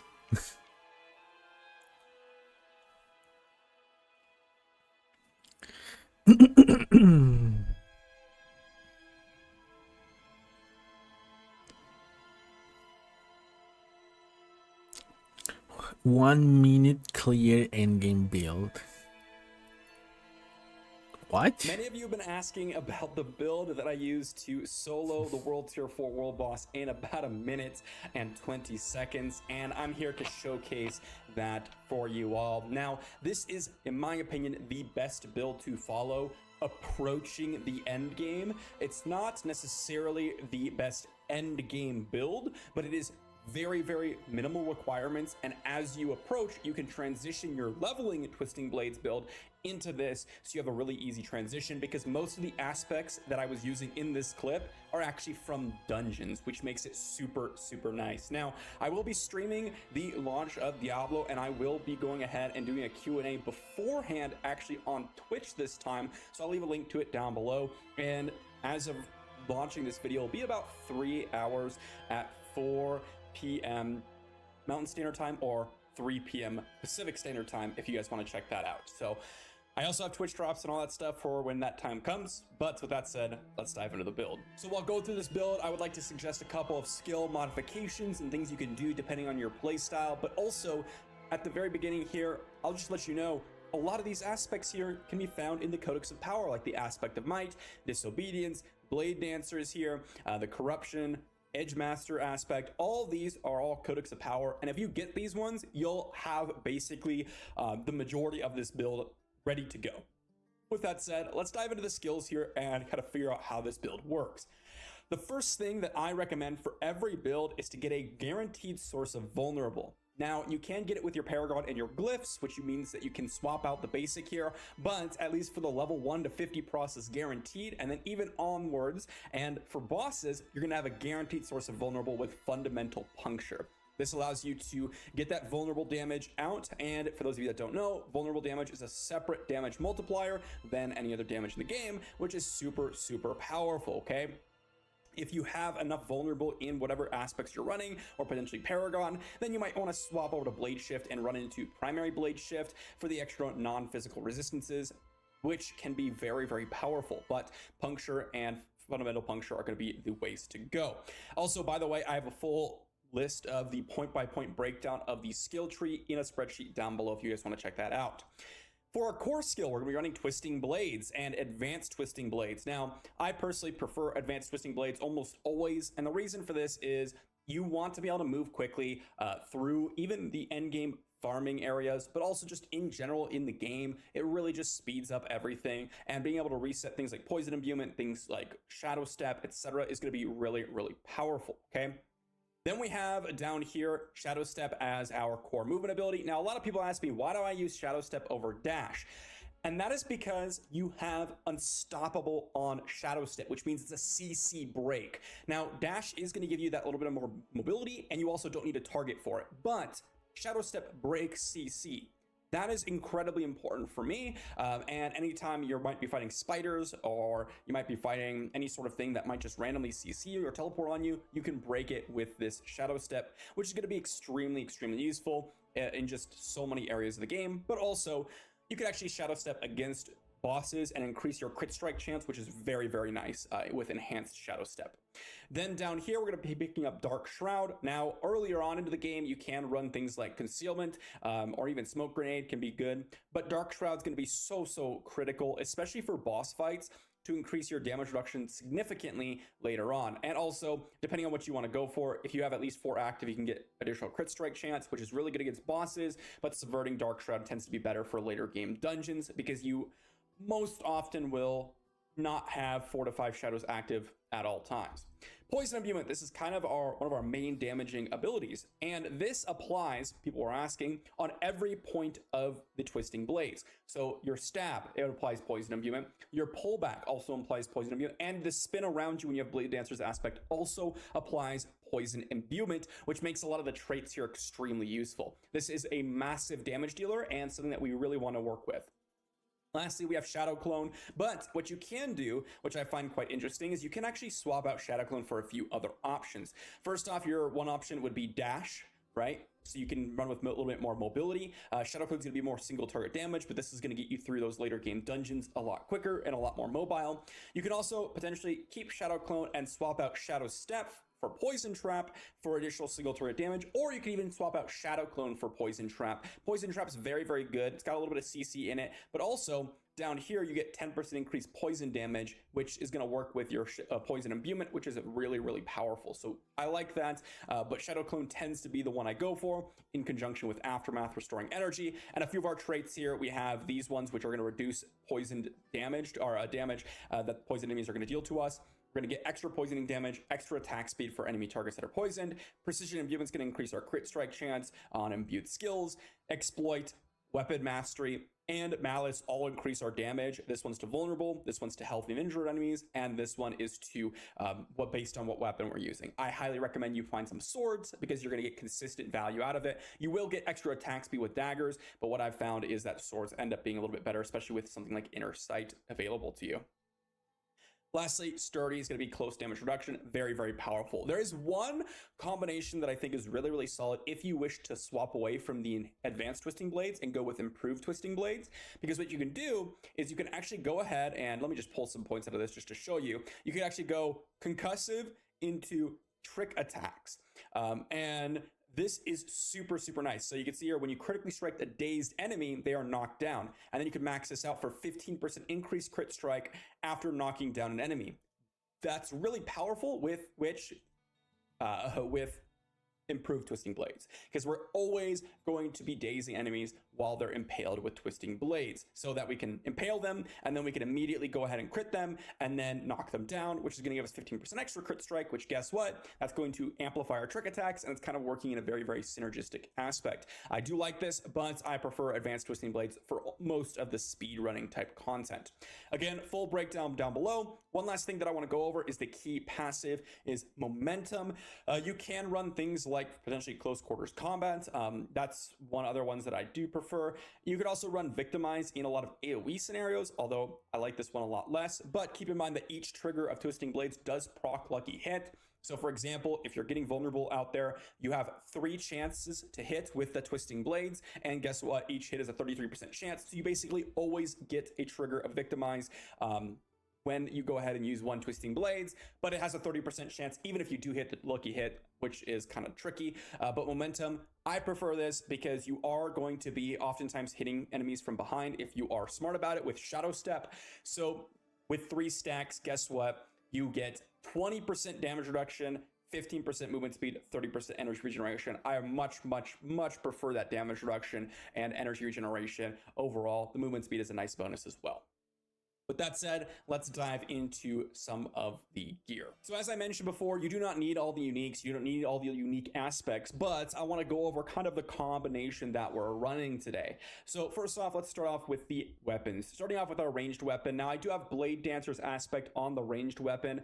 However, depending on what you drop, Edge Masters can be a little bit better. So a lot of you are asking, hey, why do you have Edge Masters on your double weapon? That is because I actually dropped a better Edge Masters with, I believe it was 15% of the range, because the Codex of Power ones, always roll the lowest possible. So if you get a better one, you can swap that for Edge Masters, and I'll kind of explain why that's good in the specialization tab. But this one is going to be your most important one almost always. If you're going to be running Twisting Blades, it's going to give you just extra damage when they return. You're going to get a little bit of AoE hit, which is super, super powerful, okay?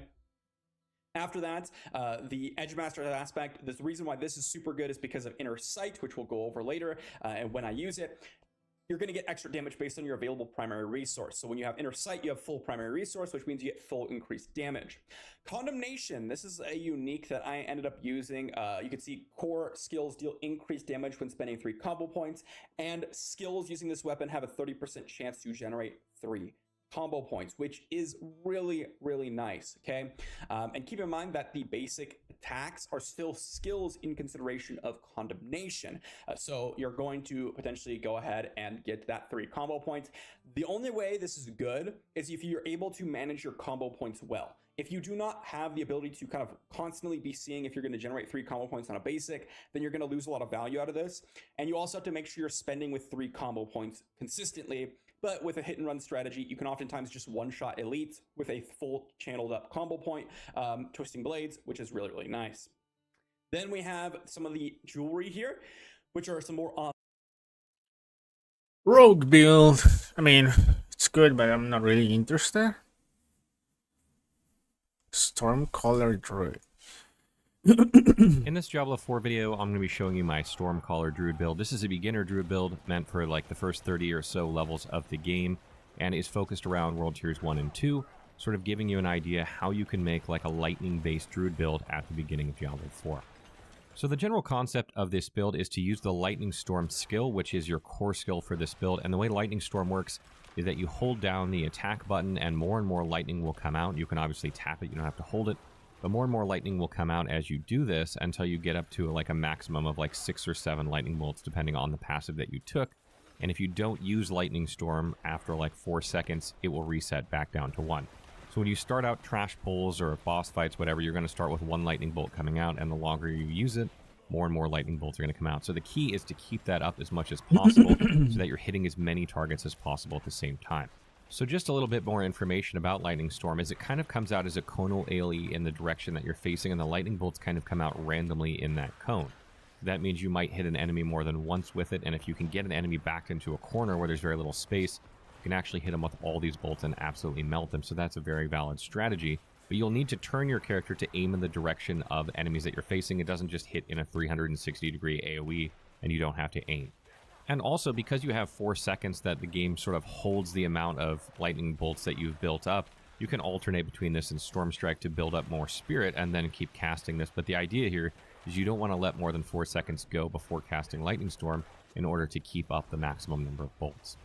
Now, that's just one part of this build. The other part of this build is the lucky hit procs that we gain from this build. There are a lot of effects with this build that trigger on lucky hits. Now, if you didn't know, skills in this game have a lucky hit chance. Each skill has a different amount, and you can also boost your lucky hit chance by equipping gear with a lucky hit chance on it, which will make it more likely to do this. Now, lucky hits happen somewhat regularly in this game because the chance of some of the skills is rather high, but the effects that happen when you get a lucky hit usually have a percentage chance. So that means if you see something like 20% chance on lucky hit, that means you have to trigger a lucky hit, which is maybe like 1 in 5 attacks for most skills, and then you have a 1 in 5 chance when you trigger a lucky hit. So the higher your lucky hit chance, the more often you're going to trigger these effects. And we trigger all kinds of effects with this build. We trigger the vulnerable status effect, we deal extra lightning damage and immobilize enemies, we summon additional lightning bolts, we restore spirit. There is a lot of things we do with lucky hit with this build, and I'll get into more of that later. And then once we gain the key passive Perfect Storm, we'll also deal increased damage to vulnerable, immobilized, and slowed enemies, but more importantly, we'll gain 1 spirit back each time we strike an enemy that has one of these status effects, helping us to maintain our Lightning Storm a lot more easily, since we will use this on CC targets a lot of the time. I will say there is one major downside to this build while leveling though, and that's that there are not a lot of legendary aspects that are good for this build early on. There are a lot more later, but still there are a couple that you should be on the lookout for, and one of them is Aspect of the Umbral. This gives you spirit whenever you crowd control an enemy, which you constantly do for this build, so that helps keep your spirit up so you can keep channeling Lightning Storm. And the other is Aspect of Inner Calm, which increases your damage the longer you stand in place. When you're holding down Lightning Storm, which you do a lot with this build, you just stand in place when you're casting this, and this increases your damage over time while you're doing this. The downside of the second one there, the aspect of the intercom though, is that you need to progress a ways in the Act 2 story in order before you can get it. However, you can go directly into this story. You don't have to finish Act 1 in order to do it, so you can get it pretty quick.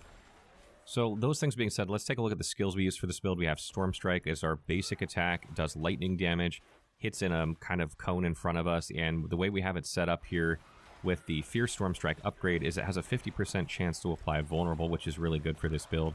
Not only increases your damage to enemies, but also we get extra damage from Perfect Storm. So this works really well, and it also helps to refund Spirit when you attack these enemies that have Vulnerable. So there's a lot of good synergies with this here. The downside to this is that it is a melee skill, which means you need to get close to enemies, even though this is predominantly a ranged build. However, I find that it's not too much of a problem, and the lightning damage has a lot more synergy than something like Wind Shear would, which would be the ranged option that does physical damage. For instance, the Bad Omen passive will trigger additional lightning bolts when you lucky hit vulnerable enemies, and you'll do that a lot with this skill. So you're going to trigger additional lightning bolts, which actually makes your basic attack deal relatively decent damage. And of course, the Perfect Storm Key passive I already mentioned, that'll help you gain Spirit back as well.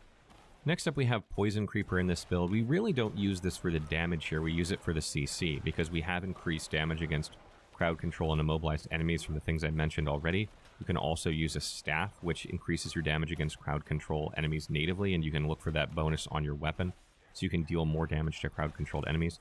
So this is really, really good, and I like to take the Brutal Poison Creeper upgrade for this because it gives you plus 20% critical chance against people that are enemies that are immobilized by this ability, and that's a lot. We have, like, you know, depending on where you are in the game, I don't like the fact that crit chance, so that's going to bump that up to like 35 against these enemies, which isn't bad for this part of the game. Channeling the storm, lightning storm. The storm damage of Hurricane is abysmal at makes this it part of the so game. There's not really a lot you can do vulnerable. to increase it, even with a legendary aspect that increases Hurricane damage over time. It really doesn't ever get better at this point. So maybe there's some build endgame that does, but here we're really taking it for utility because it slows enemies inside it, and it also reduces the damage they do to you, which helps keep you alive. And since you're kind of in the middle of enemies a lot, this really helps, and it'll increase your damage against, you know, slowed enemies, which is good. Next up is Lightning Storm, which is the bread and butter of our build, and as I mentioned, you want to hold this down in order to get maximum out of it, or just tap it, you know, repeatedly, and you want to make sure you use it every 4 seconds to keep those maximum bolts out in order to hit enemies. And obviously you want to alternate between this and something like Storm Strike, or make sure that, you know, Hurricane is up, or, you know, Cyclone Armor, you just used it before you cast this if possible. And this is ideally used after you've maxed your Spirit. So I like to go into combat and build up Spirit with Storm Strike. If I don't have it built up, wait till I have like a full Spirit gauge and then start going to town with it. Otherwise, you'll have to stop yourself before you can build up a lot of lightning bolts, which can be kind of annoying.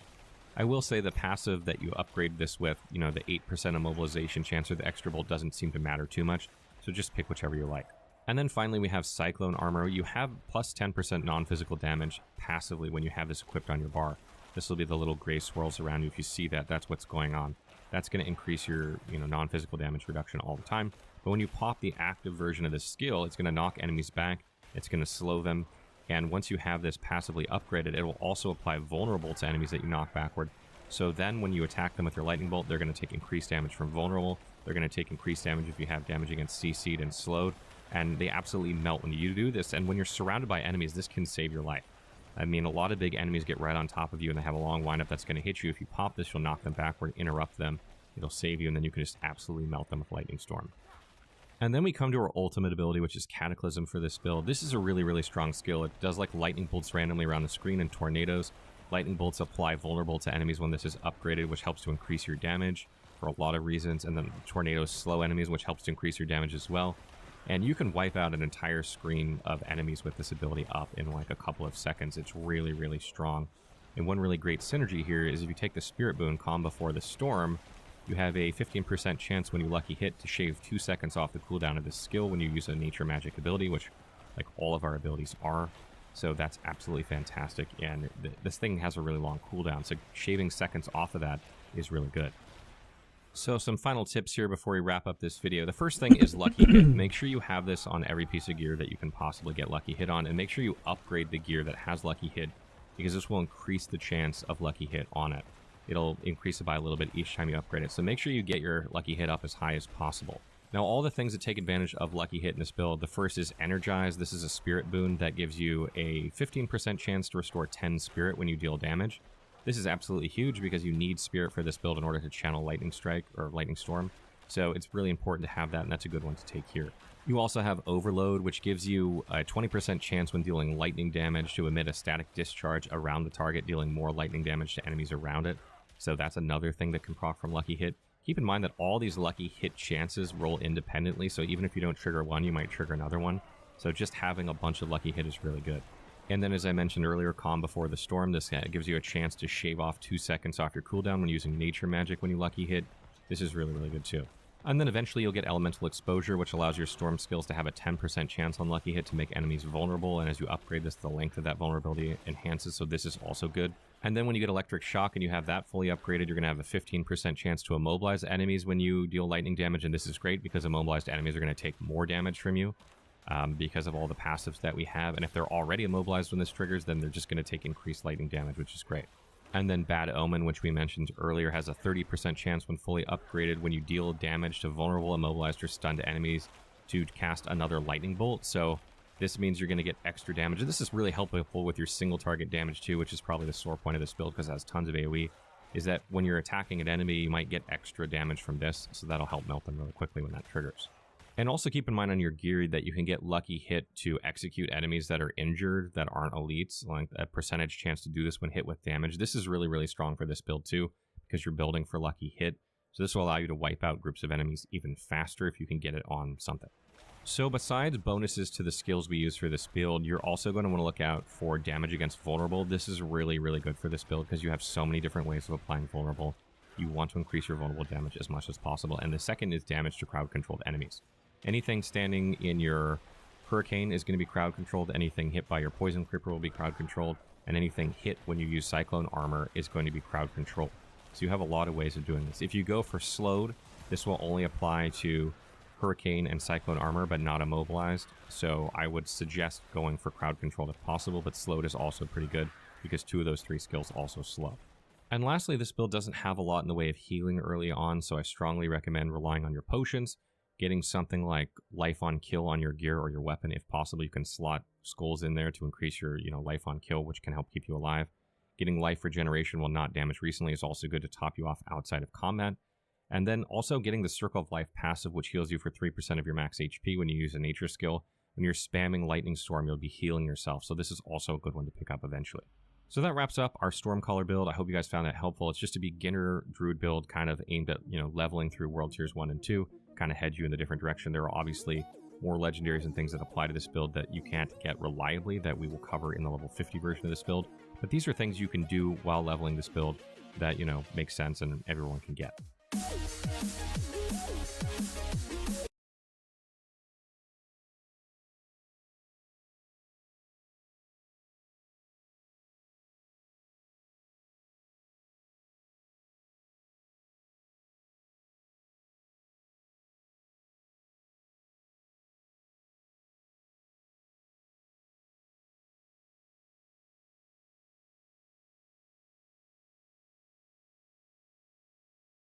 Yes, Blizzard just teased what they would like to do for a 6th class in Diablo 4. It's a very vague tease, but it's definitely headed in the right direction.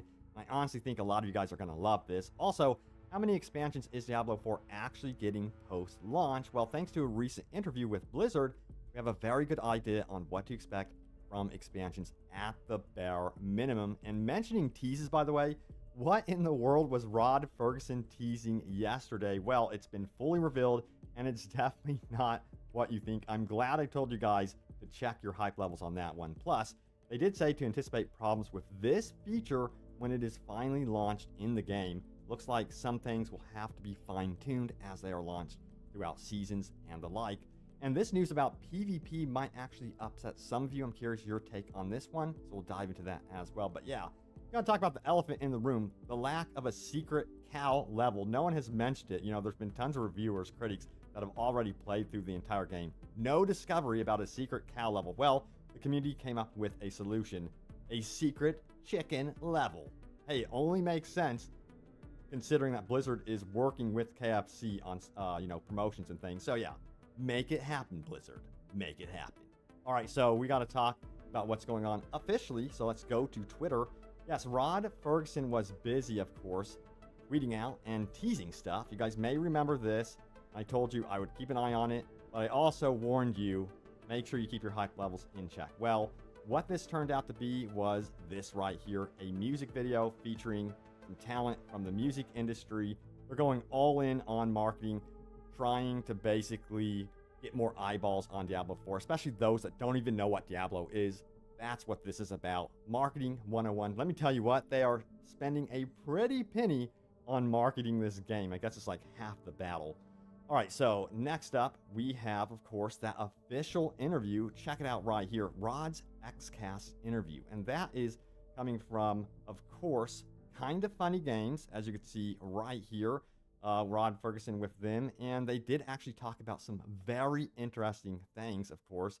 Let's break it down, shall we? Also, a very special thank you to Aryan Historian for posting that out on Reddit with a complete breakdown. But let's go ahead and go over it right now. So, yes, first and foremost, goes on to say this. They talk about critic scores 88 meta, critic score of 89 out of 90 open critic. Now, Rod is very happy about that. And they say live service allows for more content in seasons compared to Diablo 3, deeper, richer, and more content over the previous Diablo. That is exciting.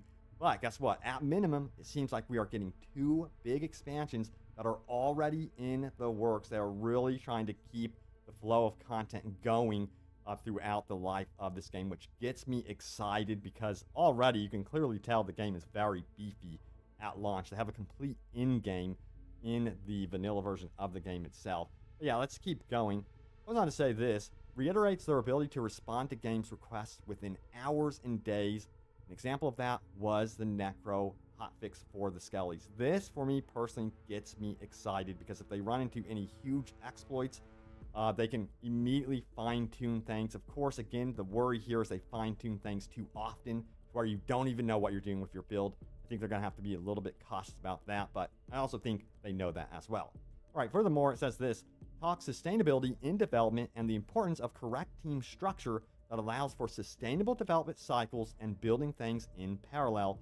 Doesn't want to burn out the team and then churn out a mediocre product. So we've heard rumors that the team before this, like years ago, was very burned out. I'm hoping that these companies really tap into, you know, a way to really listen to their developers. CD Projekt Red had this problem, and they've done a lot of fine-tuning to really try to help out because these are talented people. It's tough to find this type of talent to craft this type of game.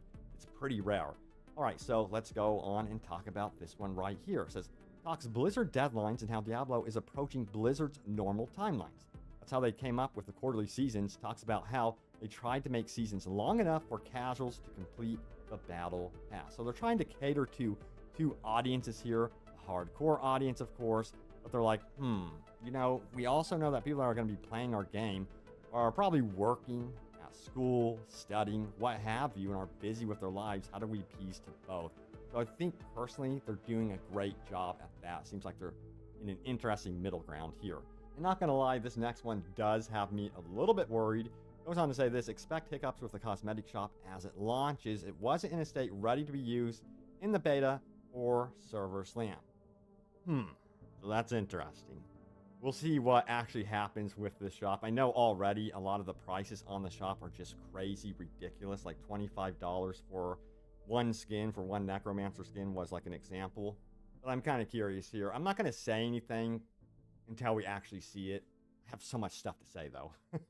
But let's keep going, shall we? So, next up we have this right here. PvP is a murder fest. You don't have to play PvP if you don't like it. There is PvE in the PvP zones, but you can always get ganked.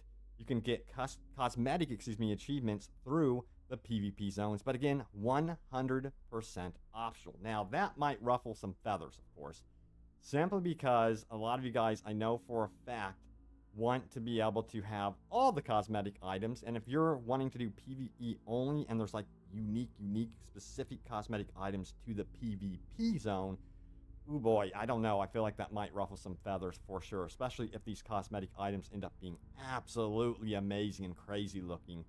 Then you're going to be like, why do I have to play PvP? I don't want to have to play PvP to get these cosmetic items. So, yeah, that's a little bit of a concern as well. We'll see how that pans out, but it seems like, of course, there is going to be a wide variety of option on how to get different cosmetics. Just like, let's see if the PvP zones have the absolute best looking cosmetic items or not.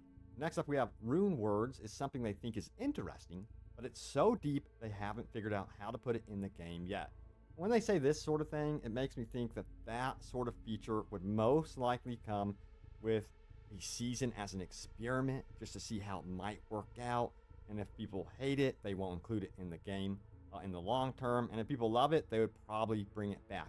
Or they might want to throw it into one of the expansions because it sounds like a very big undertaking to include something like that. They don't want to mess up the flow of what they've currently built.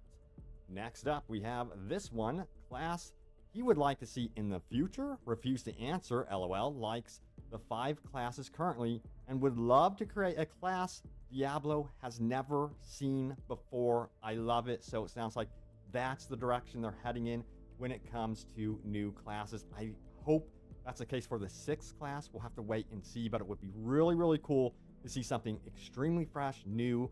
You know, I've seen your comments from my previous videos, and overall, you guys would love a brand new, fresh class because, yes, nostalgia is great, of course. Would love to see some stuff like the Paladin return. That's one thing that, man, that'd be cool. As well as the Monk. I personally really like the Monk. I know some of you guys are like, oh, I hate the Monk. But, yeah, it would be cool if they did something completely unknown. Surprise us. That's what I really, really want from the next class. All right, so we got to talk about some invaluable tips that were posted by Wowhead. You guys have got to check these out before you actually play. Let's get into those right now, shall we? So, check it out. Let's talk about the campaign and open world progression. It says, well, we're all excited about the campaign and storyline of Diablo 4. The real meat of the game is the end game. Absorbing the story while making your way through the campaign quickly is key. Now, it says many systems such as mounts, renown, altars of Lilith are count-wide unlocks, making them key systems to interact with for anyone looking to play alts. That's extremely important to remember right there. Yeah, but then it goes on to say this: make sure your party's campaign progress is in sync. If you don't receive quest rewards for quests you've never done, you're out of sync. Having the party leader be the player with the least progression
I took a nap. 20 minutes, finally. And with the nap I took, I'm ready.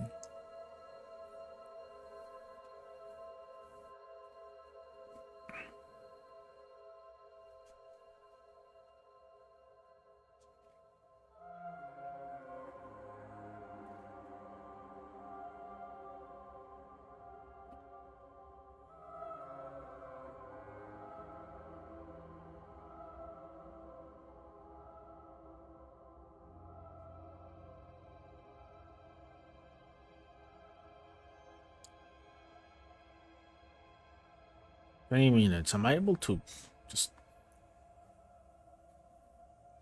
starting to you at least?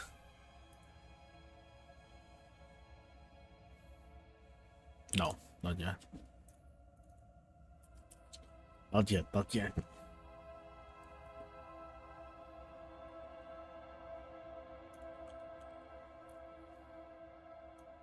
I forgot to check if there was a good wallpaper for wallpaper engine.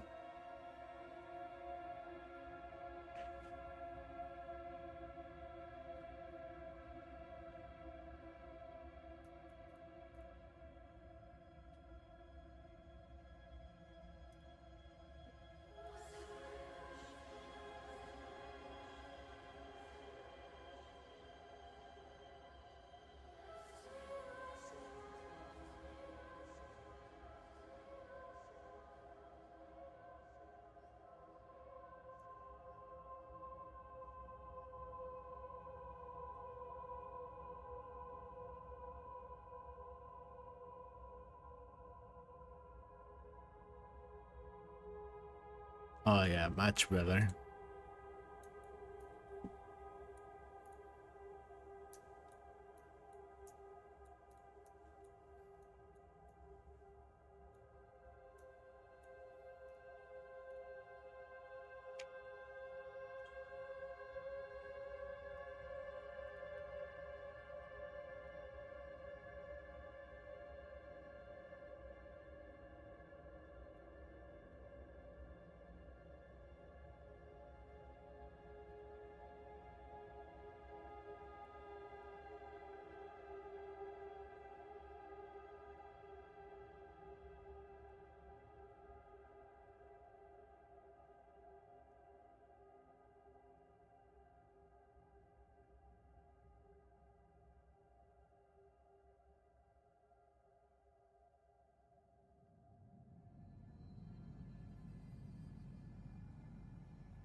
Ah, 15 minutes. What can I do for 15 minutes? It's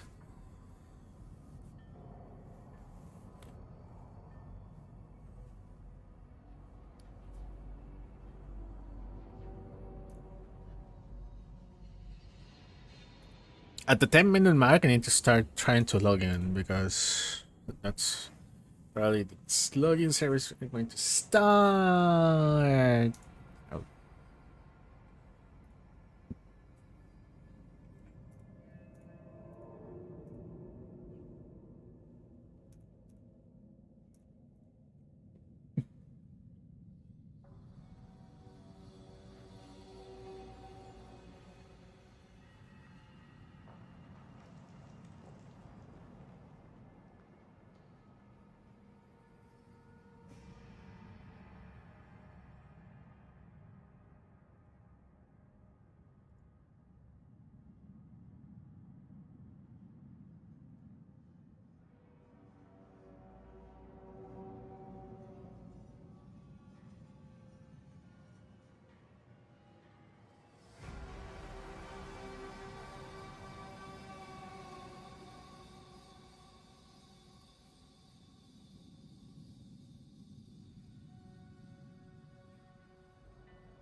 Oh yeah, let's get the build that I'm gonna use already.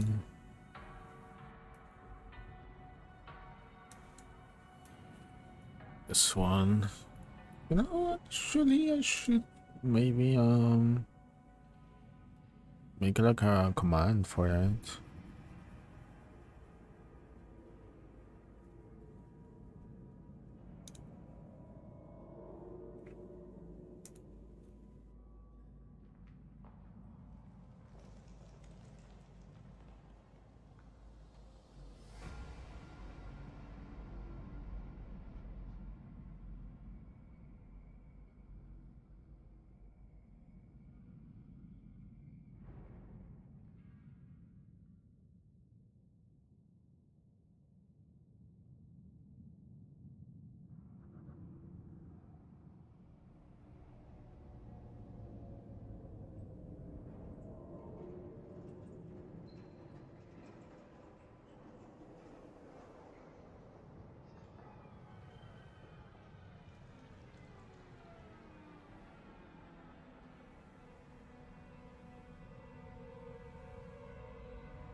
Nice. Skip cutscene? No.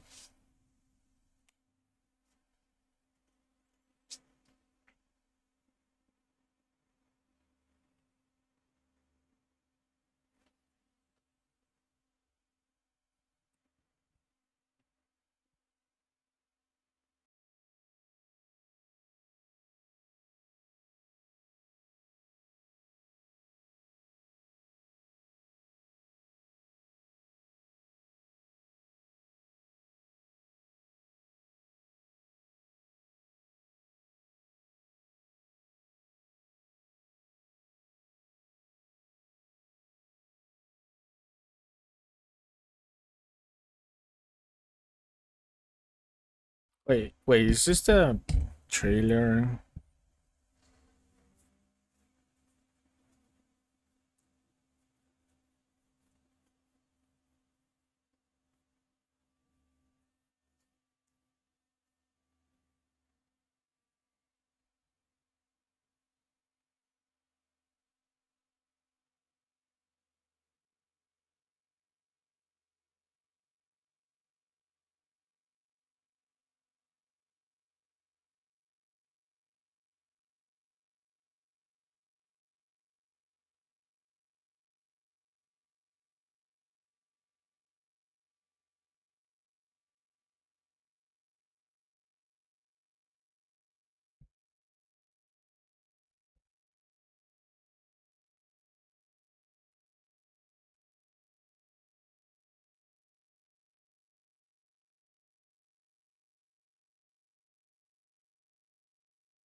I forgot how good was the trailer cutscene.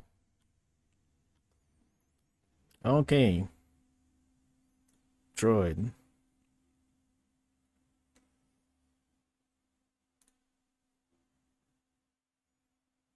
Select a preset, customize.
Hardcore heroes die permanently.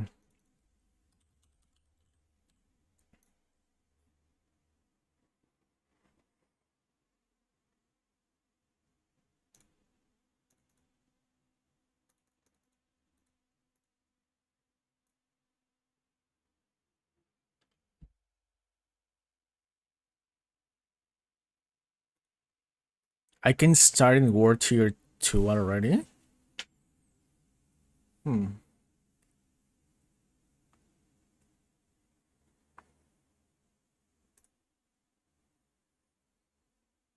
Monsters give 20% increased experience, 50% more call.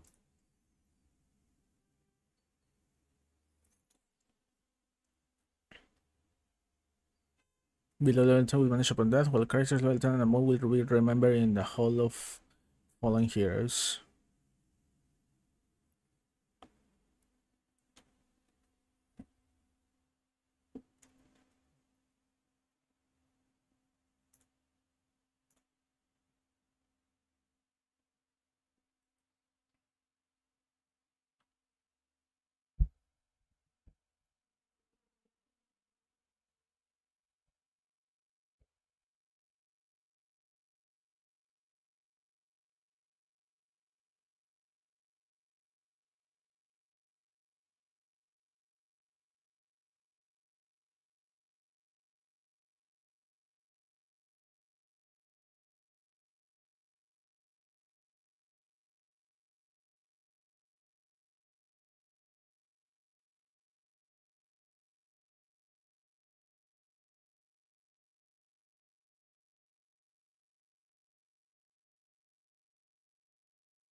Oh, nice. It's my character.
I change the game bind. Controls. Key binding.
Okay, Storm Strike, I guess. Unless I want to go for Maul. Right from the beginning.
F.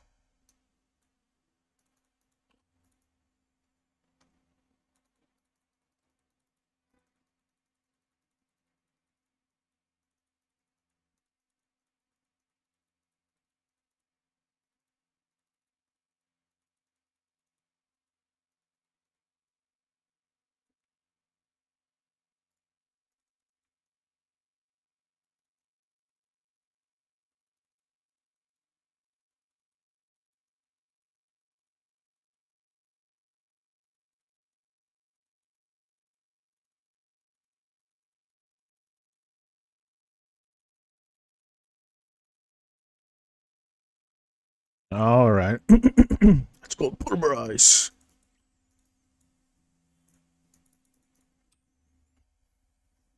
King Gauntlet. Tunic.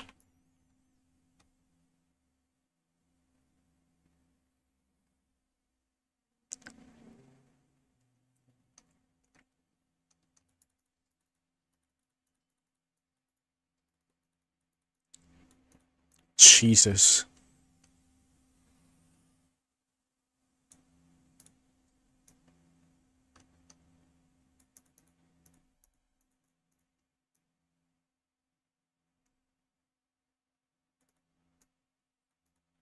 Iron pants. Better. Better.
Any chests?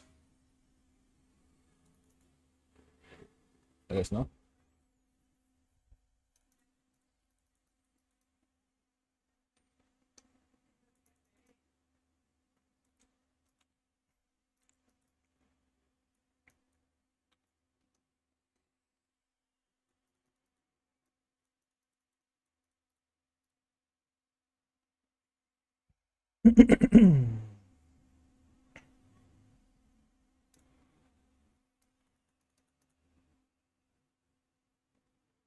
You're heaven sent. I'm just a weapon or something. Sure, sure.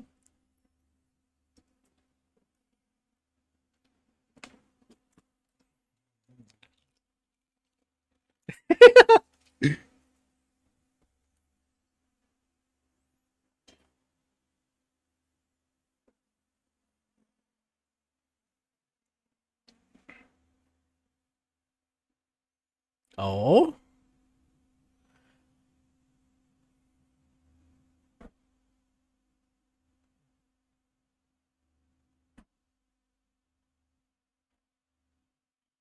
What the fuck?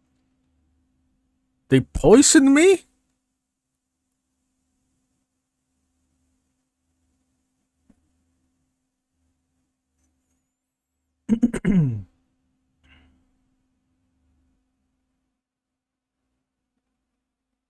What? I saved you all.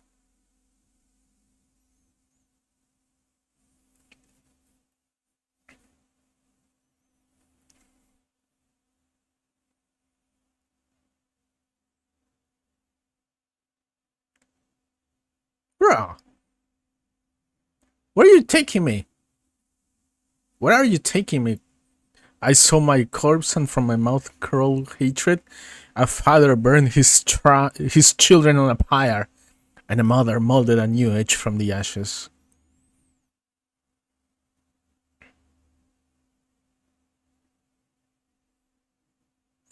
I saw the weak made strong, a pack of lambs feasting on the wolves.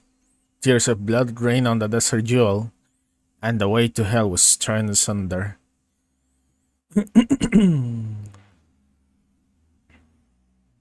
Then came a sphere of light, piercing hatred's heart, and he who was bound in chains was set free.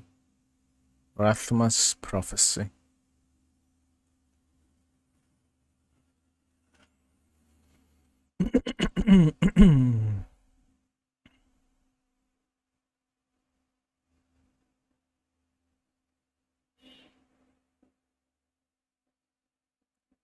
What?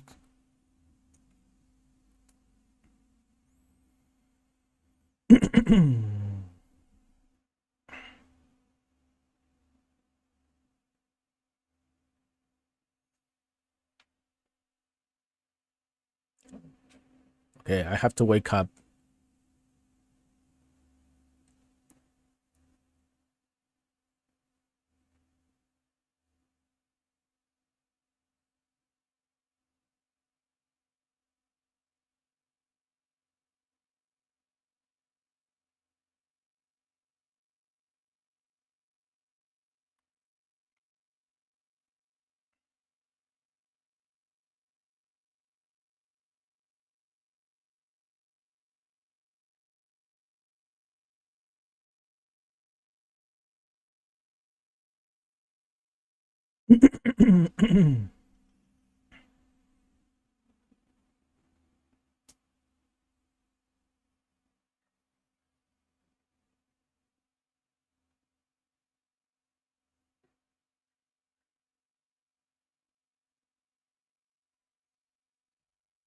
And I thought he was a crazy guy.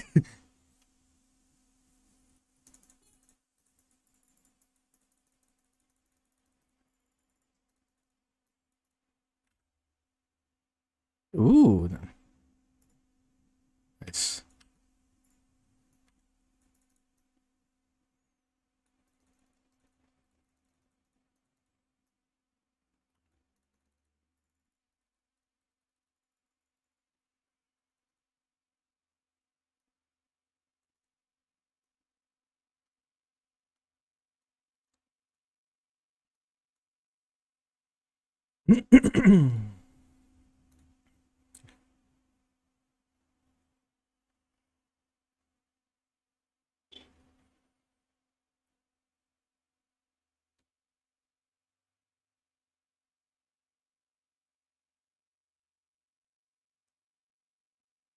Yeah, better pick that.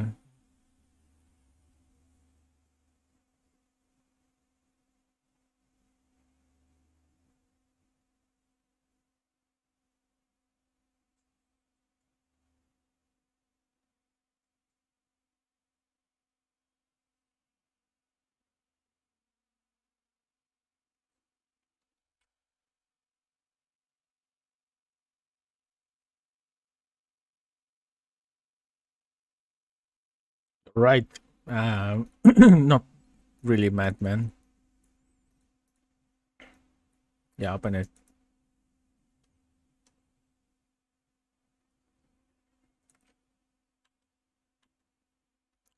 Wait, that means I cannot buy the weapons?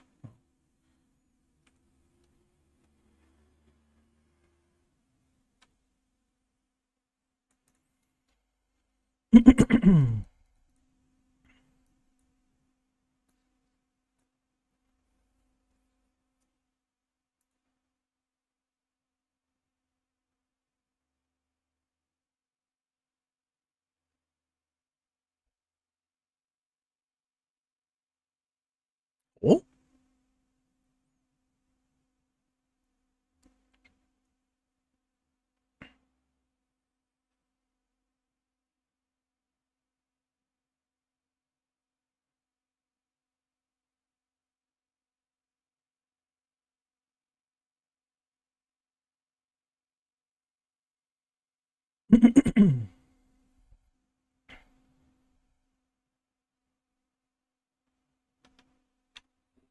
Oh.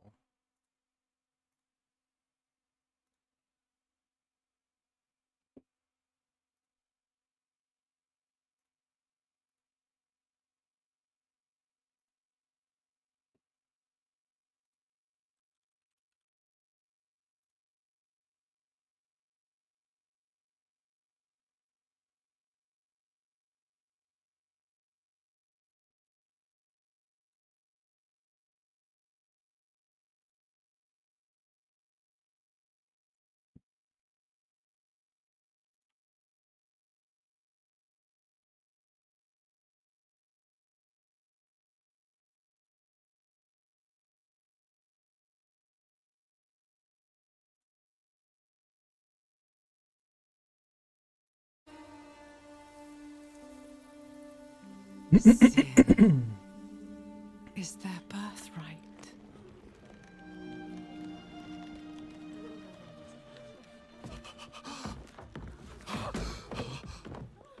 My children. The lords of hell are coming to devour our world. Salvation lies not in the light, but in you. The faith has taught you to deny your heart's desire and turned you into a prisoner within yourself. Break the chains and discover who you were meant to be. Break the chains and be beautiful in sin.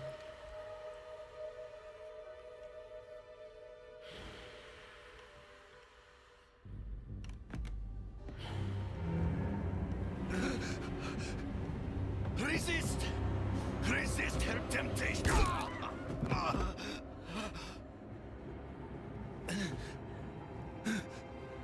Vani, it's me. I brought your child into this world.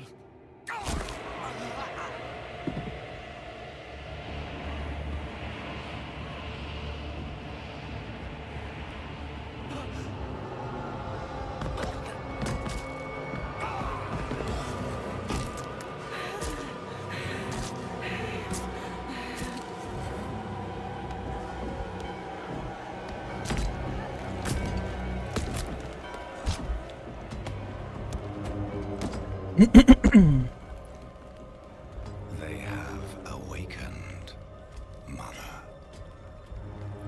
The first of many. Go to the dry steps and continue your preparations. Now, our true work begins.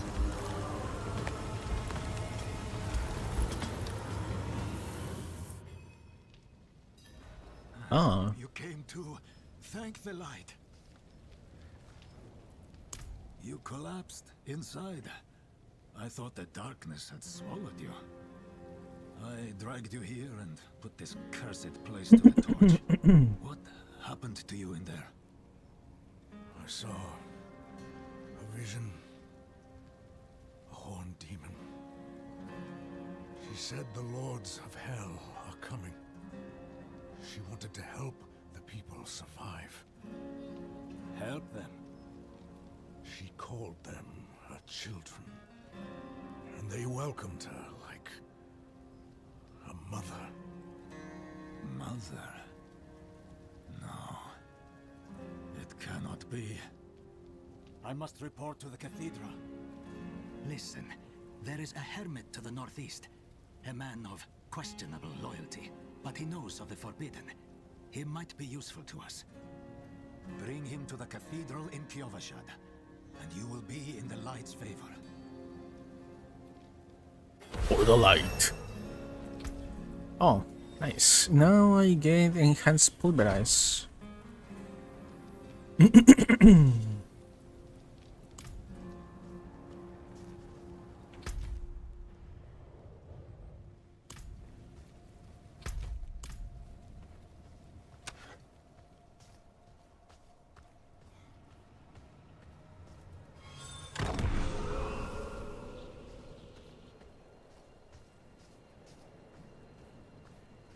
What is this?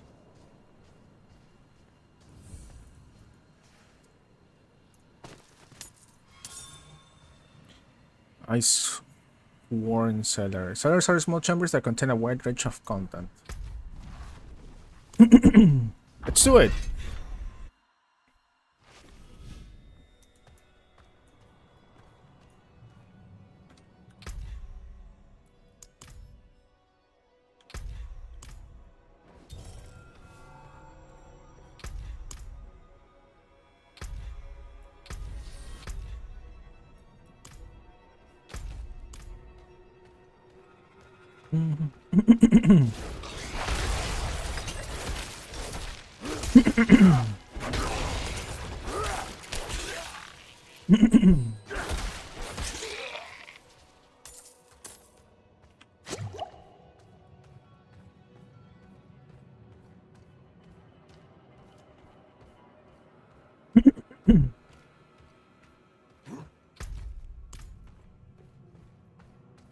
That's it?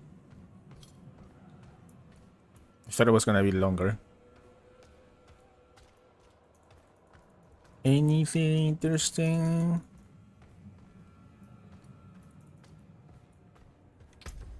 Oh, I dropped a choker of penance. Okay. Upgrade?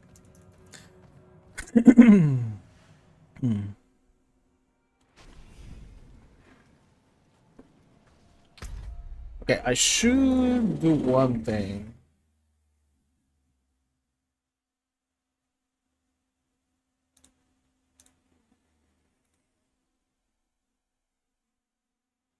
I'm gonna restart the stream just to have the actual gameplay and then separate